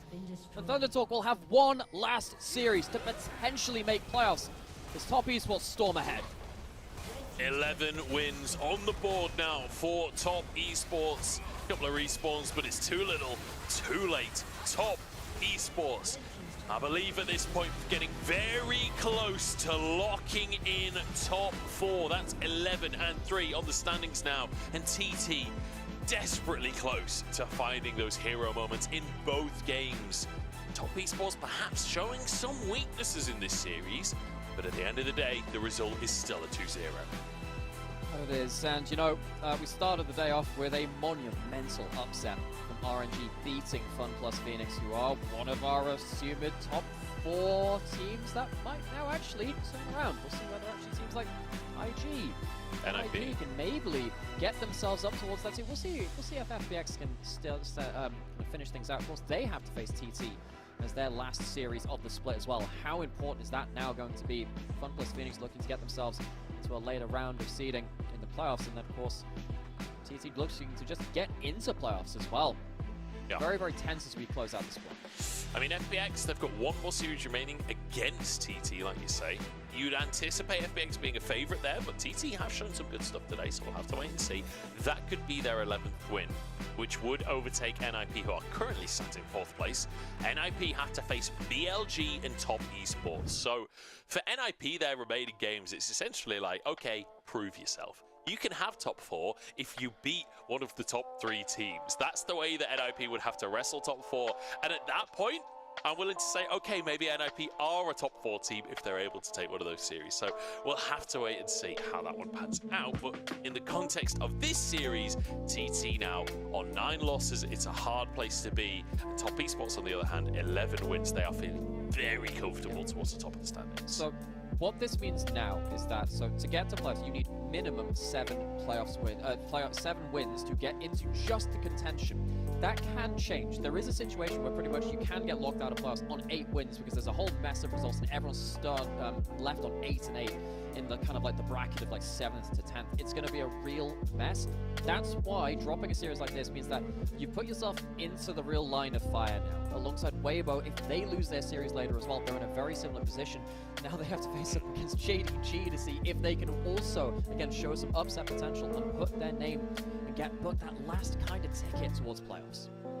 I just want to point out as well on the standings, because of FPX losing out earlier today and now Top Esports winning that series on game difference alone, both JDG and Top Esports are guaranteed top 4 at this stage, which it was sort of a given that they were going to be top 4 anyway, but now it is officially locked in. They can't get any lower than 4th place, and we'll see who else is going to get in that top 4. There's one more slot remaining. It's either FPX or NIP. The one big problem for FPX outside of matchups and stuff is game difference. Right now, It's a game difference advantage for NIP by 3 points, which means FPX not only need to win well, but they also kind of need NIP to lose in 2-0 fashion. So we'll have to see. there's a lot to talk about in terms of the standings. In terms of this game, though, let's kind of return to what we just witnessed here. I do think there are positives to take away from TT. Like, especially UCal today on the Nico, like multiple hero moments on the Nico later on in this game, multiple moments from everyone on TT in that first game as well. I feel like there are definitely positives. The problem is you cannot be falling this far behind in the laning phases every single game, right? And that's a problem that's really hard to fix. And it is in some ways. I think that obviously UCal great in the mid lane laning phase, and mid lane leads aren't really a huge thing right now, aside of some matchups where you've got like a mage and a really good matchup versus someone that can just keep bullying out. I think that 1xN on a pure laning level from him, he's been fine. In the 2v2s, Shoujo has, in game 1, level 1 hooks, giving up half his HP for free. That's not really something you can accept versus top esports. They will win games off of that alone, and indeed they did. Game 2, not being able to use the shielding on the right time for the Lucian. It times out, he dies to the next double stack auto that comes out there too. Some very slight moments of error which lead to huge game-breaking advantages. You can tell that TT are on the verge of being a really good team, because I like what they do in mid-game, I like what they do in late game as well. But if they're doing that from behind every game, how can you realistically judge them for that? I think that Hoya, he's been more stable today than I would have given him credit for. I think he's had some really poor games recently in the individual laning phase. We've seen him do some good work when he's, again, gotten through to that mid-game. We just need to see some semblance of stability through laning phase to actually judge how good this team could be against some of the real big dogs in the LPL. I'll have to see. They've got one more series to prove it, and again, still technically possible that they make it into playoffs, but it's not looking good at this point. Let's look at our post-game as we round things out on our second series here. As I'm curious on the damage numbers, and yeah, it is just JackeyLove kind of soaring ahead of everyone else. I'm amazed at how much damage Hoya actually did across this game. Hoya was doing a lot of work against 369 in the laning phase, and then he actually did some okay work with some AoE Qs and like those kind of pop-up ults as well. I think the Hoya with the poppy was a good pick overall, I suppose. It's just, again, how do you play it from so far behind? And on the other side, Top Esports, again, it is real credit for them putting TT so far behind from laning phase. I think that TN, when he was ahead of the game, has shown that I think the jungle meta for a lot of other regions has gotten quite stale. LPL, I think we're loving it over here. The Jax jungle has been a real staple of the LPL jungle pool, and it's done very, very well for the likes of Milky Way and Tien and Shun and Kanavi as well. Tien has been one of our premier carry Jax jungle players, and you can see how he can win late game team fights on it. And the fact that the team is literally like giving him first tower and a bunch of solo plates, like how often do you see a jungler gifted that? But Top Esports knowing that they can carry from the jungle via Tien. And yeah, fantastic stuff. I mean, the jungle meta in LPL feels pretty exciting to me. Like Xin Zhao, Jax, Lee Sin, Kindred's in there, occasionally Brand coming in. Lots of carries, lots of ability to push the game forward as a jungler. And it feels like the jungle pool, not just in terms of champions, but in terms of players, is extremely exciting towards the top of the table here in the LPL.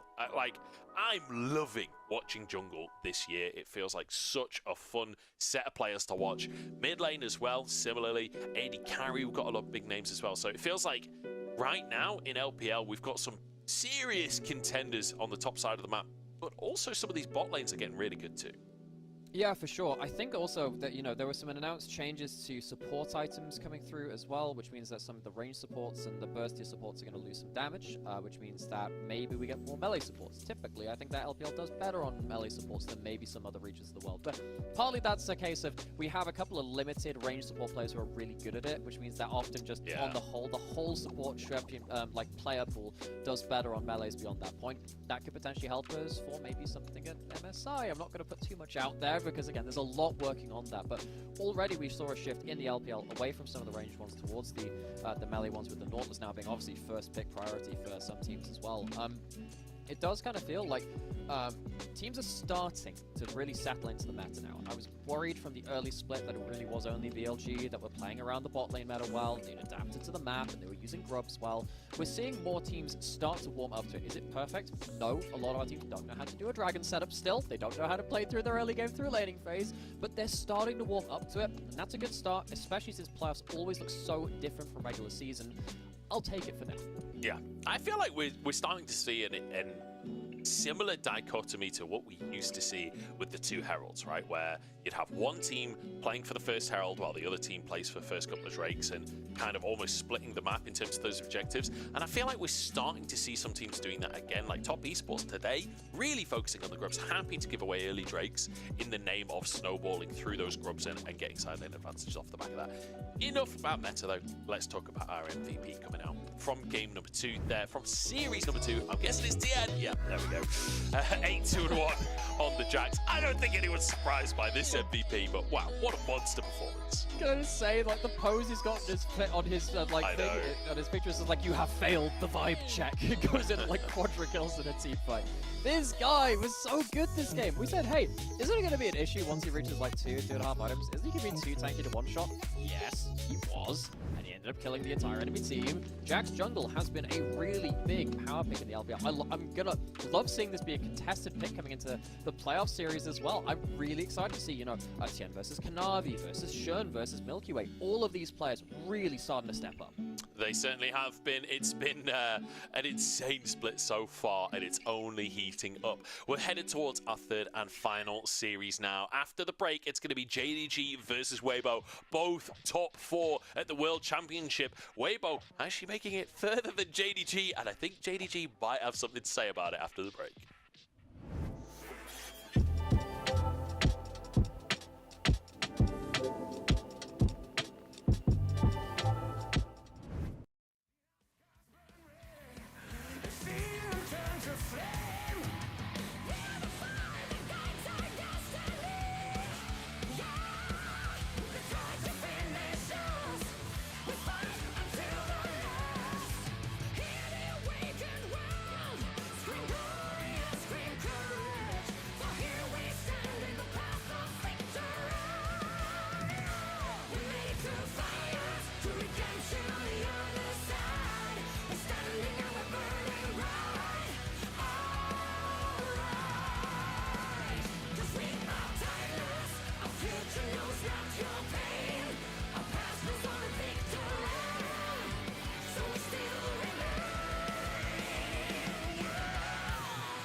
everyone, and welcome back to the LPL. We're headed to our third and final series of the day. It's JDG versus Weibo. And if you were watching Worlds last year, these were two of the most successful LPL teams. Obviously, JDG MSI champions, Weibo making it to Worlds finals against all odds, in my opinion, but a lot of people believed in them. I'm Munch, joined by Nymera as we head towards this third series. And once again, Nymera, we gotta talk about this race for playoffs. We do, because despite the fact that Weibo were a world finalist team, they are almost on the brink of being eliminated from playoffs contention in the LPL. This team is one which is currently set at 6 and 8, very similar to TT before. So what that means in the grand scheme of things is that they do need to win at least one series. Now, luckily for them, because their game score is better than what we saw from TT earlier in the day, they don't have to, well, if they do win all of their games, they will qualify. If that's a hard ask, though, given their schedule coming up. They have JDG right now. I believe they have IG at the end of the split as well, which is obviously a very difficult opponent for them comparative to their own level of play. IG, they've had their own pitfalls, but it feels like the remaining schedule is going to be very difficult, and JDG have looked really dominant again through the back half of this split. They took down Top Esports, even though they lost to FPX. This team is one which you can't overlook. Certainly not. This is a team that have been kind of scary. I'm not going to lie to you. Weibo coming in today, I mean, on the cusp of being knocked out, right? Like you said, the remaining series, very, very tough. You hope for a little bit more from them, but they're on a 2-loss streak right now. Most recently losing to LGD. And I feel like, you know, coming in, a lot of people were excited about Weibo again this year. Mentioning no names, but Lyric specifically had them at #1 in his power rankings, which I don't think he's ever going to live down. Chaser him. Oh dear, rookie mistake there. But yeah, I mean, you know, Weibo, the only LPL team with a winning record versus JDG last year. You know, you got Xiaohu, he's the Tiger King of Spring. They've got cool green jerseys. I feel like that's the hopium for Weibo. Yeah. However, in reality, the reality is that Xiaohu has not really been performing. He's definitely improved over the split, but definitely not at the previous Xiaohu spring performance level that you'd hope for. And today they're wearing white jerseys, so that point doesn't even stand. And yes, they did have the only winning record against JDG last year. They managed to avoid them when it came to Worlds playoffs. And unfortunately, they can't avoid them during the regular season. And I don't know if that record's going to continue. Yeah, I mean, the one thing we know about Weibo is, if there was one phrase to encapsulate them, they are consistently inconsistent. They'll win one game and look fantastic, and then they could be playing a very similar draft, and things would completely fall apart. Very, very hard to predict what Weibo will turn up on the day, and sadly, in that roll of the dice, and it's felt like a bit of a weighted coin that's been flipped, you're more likely to get negative than you are to get positive. On the other side, JDG, on the whole, very, very consistent. Yes, they did drop a series to FPX, and that was a pretty damning series for them, but I think particularly when Kanavi Missing have been on the same page with stuff like the Lee Sin Rakan duos, and Sheer also walking onto stage there as well, the fresh face of the roster, playing a lot of his comfort champions. This team has looked great. There is a lot to be excited for JDG as they head into the postseason of spring. Certainly is. I feel like Sheer, he's been unleashed this year, hasn't he? We finally get to see him on the stage, and my goodness, has he looked good statistically as well. Looking pretty fantastic. He's first in multiple statistical categories in KDA, in goal difference of 15, kill participation, kills and assists of 15. The one big caveat is, obviously, he's going off of a much smaller sample pool than most players, so it's a lot easier to have bigger numbers in those categories. That said, part of the sample pool is playing against 369, so I still consider those stats to be meaningful. Yeah, there was a loss versus 369 and then 2 victories, and yeah, the great thing about LPL is that we don't just play a handful of games. We play a really rigorous regular season, which means that you get a big sample size, and it does mean that even when you're playing part of a split, you get some good information. Of course, we're playing in JDG's home arena, as we so often do for them over in Beijing. 2,000 seats for the audience. It does, Ruler said it felt like it was playing at Worlds with that kind of crowd size all the time. I wonder how that helps the players as well. I wonder how it helps someone like Sheer, actually, as a Again, a fresh face to the roster coming into his first split of LPL play. This guy was not a person with LDL experience. They really trusted this kind of like pickup from out of nowhere. He's going up against ZDZ, who obviously stepping into the shoes of the Shy from last year, who is the most popular player in the LPL. He's won almost every award for that particular accolade in the LPL awards at the end of the season. He's won something like 5 times, something, a very large amount of them. But ZDZ coming in, I'm not going to say I'm a ZDZ apologist. I just feel like he is not necessarily the biggest problem with the team. I feel like the problem is not pointing fingers necessarily all the individuals. Every single player, besides maybe Lights in the bot lane, has had an awful lot to answer for in regards to their teamfight positioning, the way that they played out macro as a team.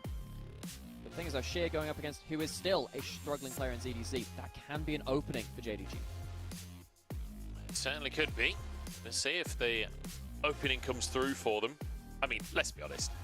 JDG are the kind of team that make their own openings as well. So the fact that there are openings being offered by Weibo, as well as the fact that you just are JDG, definitely leads me to believe that this should be a pretty one-sided series. However, I'm hoping to be wrong. Like you said, Weibo have had flashes of brilliance. I feel like we've seen a lot of series where they have one game that is really convincing, that they do look like a strong team.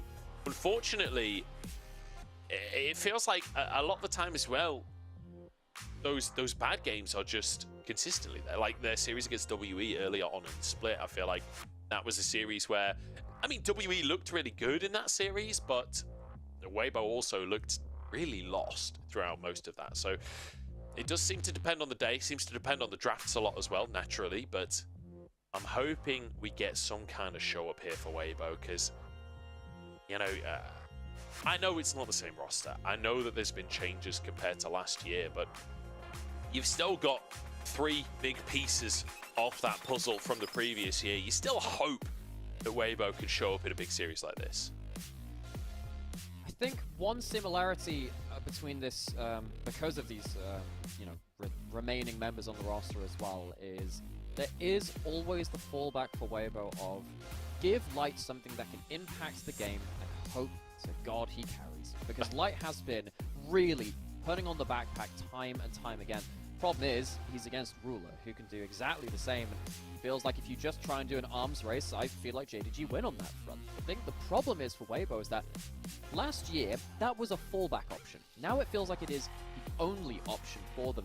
You have some moments where Xiaohu on something like the Talia, or he's had a couple of Tristana games to begin to where he can start picking up some of that damage numbers. It's just not consistent, and more often than not, he's actually being a detriment to the team with how he's positioning in lane and team fights and dying even in dominant games than the rest of it. And you look towards the jungle, you know, Xiaohu, fantastic 2023 on Anyone's Legend, came over to Weibo. I was very excited for him. They have struggled apparently as a team to incorporate him well enough that they have switched in and out Yodang as well from the Academy roster, from LDL roster. So that's not even all sunshine and rainbows there too. It really just feels like it is light or bust for them. Does feel a little bit that way, but perhaps that'll be... Oh no, the cup's leaking. Missing. Oh no. He just wants a cup Need of a better coffee. sippy cup. Nightmare. Yeah, we'll see. We'll see what they can do with the jungle. I mean, Xiaohu, like you say, I was excited that he was getting onto a bigger roster. I feel like ZDZ has had a couple of decent splits over the last couple of years, but unfortunately this year it's not quite been enough. And this is often the point we get to in the LPL where we have these rookie prospects come in and actually look decent, you know, show up in a few games. Xiaohu especially having quite a lot of good games, and then they get into a top team, they get into a team that should be contending, and it doesn't quite work out. They can't quite make it happen when it matters the most. We'll see if they can change that story today against JDG. 12-2 on the standings for JDG. It's obscene. As the bans coming on through. Tristana, Ash, TF. Not the blue side bans that you expect. They're just very, very kind of target picks. We talked about Xiaohu being a big Tristana player. Light plays it as well. Crisp has been one of the best range support players in the LPL as well, to the point where actually he was winning almost all of his games on range supports and losing almost all of them on the melee as well. Instant Talia, take away from Yagao, one of the better Talia players in the league, and a lock in for Xiao, who is one of his more comfortable picks. He's had some varied performances on this. You know, at least it's something that Weibo know how to play around.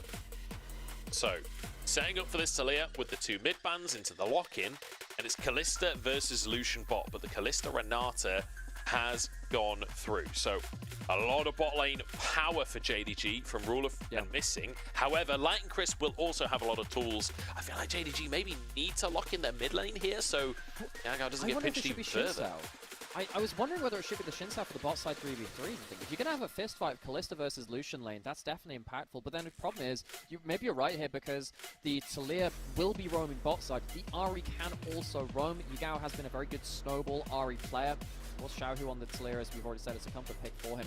Now, it really is all signs pointing south. It's all pointing towards the bot lane, even with the jungles not locked in. I feel like the second round of bans are going to have, we're obviously going to have either the Lucian or the Emilio or the Nami locked in here. I think we're going to get a lot of jungle bans aimed at stopping impacts towards the bot side of the map in our second round. We're going to see stuff like the Lee Sin and the Shin Sao probably locked away out of matchup, because this just screams to me bot side not just 3v3, but 4v4 with the mid laners involved.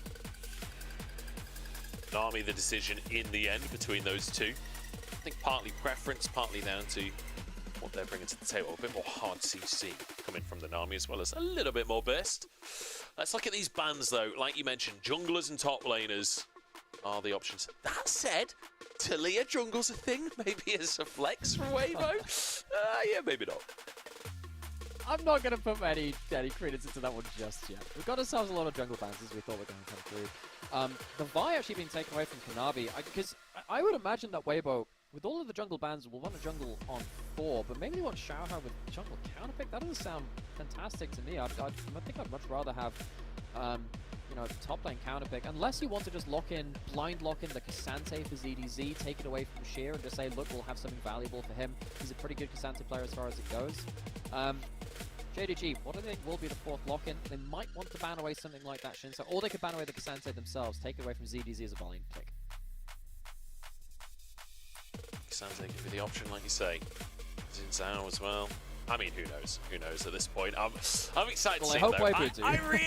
I really hope we just get aggression in the top lane as well. Like, we get like a Renekton versus Rumble kind of matchup, and then we get aggressive junglers, and it's just an absolute fist fight. Never mind, no Rumble matchup, because it's banned. They heard you. So, for me, I think you have two options. You either lock in Shin Sao and you just play hyper bot side 3v3, 4v4 and hope that ZDZ has a survival counterpick, or you lock Cassante and you look for a jungle counterpick that can help things out. They decide. Shin Sao is the play right now. It's a pretty good combo with Taliyah, because of course you've got the ability to just kind of walk forward, and once you get that third Q knock up, very good to combo in for the Taliyah shove too, and it gives you just very good early damage. You really want early 3v3 power. The Lee Sin, very good into that kind of play. Weirdly, Lee Sin is not really a mid-jungle champion anymore. He's actually just more about farming to level 3, showing up in bot lane and starting a fight.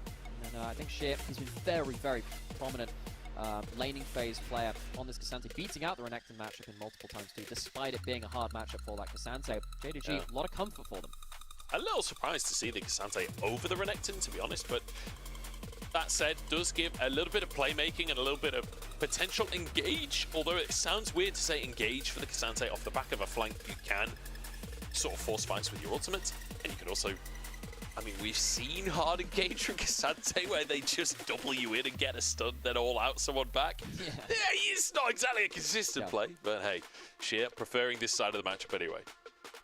I think the big thing about this is that Renekton hates playing into Taliyah and also hates playing into the Nami wave as well. At least the Cassante can press W in front of the tidal wave and be tanky for a little while and buy some space for the Kalista to do some damage. Problem is now, you have Renekton Taliyah. That's a really good combo between solo laners to the point where actually in the days of old of Taliyah jungle, we used to see Renekton Taliyah as a topside duo.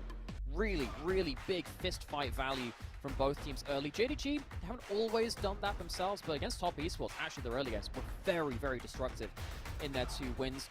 Weibo cannot afford to allow JDG, and particularly Kanabi, early game impact. If he is on form, I really worry about what this Lee Sin can do. A lot of pressure here on Weibo. They have to get some results here today.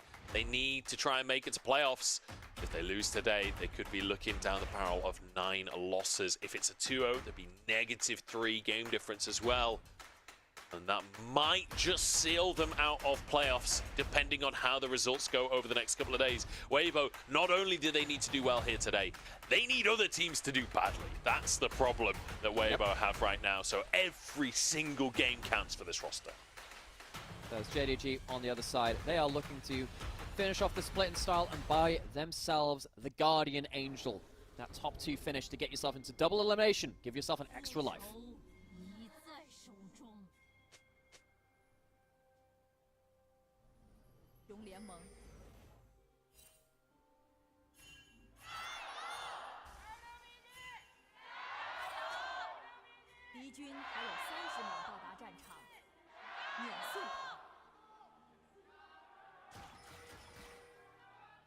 I just want to shout out the EDG, I think it's the EDG fan in the crowd there with a Chi-Chu hat. Valorant player, absolute legend. Oh. Yeah, just on the topic of the seedings there, the absolute game of chicken for the Gyos as well. Yagao has moved into the bottom lane. This could get spicy as the ward is going to be cleared. Oh no, they're letting Yagao get the ward, so he has XP advantage in mid lane.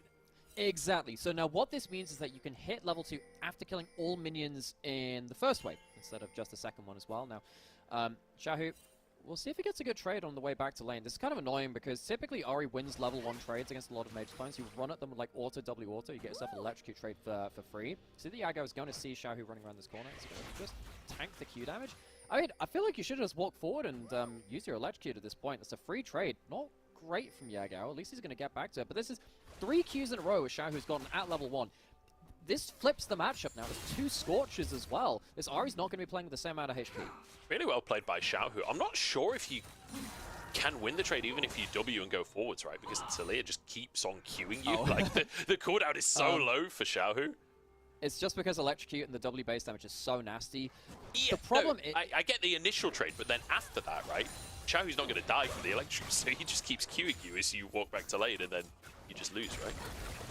Well, see what happens now with the XP advantage too. The extra HP coming through very early on, really, really nasty. Of course, Ari had a lot of buffs to her scaling HP as it comes through. It makes it more tanky in mid-game. Doesn't help you right now, though, and you can see that Xiaohu gets a nasty trade. Again, just continuing to shove this in. He's a player which we need to see an improvement out of. We need to see some more consistency out of. That's been the real problem for Weibo. To start like that, at least put things on rails a little easier so Yagao can't necessarily get himself to an easy early skirmishing foothold.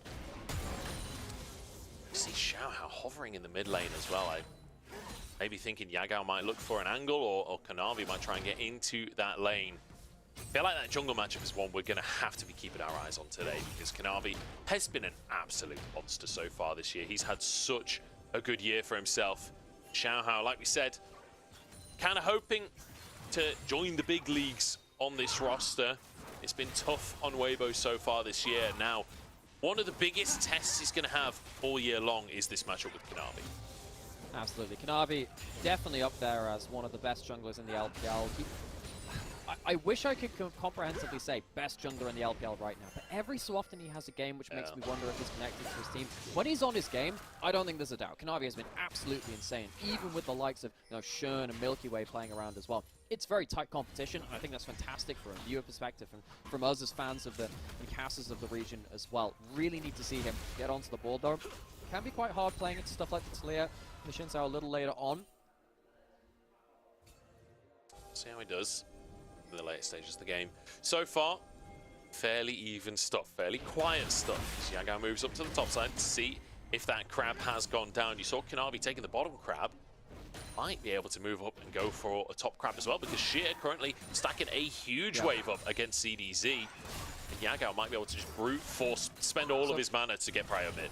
So Xiaohao, so both mid laners teleported back, and actually hasn't led up to, even the early trades which we were talking about, hasn't led so much. You see that Xiaohao is actually taking Scuttle right now. He's taking it before Kanavi can get there, which now means Kanavi has to go through a fully lit up top side. Go on to CDZ. I don't think he can find much here if he'd like to do so. Ghost going to be procced. Q3 available from Sheer. CDZ doesn't have his slice and dice, and he Q3 does get knocked back. The Q comes in, and Kanavi grabs first blood. Xiaohao wants to answer. He's in a 2v1. I don't think this is a fight that he wins. Big damage onto the enemy Lee Sin, but Xiaohao cannot follow it up in the end. Oh, it's just such an awkward timing window for Weibo. Bit of a disconnect between ZDZ and where he thinks Kanavi could be on the map. And once again, Kanavi's Lee Sin gets into the game. Vision Plant is going to spot that. Kanavi didn't fly over the wall. What this means is that Xiaohao can instead just go towards the first grubs of the game instead. What a charm. Yeah, little shot there from Yagao. And importantly, I want to credit Sheer here for going for a really aggressive trade with ZDZ just before Kanavi's coming into the lane. So the slice and dice was on cooldown. Really, really nice setup from Sheer. Again, another game where we see Sheer really performing in the top side.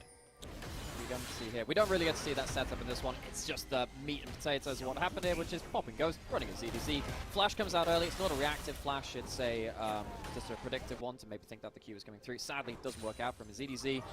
With a lot of eyes on him in a quite critical manner. Goes down for first blood.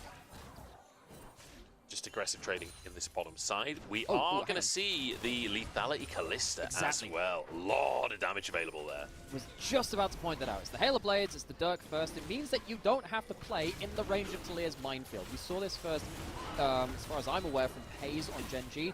That's fun because, of course, JDG's coach now is the old Gen G coach of Marfa. The coaches of Marfa versus Daney in this matchup, too. Heck, they've got a lot of history between themselves and various LCK teams and about the place, too. But Ruler going towards this lethality Callista build means that he doesn't have to play the more difficult style of Callista and say, well, I have to play very respectfully with the Talia. You play at your Q range, not your auto range instead. And also a big thing here is that you see you max up, you kind of do that on your regular Callista anyway.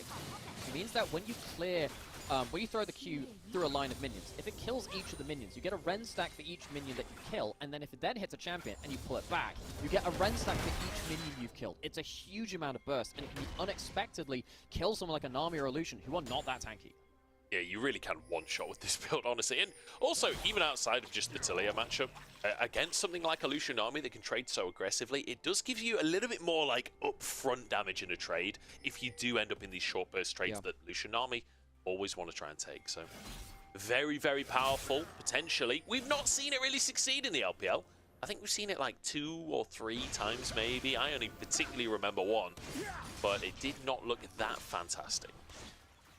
Yeah, I'm trying to remember. I think Ruler might have played a game of it. I don't remember if when else. We've definitely seen it a little bit before. It's not the first time, but still, I think in this matchup, I was a little surprised to see it because, of course, it means that the Renata doesn't have an auto attacker to work with. Really, it can help a little bit. The Halo Blades, and then the Bailout can help you, you know, get some extra attack speed because that's also a part of that Bailout. It's not just the revive part of it. Turns out it also gives you a load of movement speed and attack speed too, which is also why it works very well with the on-hit Callista. But still, I think that the actual Callista in isolation, very, very big for this game. And also means that it's just much harder for Weibo, as you said, to kind of close that distance and play the shorter trades with the Lucian dashing force. As you can see, Light, who is a very important player for Weibo, is getting kind of manhandled in the laning phase. It certainly is. Bit of a tough one here. And it's, I don't know, it's one of those positions where, like, you know, Lucian not necessarily known for his strong first couple of levels. It's once you get like 3 onwards that you start to get strong. Actually, level 6 spike there. Oh my god, that's the QE damage that you were talking about. Big chunk onto Light. Uses that culling as Xiaohao now moves into the top side once again. Sheer buffering a lot of the CC. Actually knocks him underneath the tower. Xiaohao taking tower shots, forced away, and Sheer walks out of it. That was gorgeous play. And the crowd roars to life behind it as well. They enjoyed that one. Sheer still no teleport. Wave crashing in towards top side, and Xiaohu hovering top lane too. So he could have potentially stopped him from picking up farm as well. Sheer getting away from kind of like 1 versus 2.5 with the threat of Xiaohu on top side. Very, very valuable. Problem is, still behind in the individual lane matchup, which means that ZDZ potentially able to keep pushing this tower with the grubs active. Great stuff from Sheer to survive the play in the top side. I did just have a little look. But there's no Unraveled Earth on Xiaohu now. He's to be careful. Oh, Xiaohu flashes the charm just inches away. That was a kind of dicey flash, I'm not going to lie, from Xiaohu. Yeah. But he does get away with it. That's all that matters at the end of the day, theoretically at least. So, you need to really wait until mid-game before you can play very, very aggressive and on the edge versus the Ahri and the Lee Sin, because once that E is down, you don't have an extra ability to stop people just flying in with dashes at you. That E, very, very valuable tool. So sadly for him, loses that flash for free. Maybe a return gank angle. You don't have the Malignance up just yet from Yagao to have very, very low Spirit Rush cooldown. Chris spotted roaming up towards mid lane as well. It's going to be Grubs taken in the second round by JDG, at least denying the full stack from Weibo. Oh, shoot, Gao is caught. That Gao caught out here, has to flash away. Spirit Rush on cooldown. Does get a bit of a trade back onto Xiaohu, but I'm not sure it's really worth it. 2 Grubs taken by JDG off the back of the lane swap. That is enough to at least deny the 5 Grubs. So, all in all, not the end of the world, but unfortunate for Yagao to have to use his flash. It's a little unfortunate, but hey, it's not death. I think you probably should have known you were in a bit of danger. If Chris was roaming up through bot river towards mid lane, you know that something is happening on the top side of the map. Ergo, don't be in a position away from your team when you don't have your ult. I think that's pretty standard in that regard, but still, then, well, gets back towards mid lane. Sheer gets himself a demolished proc on bot side. I like what happened here from JDG, by the way. It's a quick thing where you just get Ruler and Missing to quickly push in a wave top lane as Sheer pushes bot side. You both recall, you both switch around sides of the map, and it means that you just end up catching an extra wave than you potentially could have done elsewhere. It's one of those kind of unexpected, well, unappreciated things sometimes from just a regular spectator, because it's not the most, like, fun thing to watch, but it's like, hey, they've probably gained, like, an extra, couple of hundred gold from just sticking around from an extra wave and then swapping. Certainly have. I was having a look at the match history of Kalista in the LPL, just off of the back of our conversation. It has actually only been played one time. It was Ruler, and I remember watching the VOD to look at how the lethality Kalista worked out for him, and it was win. Like, he looked fine, but it was pretty much the Kadabi show on the Jax, so didn't really get to see the strength under a microscope. Here we go, Drake started. ZZ is up top and has TP available where Sheer doesn't. I think maybe JDG just respecting that TP advantage. There we are, and I think that makes a lot of sense. If you're going in a single directional fight versus a Taliyah, you tend to lose. Same with the Nami and the Lucian, actually, because the culling, the tidal wave comes out, and then you got the combo coming from Taliyah as well.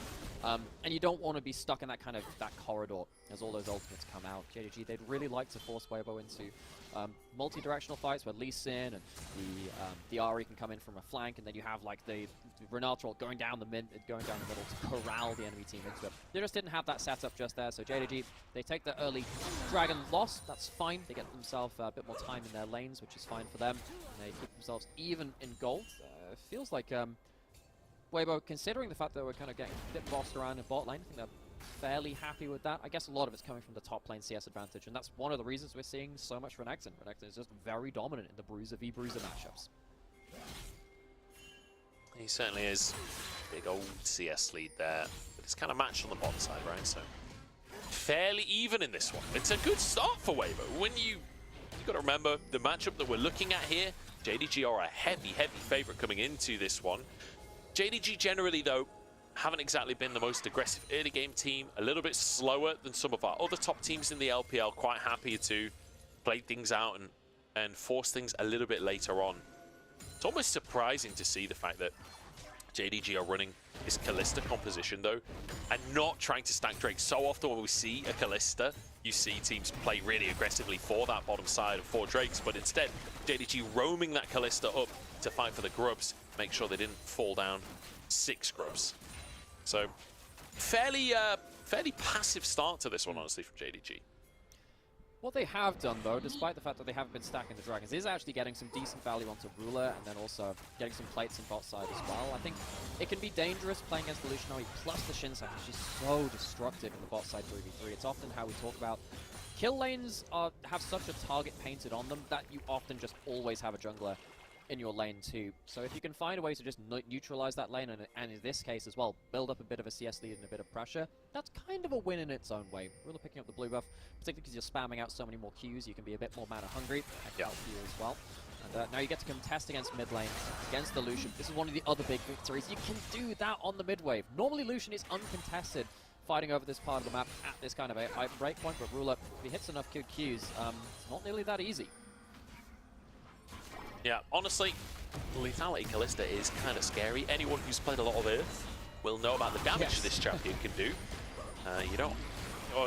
Historically, we've not necessarily seen it that much in competitive, but it does feel like lethality is just in such a strong position right now. Remember the Shy playing at top lane? Yeah, oh my God, it's disgusting. Sanguine Blade, remember that item? The And Shy playing that? Also, the one thing I will say, this works on any version of Callista, but Lethality especially. The play where you stack up all your Rens on Gromp, then Q through the Gromp and one-shot someone. Oh, it's disgusting. It's one of my favorite plays. Because I know a couple of people who are like dedicated Callista mains, so they've been looking for like the perfect one-shot. It's like the holy grail of Callista plays. Some of them have still been waiting for their moment on that one, and I've yet to see it in pro play. Would love to see that at some point. Maybe we'll see it in this game. I'm not sure anyone in their right minds is going to walk up to a Callista on a Gromp, and you can see, like, not quite getting the culling angle, so actually just the basic ability for the Ultra is very much working in favor of Ruler. Yeah, it certainly is. There's Light actually going for a bit of lethality on his second item as well, perhaps feeling like he needs to match that upfront damage. I think he went, sorry, the first item is ZDZ. Being dived, goes back out for the trade, but dashes to avoid the charm from Yangao. Keeps himself safe in the bottom side, but how safe is the question? The recall, if it's committed, it could be Xiaohao in trouble instead. Crisp is moving over. Xiaohu moving down and has that Weaver's Wall available. Xiaohao backs away, respects it, kicked against the wall, flashes the charm, but a tier 1 taken by JDG. Yeah, not quite the clean combo from JDG, but still buys the flash from Xiaohao and the ultimate from ZDZ, and they get themselves that tower. Meanwhile, Ruler wave clearing in mid lane safely, so there was a chance that he got jumped on. One fall as well. So JDG, we've known this from them. They don't always play the game fast. In fact, quite far from it. It feels like it's more of the once in a blue moon. They pull out a massive destructive early game. They did that versus top esports a couple of times, so that was typically through Missing's Rakan and Kanavi's Lee Sin. It's those kind of combos which have worked out for them very, very well. Herald though, being pushed into mid. This could potentially be a game kind of accelerating play for JDG. But let me know whether they can find it. Herald charging in. Just going to be half a tower. I don't think they can really commit to anything more there. Missing, attempting on the handshake. But now moving over to the Drake. Again, I feel like it's always Chemtech Sol. I feel like every game I cast is Chemtech Sol. I remember because we talk a lot about the Soul itself and try and justify whether it's good or not. Most of the time it's a failing effort. Yeah, it's not that great. It's not that great. It's okay. Ooh, handshake. Oh, nice handshake onto Xiaohao, and that Crescent Guard doesn't do anything for you in this matchup. 2 kills picked up. Can he get the charm? No. Xiaohu gets away. I think the charm was on cooldown at the time. Yagao has his flash. Yep, you're absolutely right.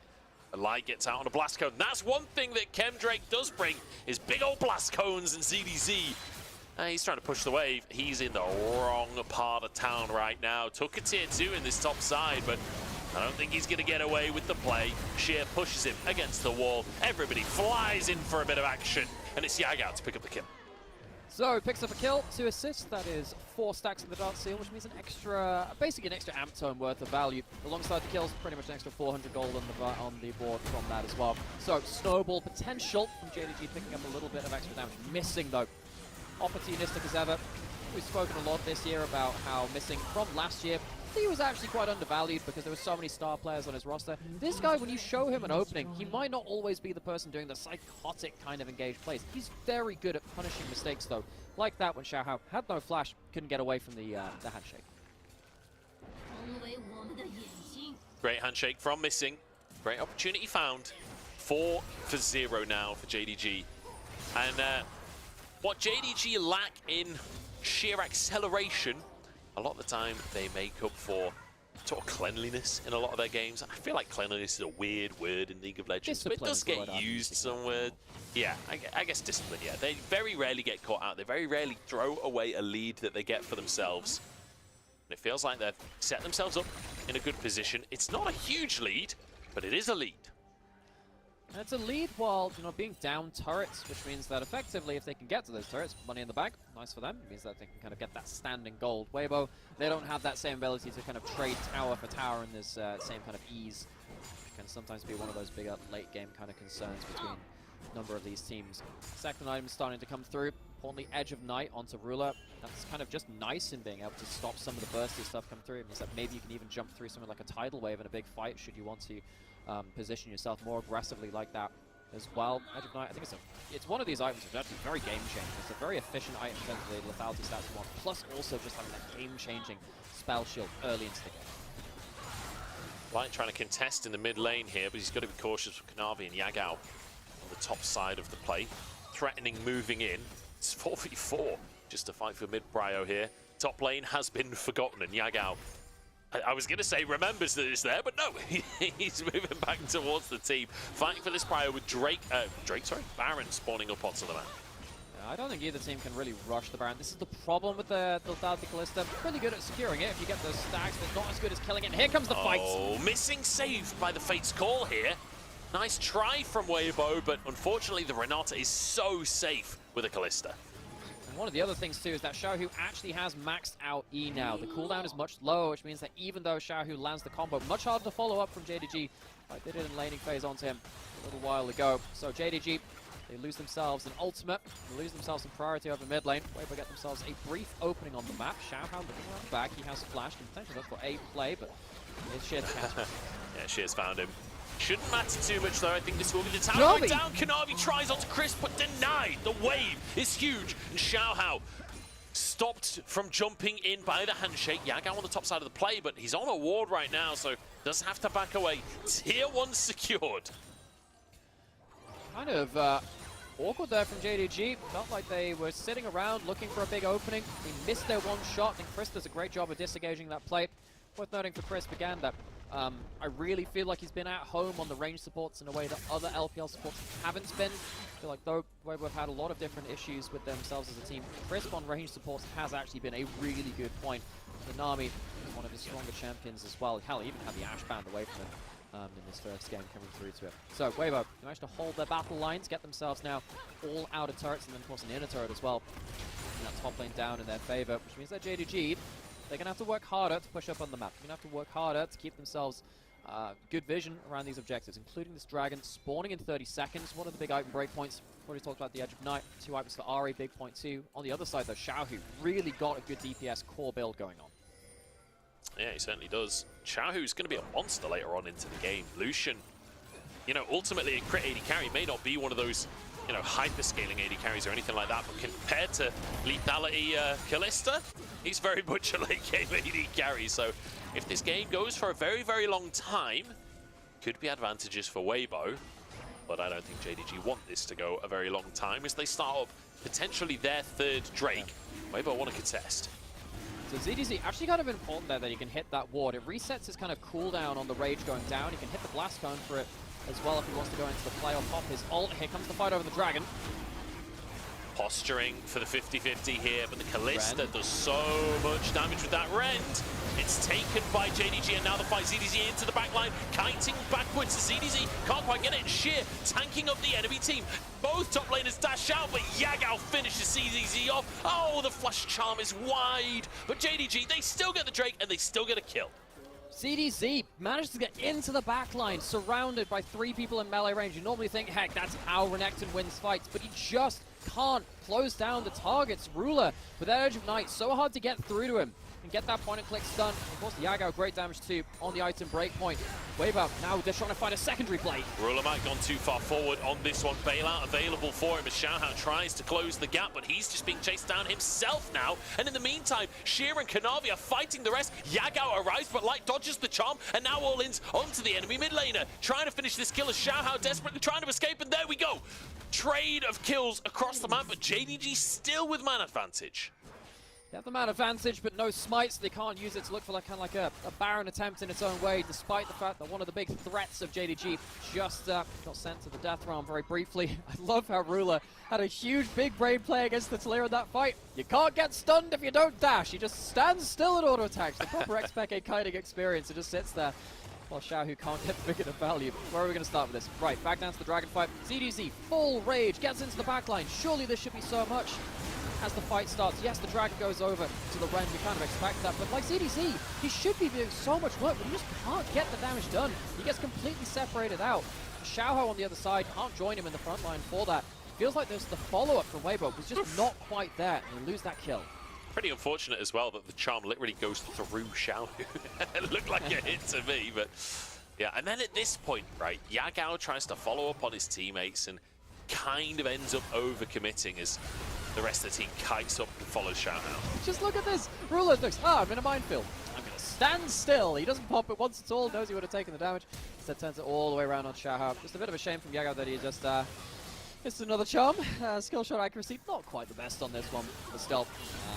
Awkward that he goes down, loses some Dark Seal stacks that he works very hard for, but still, on the whole, JDG winning out across the grand scheme of things. It feels like a shame to see Yagao kind of struggling on the Ahri to some extent today, because he's 50-50 on his Ahri so far, wins and losses, but I feel like on average he's been a pretty solid Ahri so far this split. It felt like this was one of the picks that maybe he could come back in. Oh, not again. The rocks come out as well to stop any follow-up. Xiaohu keeps himself alive and dodges yet another charm.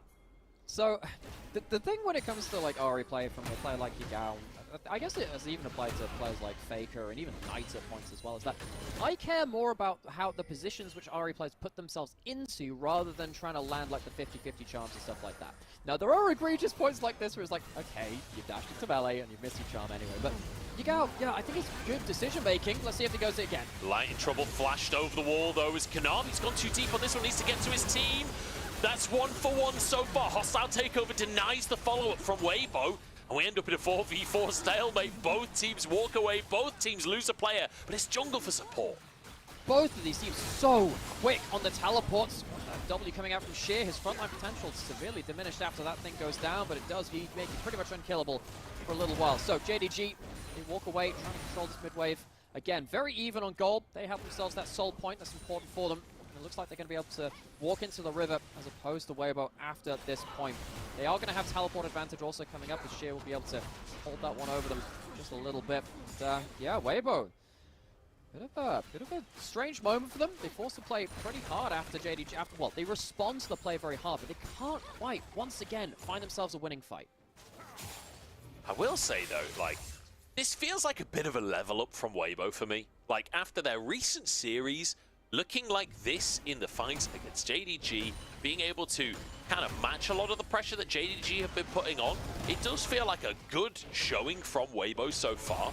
Like, regardless of the result, this has been a decent early game. Yes, they are behind in kills, they're slightly behind in gold. Yes, Soul Point is spawning in 30 seconds, and that could be a decider, but they have been going toe-to-toe with JDG, and I take that as a positive. And they stick the landing, though. Weibo. Very much best of three merchants, but in kind of one of the worst ways. They'll win one game, but can they get a big shove? That's a Kanavi! Kanavi so low, but Xiaohao can't finish the kill. Kanavi survives, he walks away. Yagao gets a charm as the Crescent Guard falls. Tidal wave through the team. Hostile takeover on the opposite side.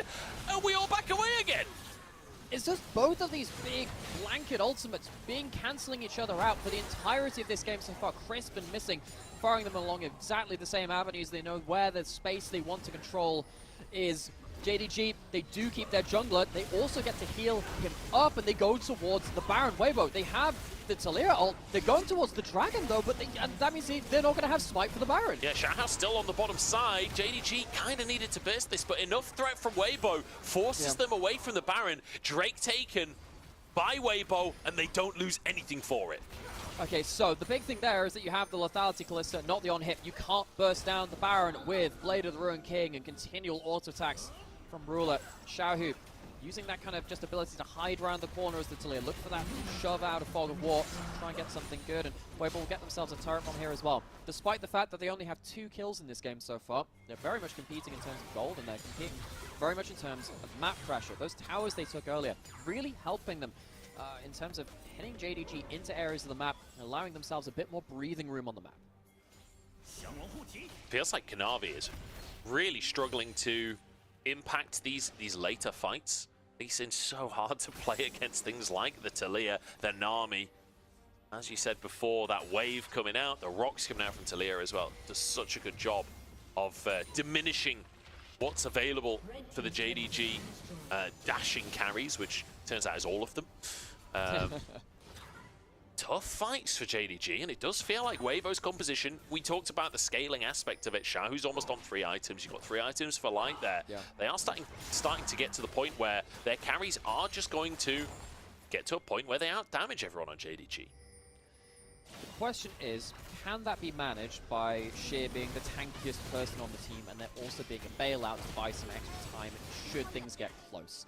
I think as it stands, I'm favoring Weibo in terms of the damage difference. Void Staff now picked up from Xiaohu. Now I'm definitely favoring them in terms of killing the front line. Sheer is going to have to do a huge amount of work to stop this Weibo team being able to just kind of like rack through the front line, get themselves that first kill. There's no Dragon up right now. Baron's still around. Both these teams fighting very heavily over mid lane, partly because that's where these AD carries, they're kind of like favored. They love to be in mid lane and go over into different sides of the river. And also because JDG are afraid of what Xiaohu can do with the ult if they split too far. They want to play just on mid lane alone if they can help it to stop this Talia just being able to wall off in unexpected directions. Wave denied there by Weibo, just one shot. And I have a question for you, Namira. At what point does Ruler just sell all of his items of Biorage Blade? That's a really good point. The problem is you don't have any items which transfer between the builds. You'd have to do a full build switch over, which would have to be hyper late game or nothing else. That's actually the big thing about this. If there was a Blade in this build, or if there was a Lord Dominic's Regard instead of the Serildus, that would be likely picked up. I think you could do it actually towards just the early parts of late game. I don't think you can really do it until you've got just boatloads of cash otherwise. I know that was part of a joke, but actually, I feel like there's a world where it would be quite valuable. It's one of those jokes where I don't think he's going to do it, but I also feel like we've got to the point where the lethality Callista, I mean, I don't know if it's really going to have much more impact on this game. We'll have to see. I've been wrong before, and this is Ruler we're talking about. He always seems to find a way, doesn't he?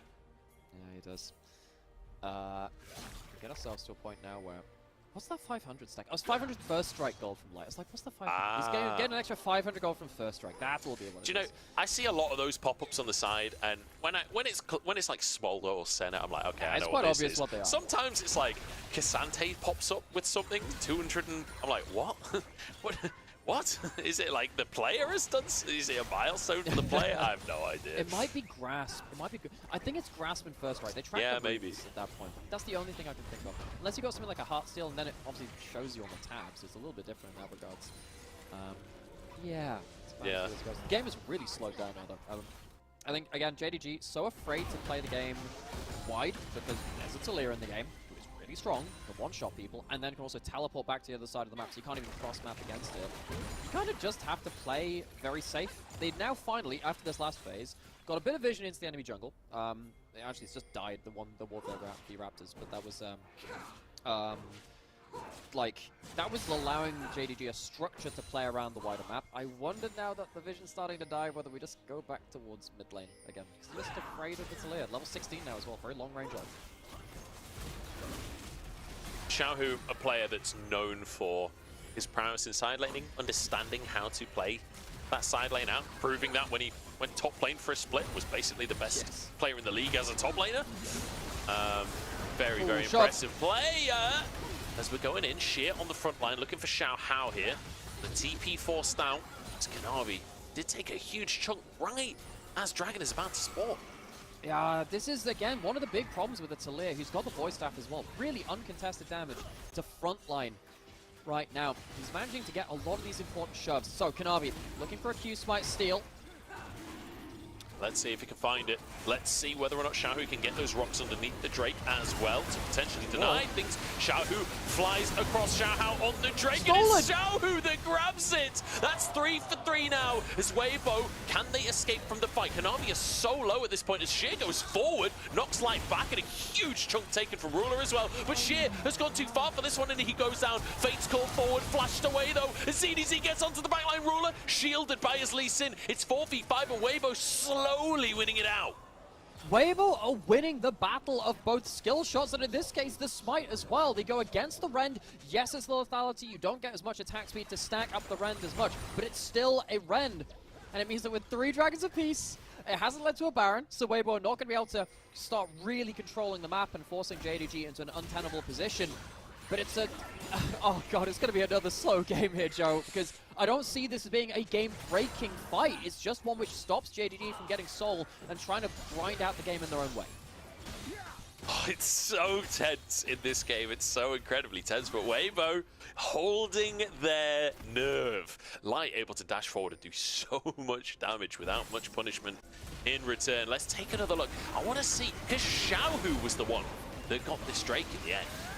have a look. So he's just hitting with the rocks. He gets berserk, but yeah, I mean, it just, the smite and the rend is not at the right timing, so it just goes down to the next Q that was still firing through from Xiaohu, despite the fact that he was CC'd. And then, of course, we see Sheer after this, kind of like trying to make that hero play. It's just really hard to do that at the ranges they're playing at. Xiaohu has been spacing these fights very effectively. He's very hard to get on top of. He's always in range to punish with a shove.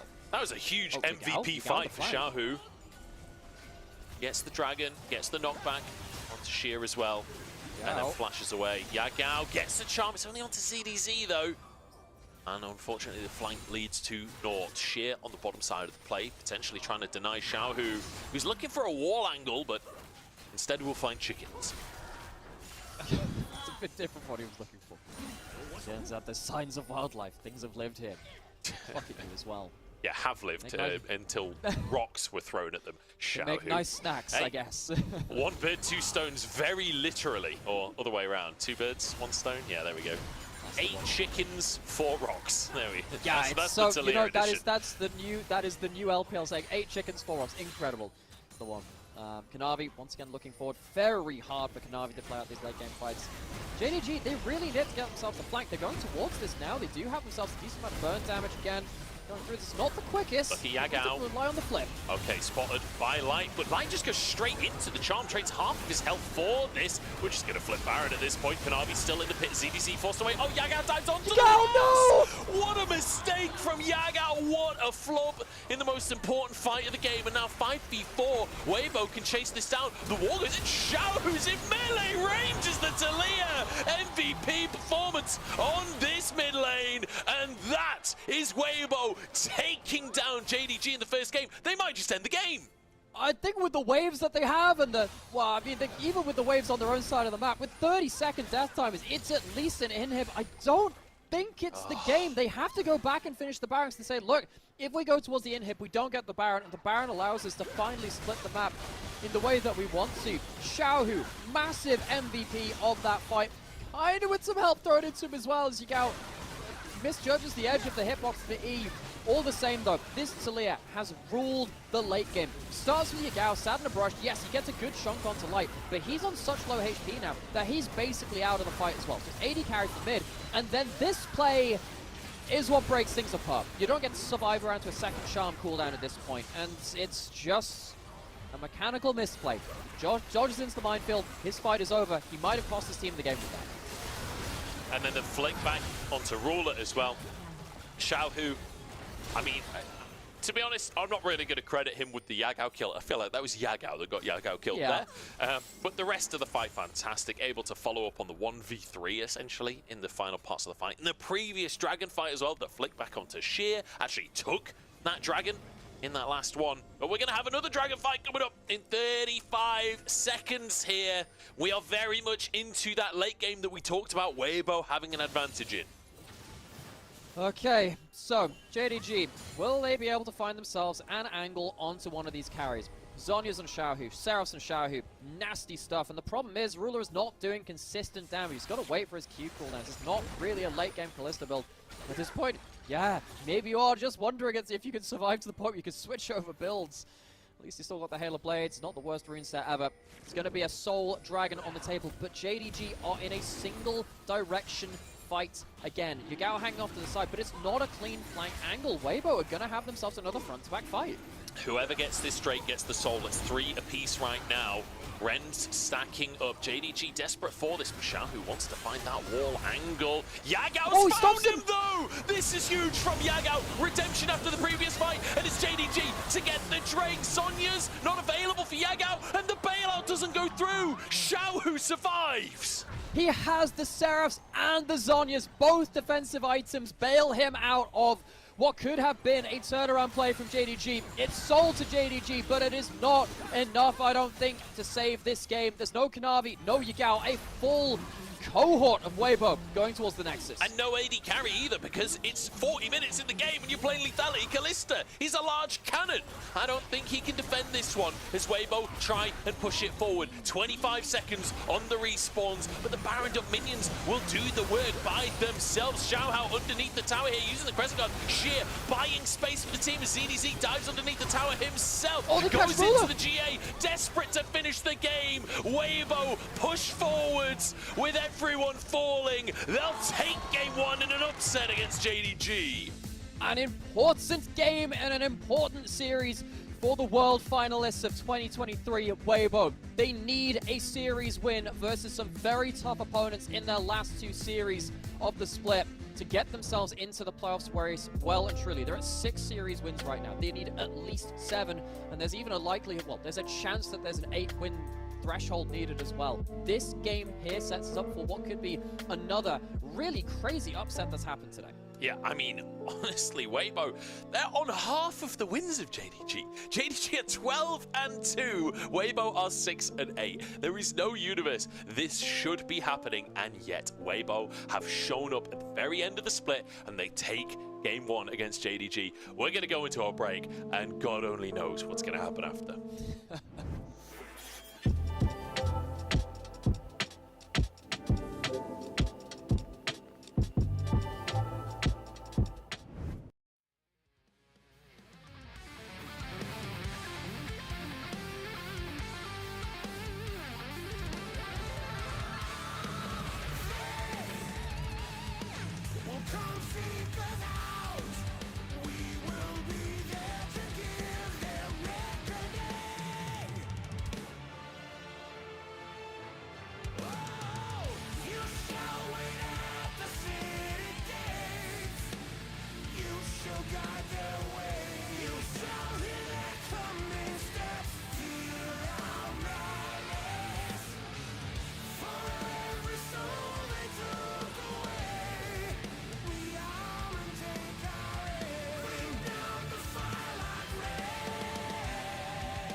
hearts move closer, but with a deepest red.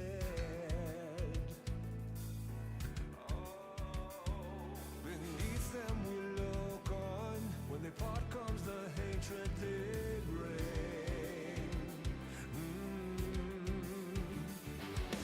Lost in the dark, we've come so far.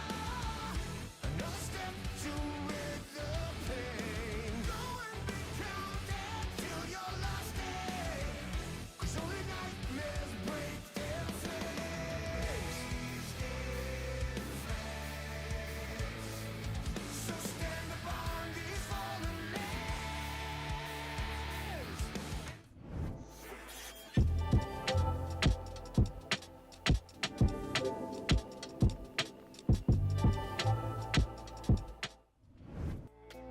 Hello, everyone, and welcome back to the LPL. And it is a bit topsy-turvy today, that is for sure. RNG upsetting in our first series of the day, then TT almost winning 2 games against Top Esports. And now in the third series, Weibo start off with a win against JDG. This has not been anything close to the day I was expecting so far. Now, the thing with a team like Weibo is I expect them to be inconsistent and pull out some weird stuff. It's like that the one quote from Pirates of the Caribbean. It's like, you should never... No, it's the honest people you need to be worried about, because you never know when they're going to do something stupid. When you do something with the inconsistent teams, like, there's just every chance that they will come out with a massive game like this. Xiaohu, he's had a really bad split in a lot of ways. He comes out with a fantastic game. Absolutely my MVP from this game too. I think that Light also on the Lucian did a really good job as well at getting in the damage at the right points. And Weibo on the whole, as a macro outfit, outplayed JDG. They were stuck just in mid lane waiting for a play that never came to them. Weibo never looked like they were hugely ever worried in that game. Yeah, no, not at all. I have to say, I'm not a fan of the lethality Callista. Me and you were discussing this a little bit in the break. I feel like maybe there are use cases, but I currently hate it until I see that on my screen. And yeah, Yagao having some sideways plays on the Ahri as well. But Xiaohu, very happy to capitalize on all of that. Yeah, I think, because in regards to, like, a lot of how this game played out, it felt like with the lethality Ahri, you were just waiting for, like, a big Q combo to hit, something like that. Instead, what actually was happening was we were waiting for Xiaohu to have a monster combo. And that happened at multiple points in this game, typically onto Kanavi, and we can see that basically all of the clutch plays went the way of Weibo and not JDG, which is not normally what I would say of JDG, particularly Yagao as well. I would call him, you know, as a baseline player, he's not the level of your Knight or your Scouts or your Rookies or something like that, but he is clutch. He typically lands the big hits in the big moments. Consistently, that wasn't the case in this game. I think that charm accuracy was all over the place, whereas Xiaohu on the unassisted combo kind of accuracy was really high, and that was the big difference for me. I really feel like this Talia was in a better situation in the draft and just played better in the game as well. And then obviously big blunders like that don't help either. This was the one point I thought where actually JDG could look for a big fight. He just flubbed it in the big moment because Yagao jumps into the minefield. Yeah, I mean, then Xiaohu just walks forwards. A really unfortunate last fight from Yagao. Missing a lot of charms across the game as well. This charm did feel clutch. This felt like maybe this would win the game. Kanavi then got the Drake, but unfortunately, Kanavi just died. Yagao dives into the back of the pit to try and finish off Xiaohu, but doesn't get the reset because of the Zhonyas, and so it's just 2 picks. And it felt like JDG, it was really hard for them to find the fight which they wanted to. It felt like it was pulling teeth trying to find skill shots that would land and the big chunks that would land. So when it comes into the next game, I think we need to be very careful about giving over, like, scaling DPS like that, because it meant that actually the Cassante couldn't be the difference maker because you saw how much damage Sheer ended up taking. I don't even think Sheer had a particularly bad game. The problem is, it's just a really hard draft to play. Like the Cassante against carries that can actually kill you. It's hard to play dash carries into a Talia as well. It was a awkward draft to play if it got late game, and they didn't manage to accelerate the game well enough to get ahead of the game. Do you know what the conclusion for me is for JDG? Just ban Talia. Get rid of Talia. This draft is great. Like, don't worry about it at that point. Maybe that's the answer. I don't know. JDG pushed against the ropes, though. This is not how I thought this one would go, but I'm excited for it. Weibo showing up just on the cusp of playoffs, just when it feels like they're going to be knocked out. Just when they're on a 2-loss streak at 6-8, just off the back of a defeat from LGD, they come in and they take game 1 over JDG. And if they win this series today, they leapfrog not just anyone's legend, but OMG as well. They would go up to 9th, they'd push OMG down to 10th, and anyone's legend out of playoffs contention as it currently stands. This is why each of these matches, particularly from the teams on 6 and 7 wins means so much. This is not an expected win from Weibo. However, if they do run away with it, though, it feels like the whole equation starts to change, as they have good game score compared to some of the other teams currently in the playoffs bracket. And they'll walk away with at least a +1. If they finish it out here, it'll be a +2 from their current standing. If they go to either 0 or +1 in game score. And we're into draft. An ASOL very early ban away from Jaeger. We keep on seeing these ASOL bans today. We've seen a lot more ASOL bans than we have picks, that's for sure. As, again, very few AD carry bans. This time, though, I don't know how did Weibo come to the conclusion that Kalista was the problem? I do not know, but obviously there are other versions of Kalista that are more problematic, and I think it's Weibo realizing they don't want to play against that. So you're going to have Varus or Lucian available, which are two very big picks. We've basically seen no Smolder today, which is another thing as well. You have Ari, you have Talia, you have Renekton. A lot of power picks still up on the table. So there we go, Talia removed. I'm not too surprised by that, honestly, because it's not just about what it did versus the Ari, it's also about how it impacted Kanavi's ability to play a playmaking jungler as well. But that Varus that we talked about will be locked in. Renata available for that as well if they want to go in that direction. But things like Nautilus have made it through too. That's true, and when you want to play something like an Enchanter, I mean, if you wanted to pick up an Enchanter for Ruler and Missing, then actually the Nautilus can work pretty well with that. If you go towards the Lucian Nami, I think Varus Nautilus is a very good combo against that.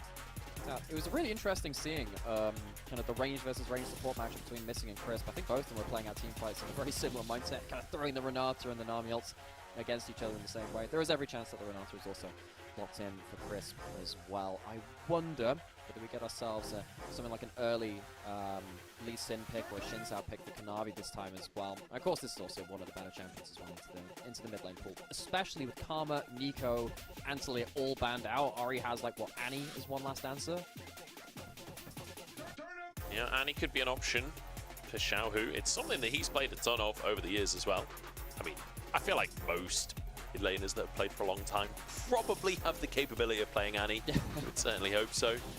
The Ari, though, I do just want to quickly mention, like, Yagao did have a bad game in game number 1 of the series.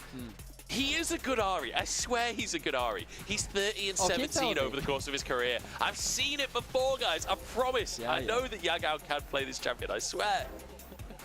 I think the thing is, even last game, the way I would phrase it is, decent angles, bad execution. You've just got to see that execution go up for someone like this.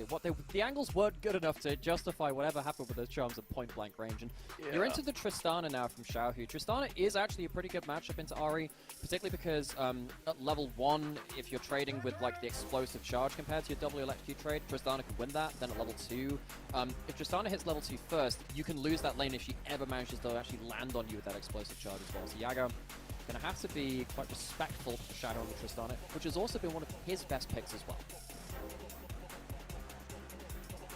So Maokai banned away as we look towards the jungle here, and it will be answered with the Jax ban from Kanavi. Honestly, I too am terrified of Kanavi's Jax after what we've seen a couple of times this split. Any of these top junglers, we were talking about it earlier on in the day, the Jax is just such a terrifying carry.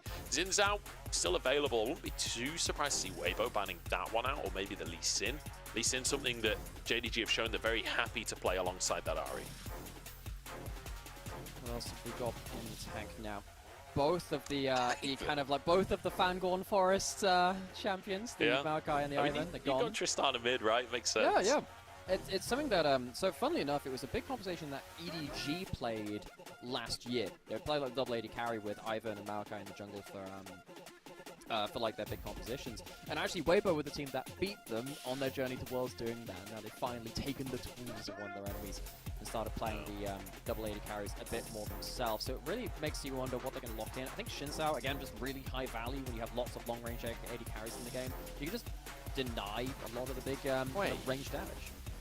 I kind of forgot Vi was banned in like the first 3 bans, I think, of the previous game. by Weibo. This time they banned the Callista. If I'm not 100% confident on remembering that, but either way, Vi Ari locked in with a Lucian Nami bot lane. Again, huge early and mid-game pressure coming out from JDG in this draft. Xiaohao could go towards the Poppy, which is again against triple dashes currently. Be very, very powerful. Now, the thing is, you can't stop the Vi ultimate. That W doesn't stop you. You're unstoppable during it, so you need to still be quite careful. I think Sheer, in terms of the tank champions, he could play towards topside. Udyr, the thing is, we have seen Rumbles beat the Udyr, but at the start of the season when Rumble was blind picked, Udyr was brought in because you could actually shove against the Rumble with like the Wingborn Storm, your big ultimate. You can push in very easy, and then you can still be a tank later on. And also importantly in this game too, you're not a dash champion, so the Poppy has less value against you. So Udyr can just kind of run at you, and you can also go unstoppable as well through the Poppy ultimate with one of the, I think it's the Iron Mantle, and you use that in the ulted up form as well. So I think Sheer, honestly, this Udyr, good frontline pick, helps you play around the rest of the team. There's such big movement speed to follow up with the pick. It's one of my favorite Marvel films, that Iron Man tool. One of my favorite Black Sabbath songs. Yes, I definitely know enough Black Sabbath songs to get this reference. Ha ha ha, good one.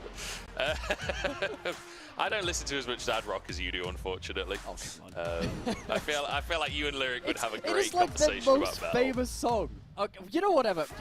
You could go research that in your own time. I'm actually I'm sad about that show. I feel like You've upset me. I've managed to rustle some jimmies here on broadcast today. That's mission accomplished. All right, JDG versus Weibo. Game 2 coming your way here. And again, aggression from JDG. Kind of like the aggressive banter here on the cast. Oh, wonderful. Well, stakes for this one. JDG, we didn't have to talk about this earlier. If they lose this, there's a real chance that Top Esports end up finishing second above them, despite the fact that JDG beat them in that one matchup as well. 欢迎来到英雄联盟。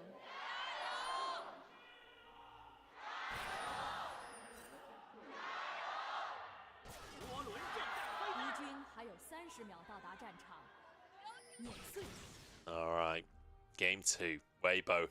Plenty of power in their composition as well, going for the... Remember, this was a blind Rumble lock-in top. It's not often that you see Rumble blinded. And it's first strike for ZDZ as well. Wanting to get some value, get some gold out of that one. And I think realizing as well that, you know, you can farm quite a lot of gold from an Udyr using first strike in the laning phase. I think also in this game too, you are likely you're building Leandries because you're the Rumble, and then on the other side, you know, there's not really any magic damage from the side of Weibo besides ZDZ, so Sheer's going to have to itemize, or rather Sheer's going to have to itemize into ZDZ, and it does feel like the ZDZ, if you can get first strike on any other target at that point too, particularly someone like Kanavi, it really feels like you can just shred them down. Yeah. Feels like a very high damage composition, doesn't it, from Weibo? Looks like a lethality build as well, potentially from Light, although we do occasionally see on hit using the Hail of Blades just for a bit of lane pressure, but that is a rare occasion that comes on through. The logic is you go lethal temper if you're going on hit grand majority of the time, and then the two poke builds are, if you're playing poke versus poke and you're not actually able to auto-attack, you go Comet, but if you're going poke but you also kind of have the ability to auto-attack, you go to Hail of Blades for early trades like this. I remember back in the day, used to, before the nerfs to Time Warp Tonic, go Corrupting Potion with the Comet on the Lethality Virus. I gained a lot of elo using that build. It was so incredibly obnoxious. Did you play it in mid lane? That was a hell of a time. I played a little bit in the... I played a lot of the AP Virus mid. That was quite good fun. Just absolutely one-tapping people. But Xiaohao has moved into the jungle here. Did walk go for a ward, though, yeah. It's been seen. So, Xiaohao...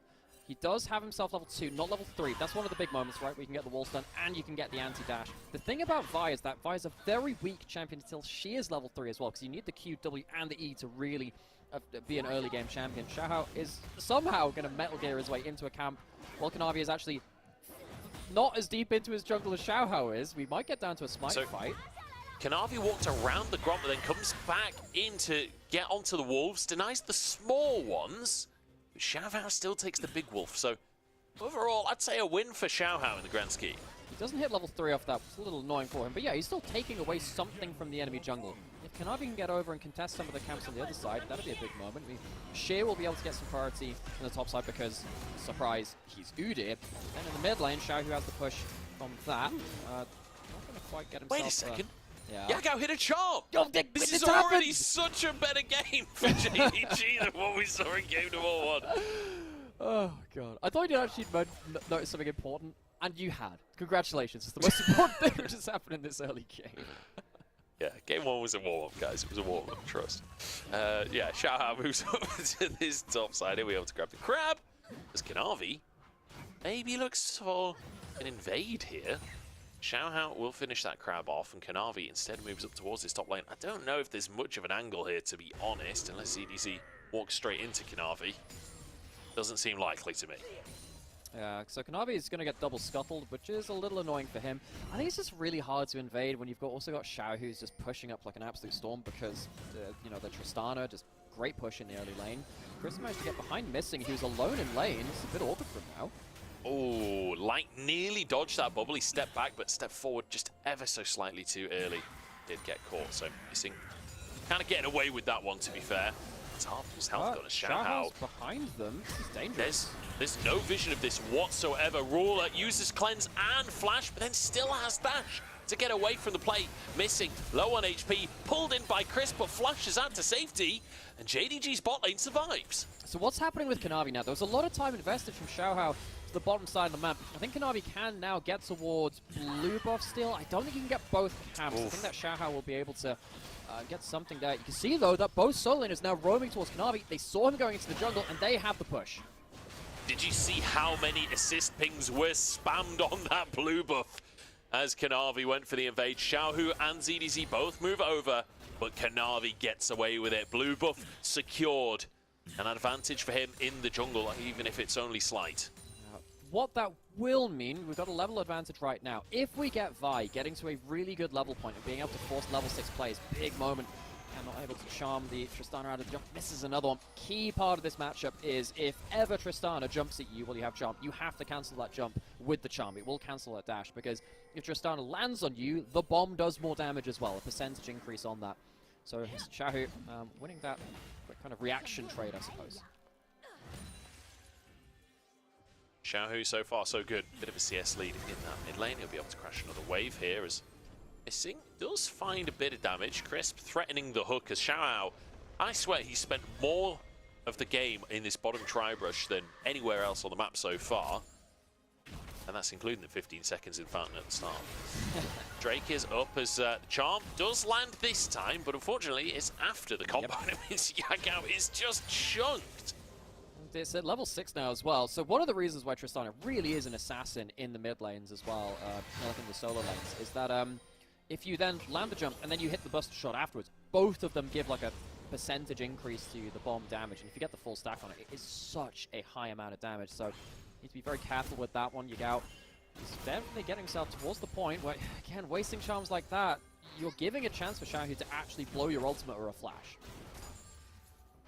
Xiao Hu not going to go for that for the time being. Kanavi moving down to the bottom side. Not level 6 just yet, so doesn't have that insane Vi all-in potential, but does spot Xiao in the bot tri-brush. Different bot tri-brush this time, but a bot tri-brush nonetheless. Kanavi could be in trouble here as Chris potentially looking for something, but instead, oh, nice from Kanavi. Oh, Yagao's blows the steadfast presence, but Yagao's hit by a hook. Oh, God, Yagao, man. He's not helping his own case, is he? No, he's not. He greeds himself by walking towards Crisp instead of towards Xiao Hu. Now, the problem is that Xiao Hu could have potentially busted a shot towards the team anyway. At that point, you have to just realize, Flash, ult, you're using both of them. It's a bit of a sad situation. So bot lane, behind in CS. Got a CS lead in mid lane, and of course the kill assist as well. Weibo, once again, good early game, and JDG feeling quite uninspired about how they've approached these early games in this series.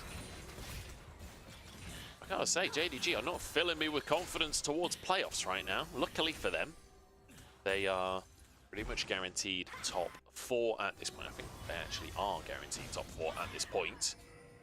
So they won't have to play for a good old while when it comes to playoffs. They'll have a couple of weeks to warm up again.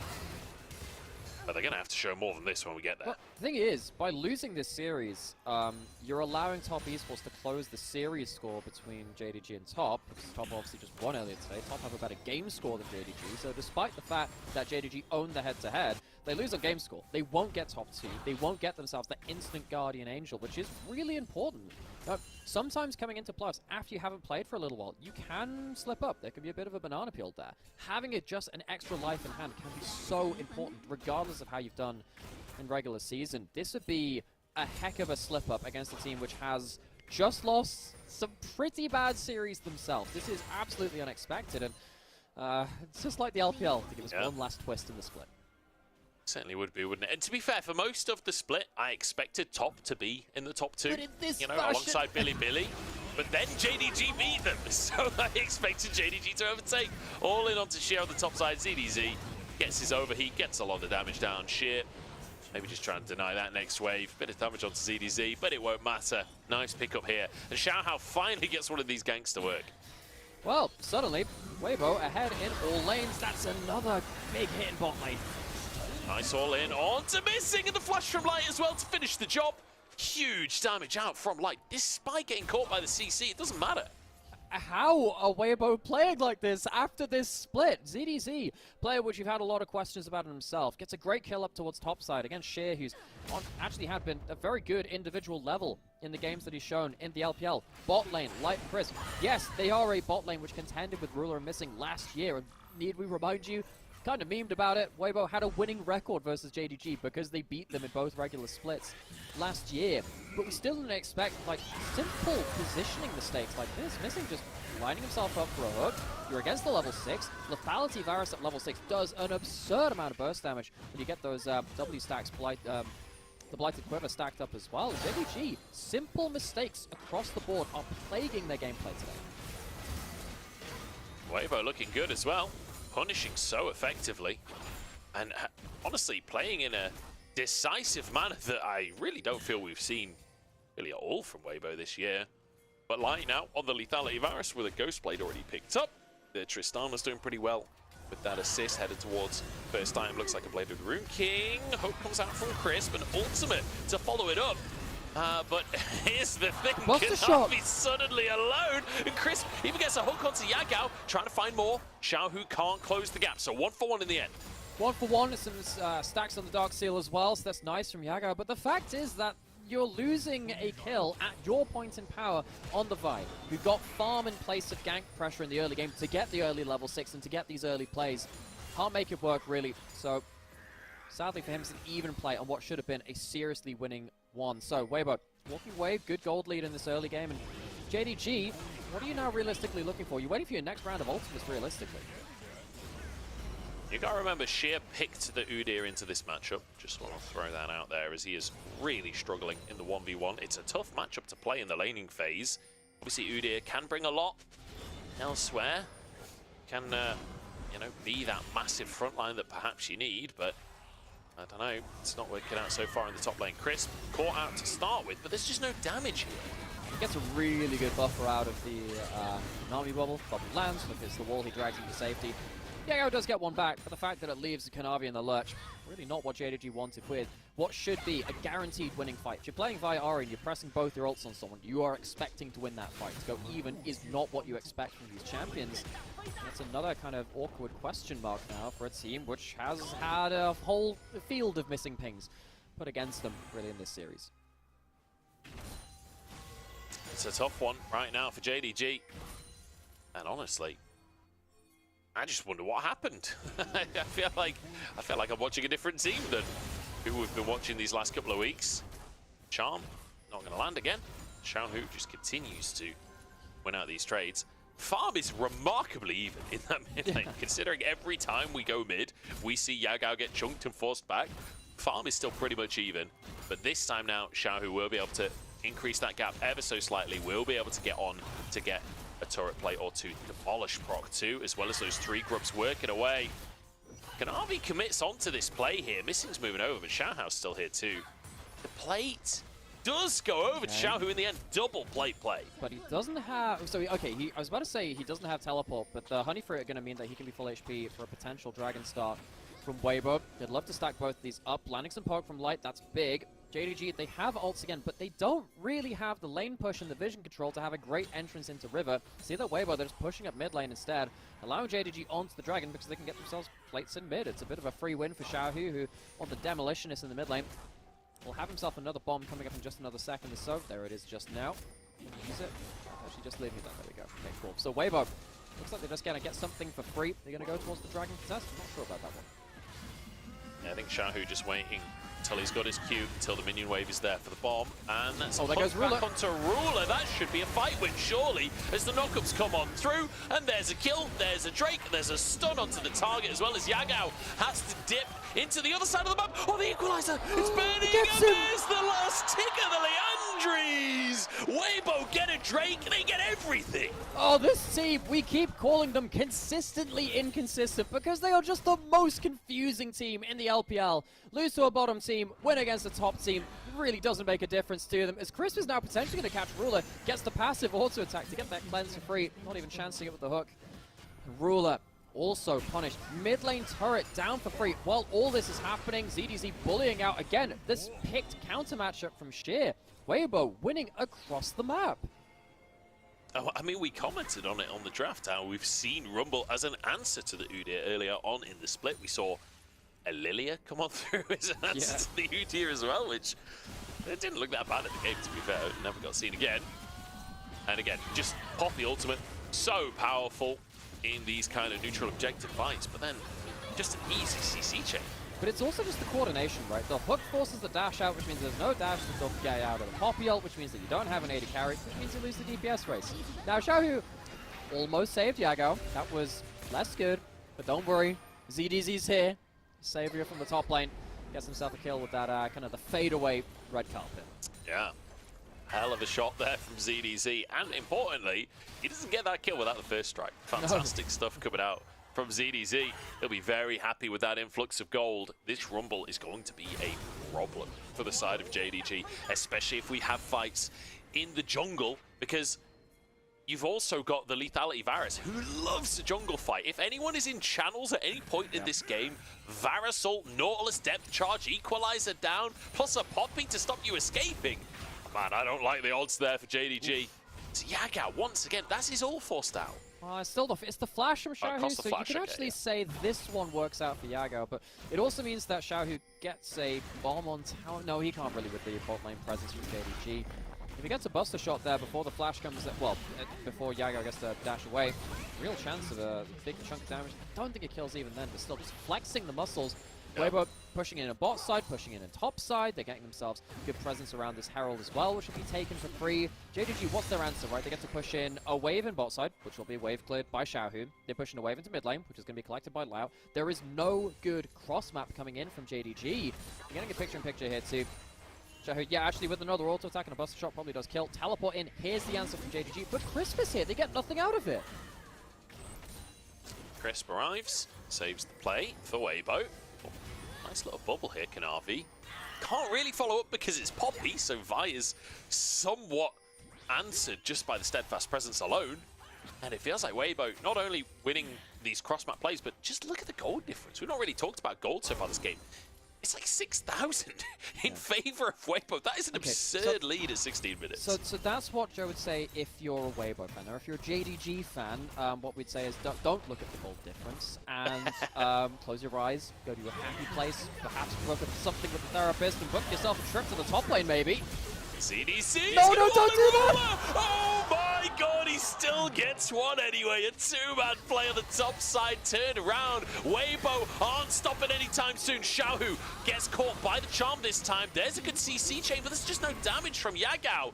And there's a buster shot to knock him away as well. Xiaohu! He's so low and he will be taken down. There was no minions. And I feel Weibo maybe overstepping. Oh, but it was so fun! And it does end up losing them a load of gold. So that's kind of awkward for them. But still, ZDZ on the top side, while all this is happening, let's have a chat about this top laner. He came into this team alongside Xiaohao from Anyone's Legend, a team that in 2023 was not a top team. They struggled a lot. And we thought that Xiaohao would be the player that would revolutionize the team. Don't be wrong. think that ZDZ has had some really troubling games this split too, but in some of these moments, and in this game, he has really shown up. And with moments of turnarounds like this, taking an extra kill onto Ruler against the run of play, it just makes it so harder for JDG to mount a comeback.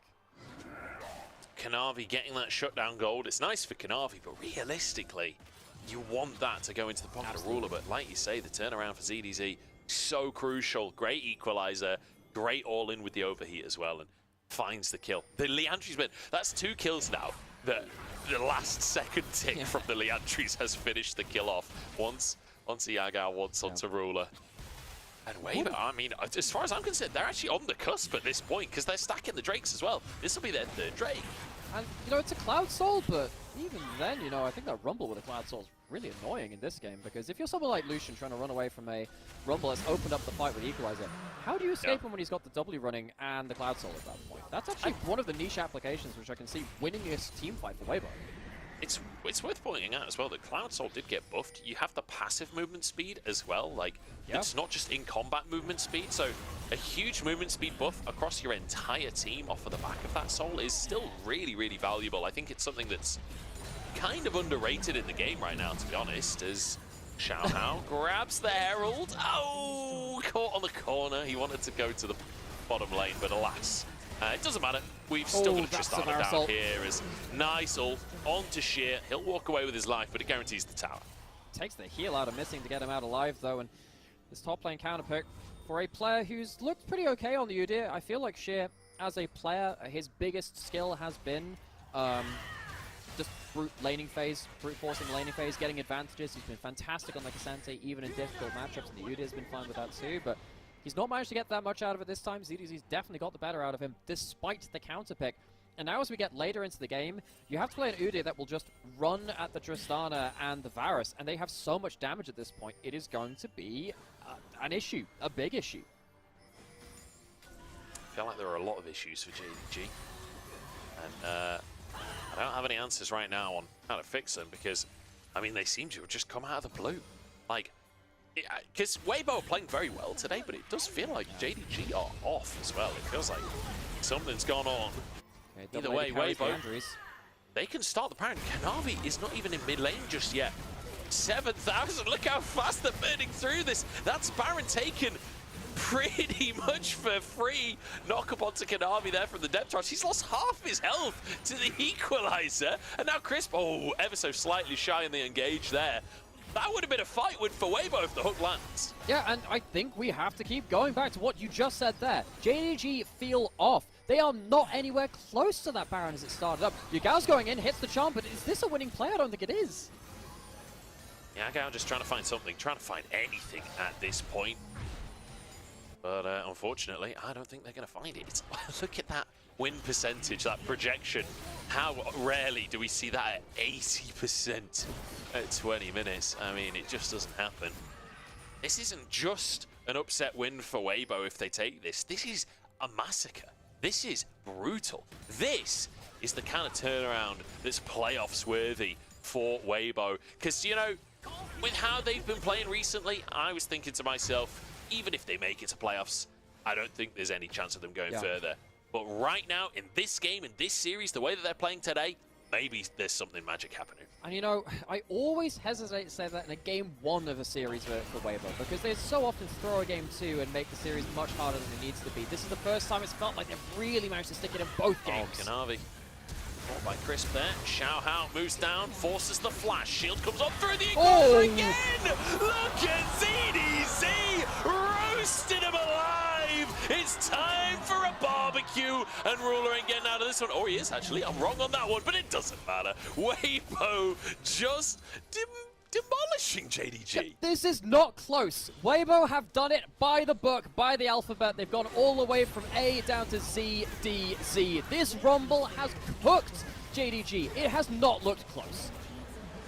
Unbelievable, both performance from Weibo and pun coming out from Nibiru there. Magnificent stuff here. 11-3 as they close out the second game against our second team in the LPL at 22 minutes. JDG desperately trying to hold on, but they can't. Weibo get their 7th win on the board and a monumental upset over JDG. And of course, it comes from Weibo. It's always this team that comes up with the most confusing of results. Arguably, this team could and should have lost to EDG. This team should have lost to a great many teams. And yet they still walk away with a win against JDG and a confident win against them. They outlaned them. They out-macroed them. They played well compared to their team compositions. They understood the way they wanted to play. On an individual level, felt like everyone was on a much better form than we've seen in the grand majority of the split so far. For a lot of 2024, let's be honest, even last year as well, it was a continuation of, it felt like the fallback plan used to be, let's rely on lights to carry the game. It felt like that became the only plan for so much of the split because everyone else was struggling. This game, though, and this series, ZDZ in the second game, Xiaohu in the first game. I think that Xiaohu had himself some really good moments as well, and Crisp on both support games also being instrumental to this. This was a comprehensive performance in a way that we have rarely seen from Weibo. I just hope they can keep it together for playoffs and not just give us another bait. This was so beautiful to watch. God, I hope that they can repeat this. I hope that maybe this is finally, and also ZDZ, let's have some more Rumble games because that was great. That was one of the best Rumbles I've seen this split. I feel like we've had so many terrible Rumbles. Honestly, I feel like every other equalizer is just a complete win. That game looked great. ZDZ looked great. The whole team looking great. I don't even know what else to say. What is there to say? Weibo have just come out of nowhere and just demolished JDG 2-0. They all look fantastic. And there's no like. It's not like I can draw from some analysis from some previous series because it's just out of nowhere. And now, obviously, at this point now, you're looking at like OMG and Anyone's Legend who are sat there like, oh, hell, this is a problem. We've just been like knocked like down a rung. Anyone's Legend is now currently out of the playoffs bracket with this too because Weibo went from -1 game score up to +1. They're now at 7-8 after this point. They are seriously looking like they have completely flipped this playoffs race. We led this through the day. We had the graphic for every single series where there's this red line, do not cross. You don't want to go below that point. And it really does feel like Weibo or Thundertalk had the chance to do something special today. Thundertalk couldn't make it. Top Esports looked very, very dominant when they finally closed those games. But Weibo, they look just as dominant, and they were the underdogs. Yeah, Weibo now, they're pretty much making it into playoffs. Like, I don't want to overstate it, but with the game differences for Anyone's Legend and for Thundertalk both being so negative, I'm pretty sure Weibo, they're at least a shoo-in at this point. I don't think it's actually guaranteed. They've still got to play against IG, who IG earlier on today did lock playoffs for themselves as well.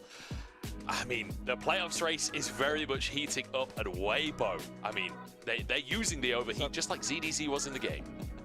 And it was a hell of a Rumble game. So, in other regions, you might see it look at like the remaining % chance to, or like remaining of percentage scenarios in playoffs to kind of see how we can do this. Because we have best of threes, things go out wild very, very quickly because of game score and then head-to-head. We can't really do that. We just kind of have to go based on vibes. There is still a chance. We kind of have to, because I'm sat there like, yeah, with like 5 game days left after this, it's still really quite complex with it. But with all the remaining games, there is a chance that we do get like this block at 8 and 8. So there is a chance that Weibo will have to win another series to get themselves in. If they play like this, I would not question that, actually. They're against IG. I think IG are also now technically locked as well after the results of TT not being able to overtake them now as well. But we're still starting to at the point where there's a good degree of complexity. It's not quite over yet, but Weibo put themselves into a fantastic position. They certainly did. It's not over yet, as you say, but I mean, honestly, who knows at this point? Who knows where anyone's going to land? I feel like every single time I have a clear idea of what a team is in the LPL, it's just out of the window in the next moment. Actually, like Top Esports even, like looking kind of rough against TT earlier as well. Like, I don't know, man. I give before up. we went live, I was looking over to you and saying, like, dude, I mean, what upset do you think is going to come at the end of the split? And you were there like, oh, wouldn't it be really funny if like EDG took a win? And we were like, I don't know, it's hard to like predict these other wins. We had 2 in one day. Yeah, and neither of them were the upset that I think anyone was particularly expecting. I believe we've got our post game from Weibo to take a look at what on earth happened in this final one here. As ZDZ, I mean, if ZDZ doesn't get MVP for this one, I feel like he absolutely massacred them. And it's such a breakout game for this guy who's had a lot of criticism leveled his way. When you're stepping into the shoes of the Shy, the most popular player in the LPL of all time, after the the Worlds performance he had, of course the top lane role for Weibo is going to have eyes on it. Most of this year, ZDZ has struggled. This game, though, has been such a big moment for him. I also want to really give a shout out to the bot lane of Weibo. I think Light and Chris did a really good job with their pick ultimates to make sure that JDG could never really go aggressive. Every time they looked for something, they were just pinned down and the fight went awry. And I do feel like there's a part of the conversation does have to be like, look, they got Varus Nautilus. Varus Nautilus is just really, really strong as well.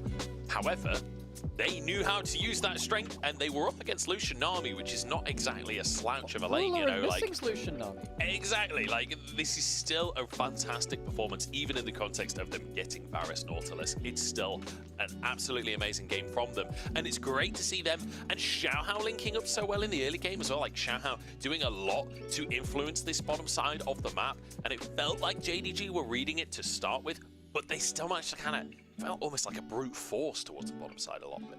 Yeah, and the fact that, well, we saw this last year that actually, you know, Light and Chris can actually lane against Ruler missing in a straight 2v2, but the fact that they did it so comprehensively today as well, Ruler was not a factor. And that is not something we say very often at all.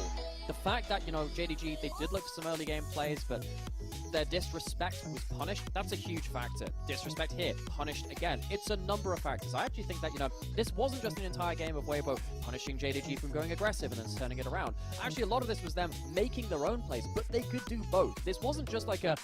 You can't really brush this result under the table. This one was very, very difficult for JDG to stomach. There was no one thing which went wrong. They were comprehensively outplayed, and they also had a lot of issues themselves. Honestly, fantastic stuff from Weibo. So many of these fights, like, quite close at the start of the game.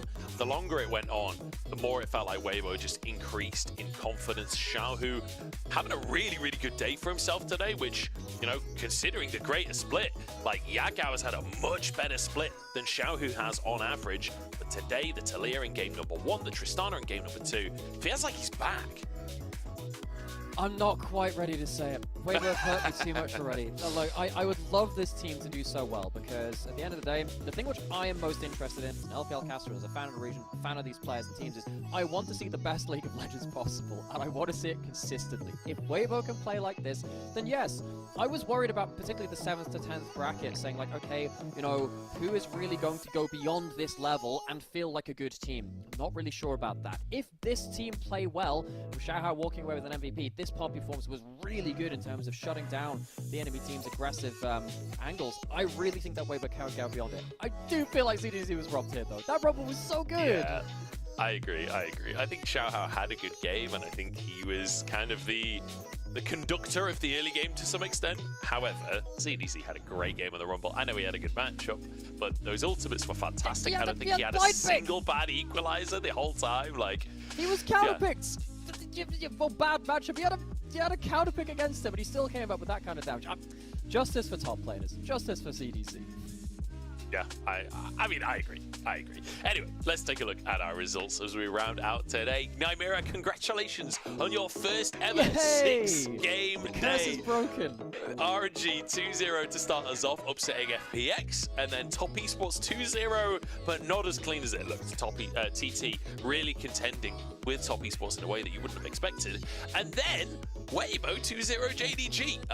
Just not the results expected at all, aside from that middle series. And even those games didn't go how you would have thought. Weird day of LPL. But let's take a look at our standings, because yet more playoffs, seedings and positionings have been decided at this point. You see IG there in 6th place. They are now locked in for playoffs. They're locked in, and as you can see, Weibo leapfrog OMG and anyone's legend will be on the other side as well to get to 9th place. They're on +1 in terms of their game score. AL on -4. They really need to win their last series of the split. That's going to be a tough one for them. And Thundertalk, even beneath them, they are very much on the brink now.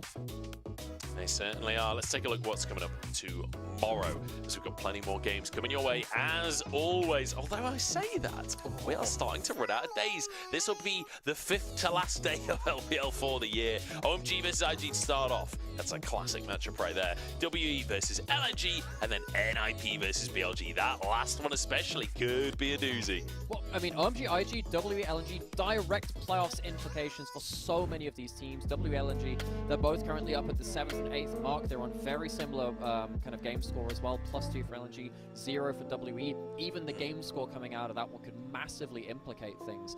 I am going to be riveted to my seat watching those games. Yeah, it's going to be a good day tomorrow. I can feel it. And while some of those teams have had lackluster performances, we'll see if Angel's going to be back for OMG, but I don't think that he will be. It seems unlikely to me. WE also have been really underperforming. So LNG, who are currently on an upswing, could look really good in that series. IG, who knows what kind of performance we're going to see. It's all to be decided. That is going to be it from us, though. I've been joined by Nymera as we round things out today. Thank you so much for watching, everyone. We'll see you there in chat tomorrow to see what happens in this playoffs race. But until then, we'll see you in Champ Select.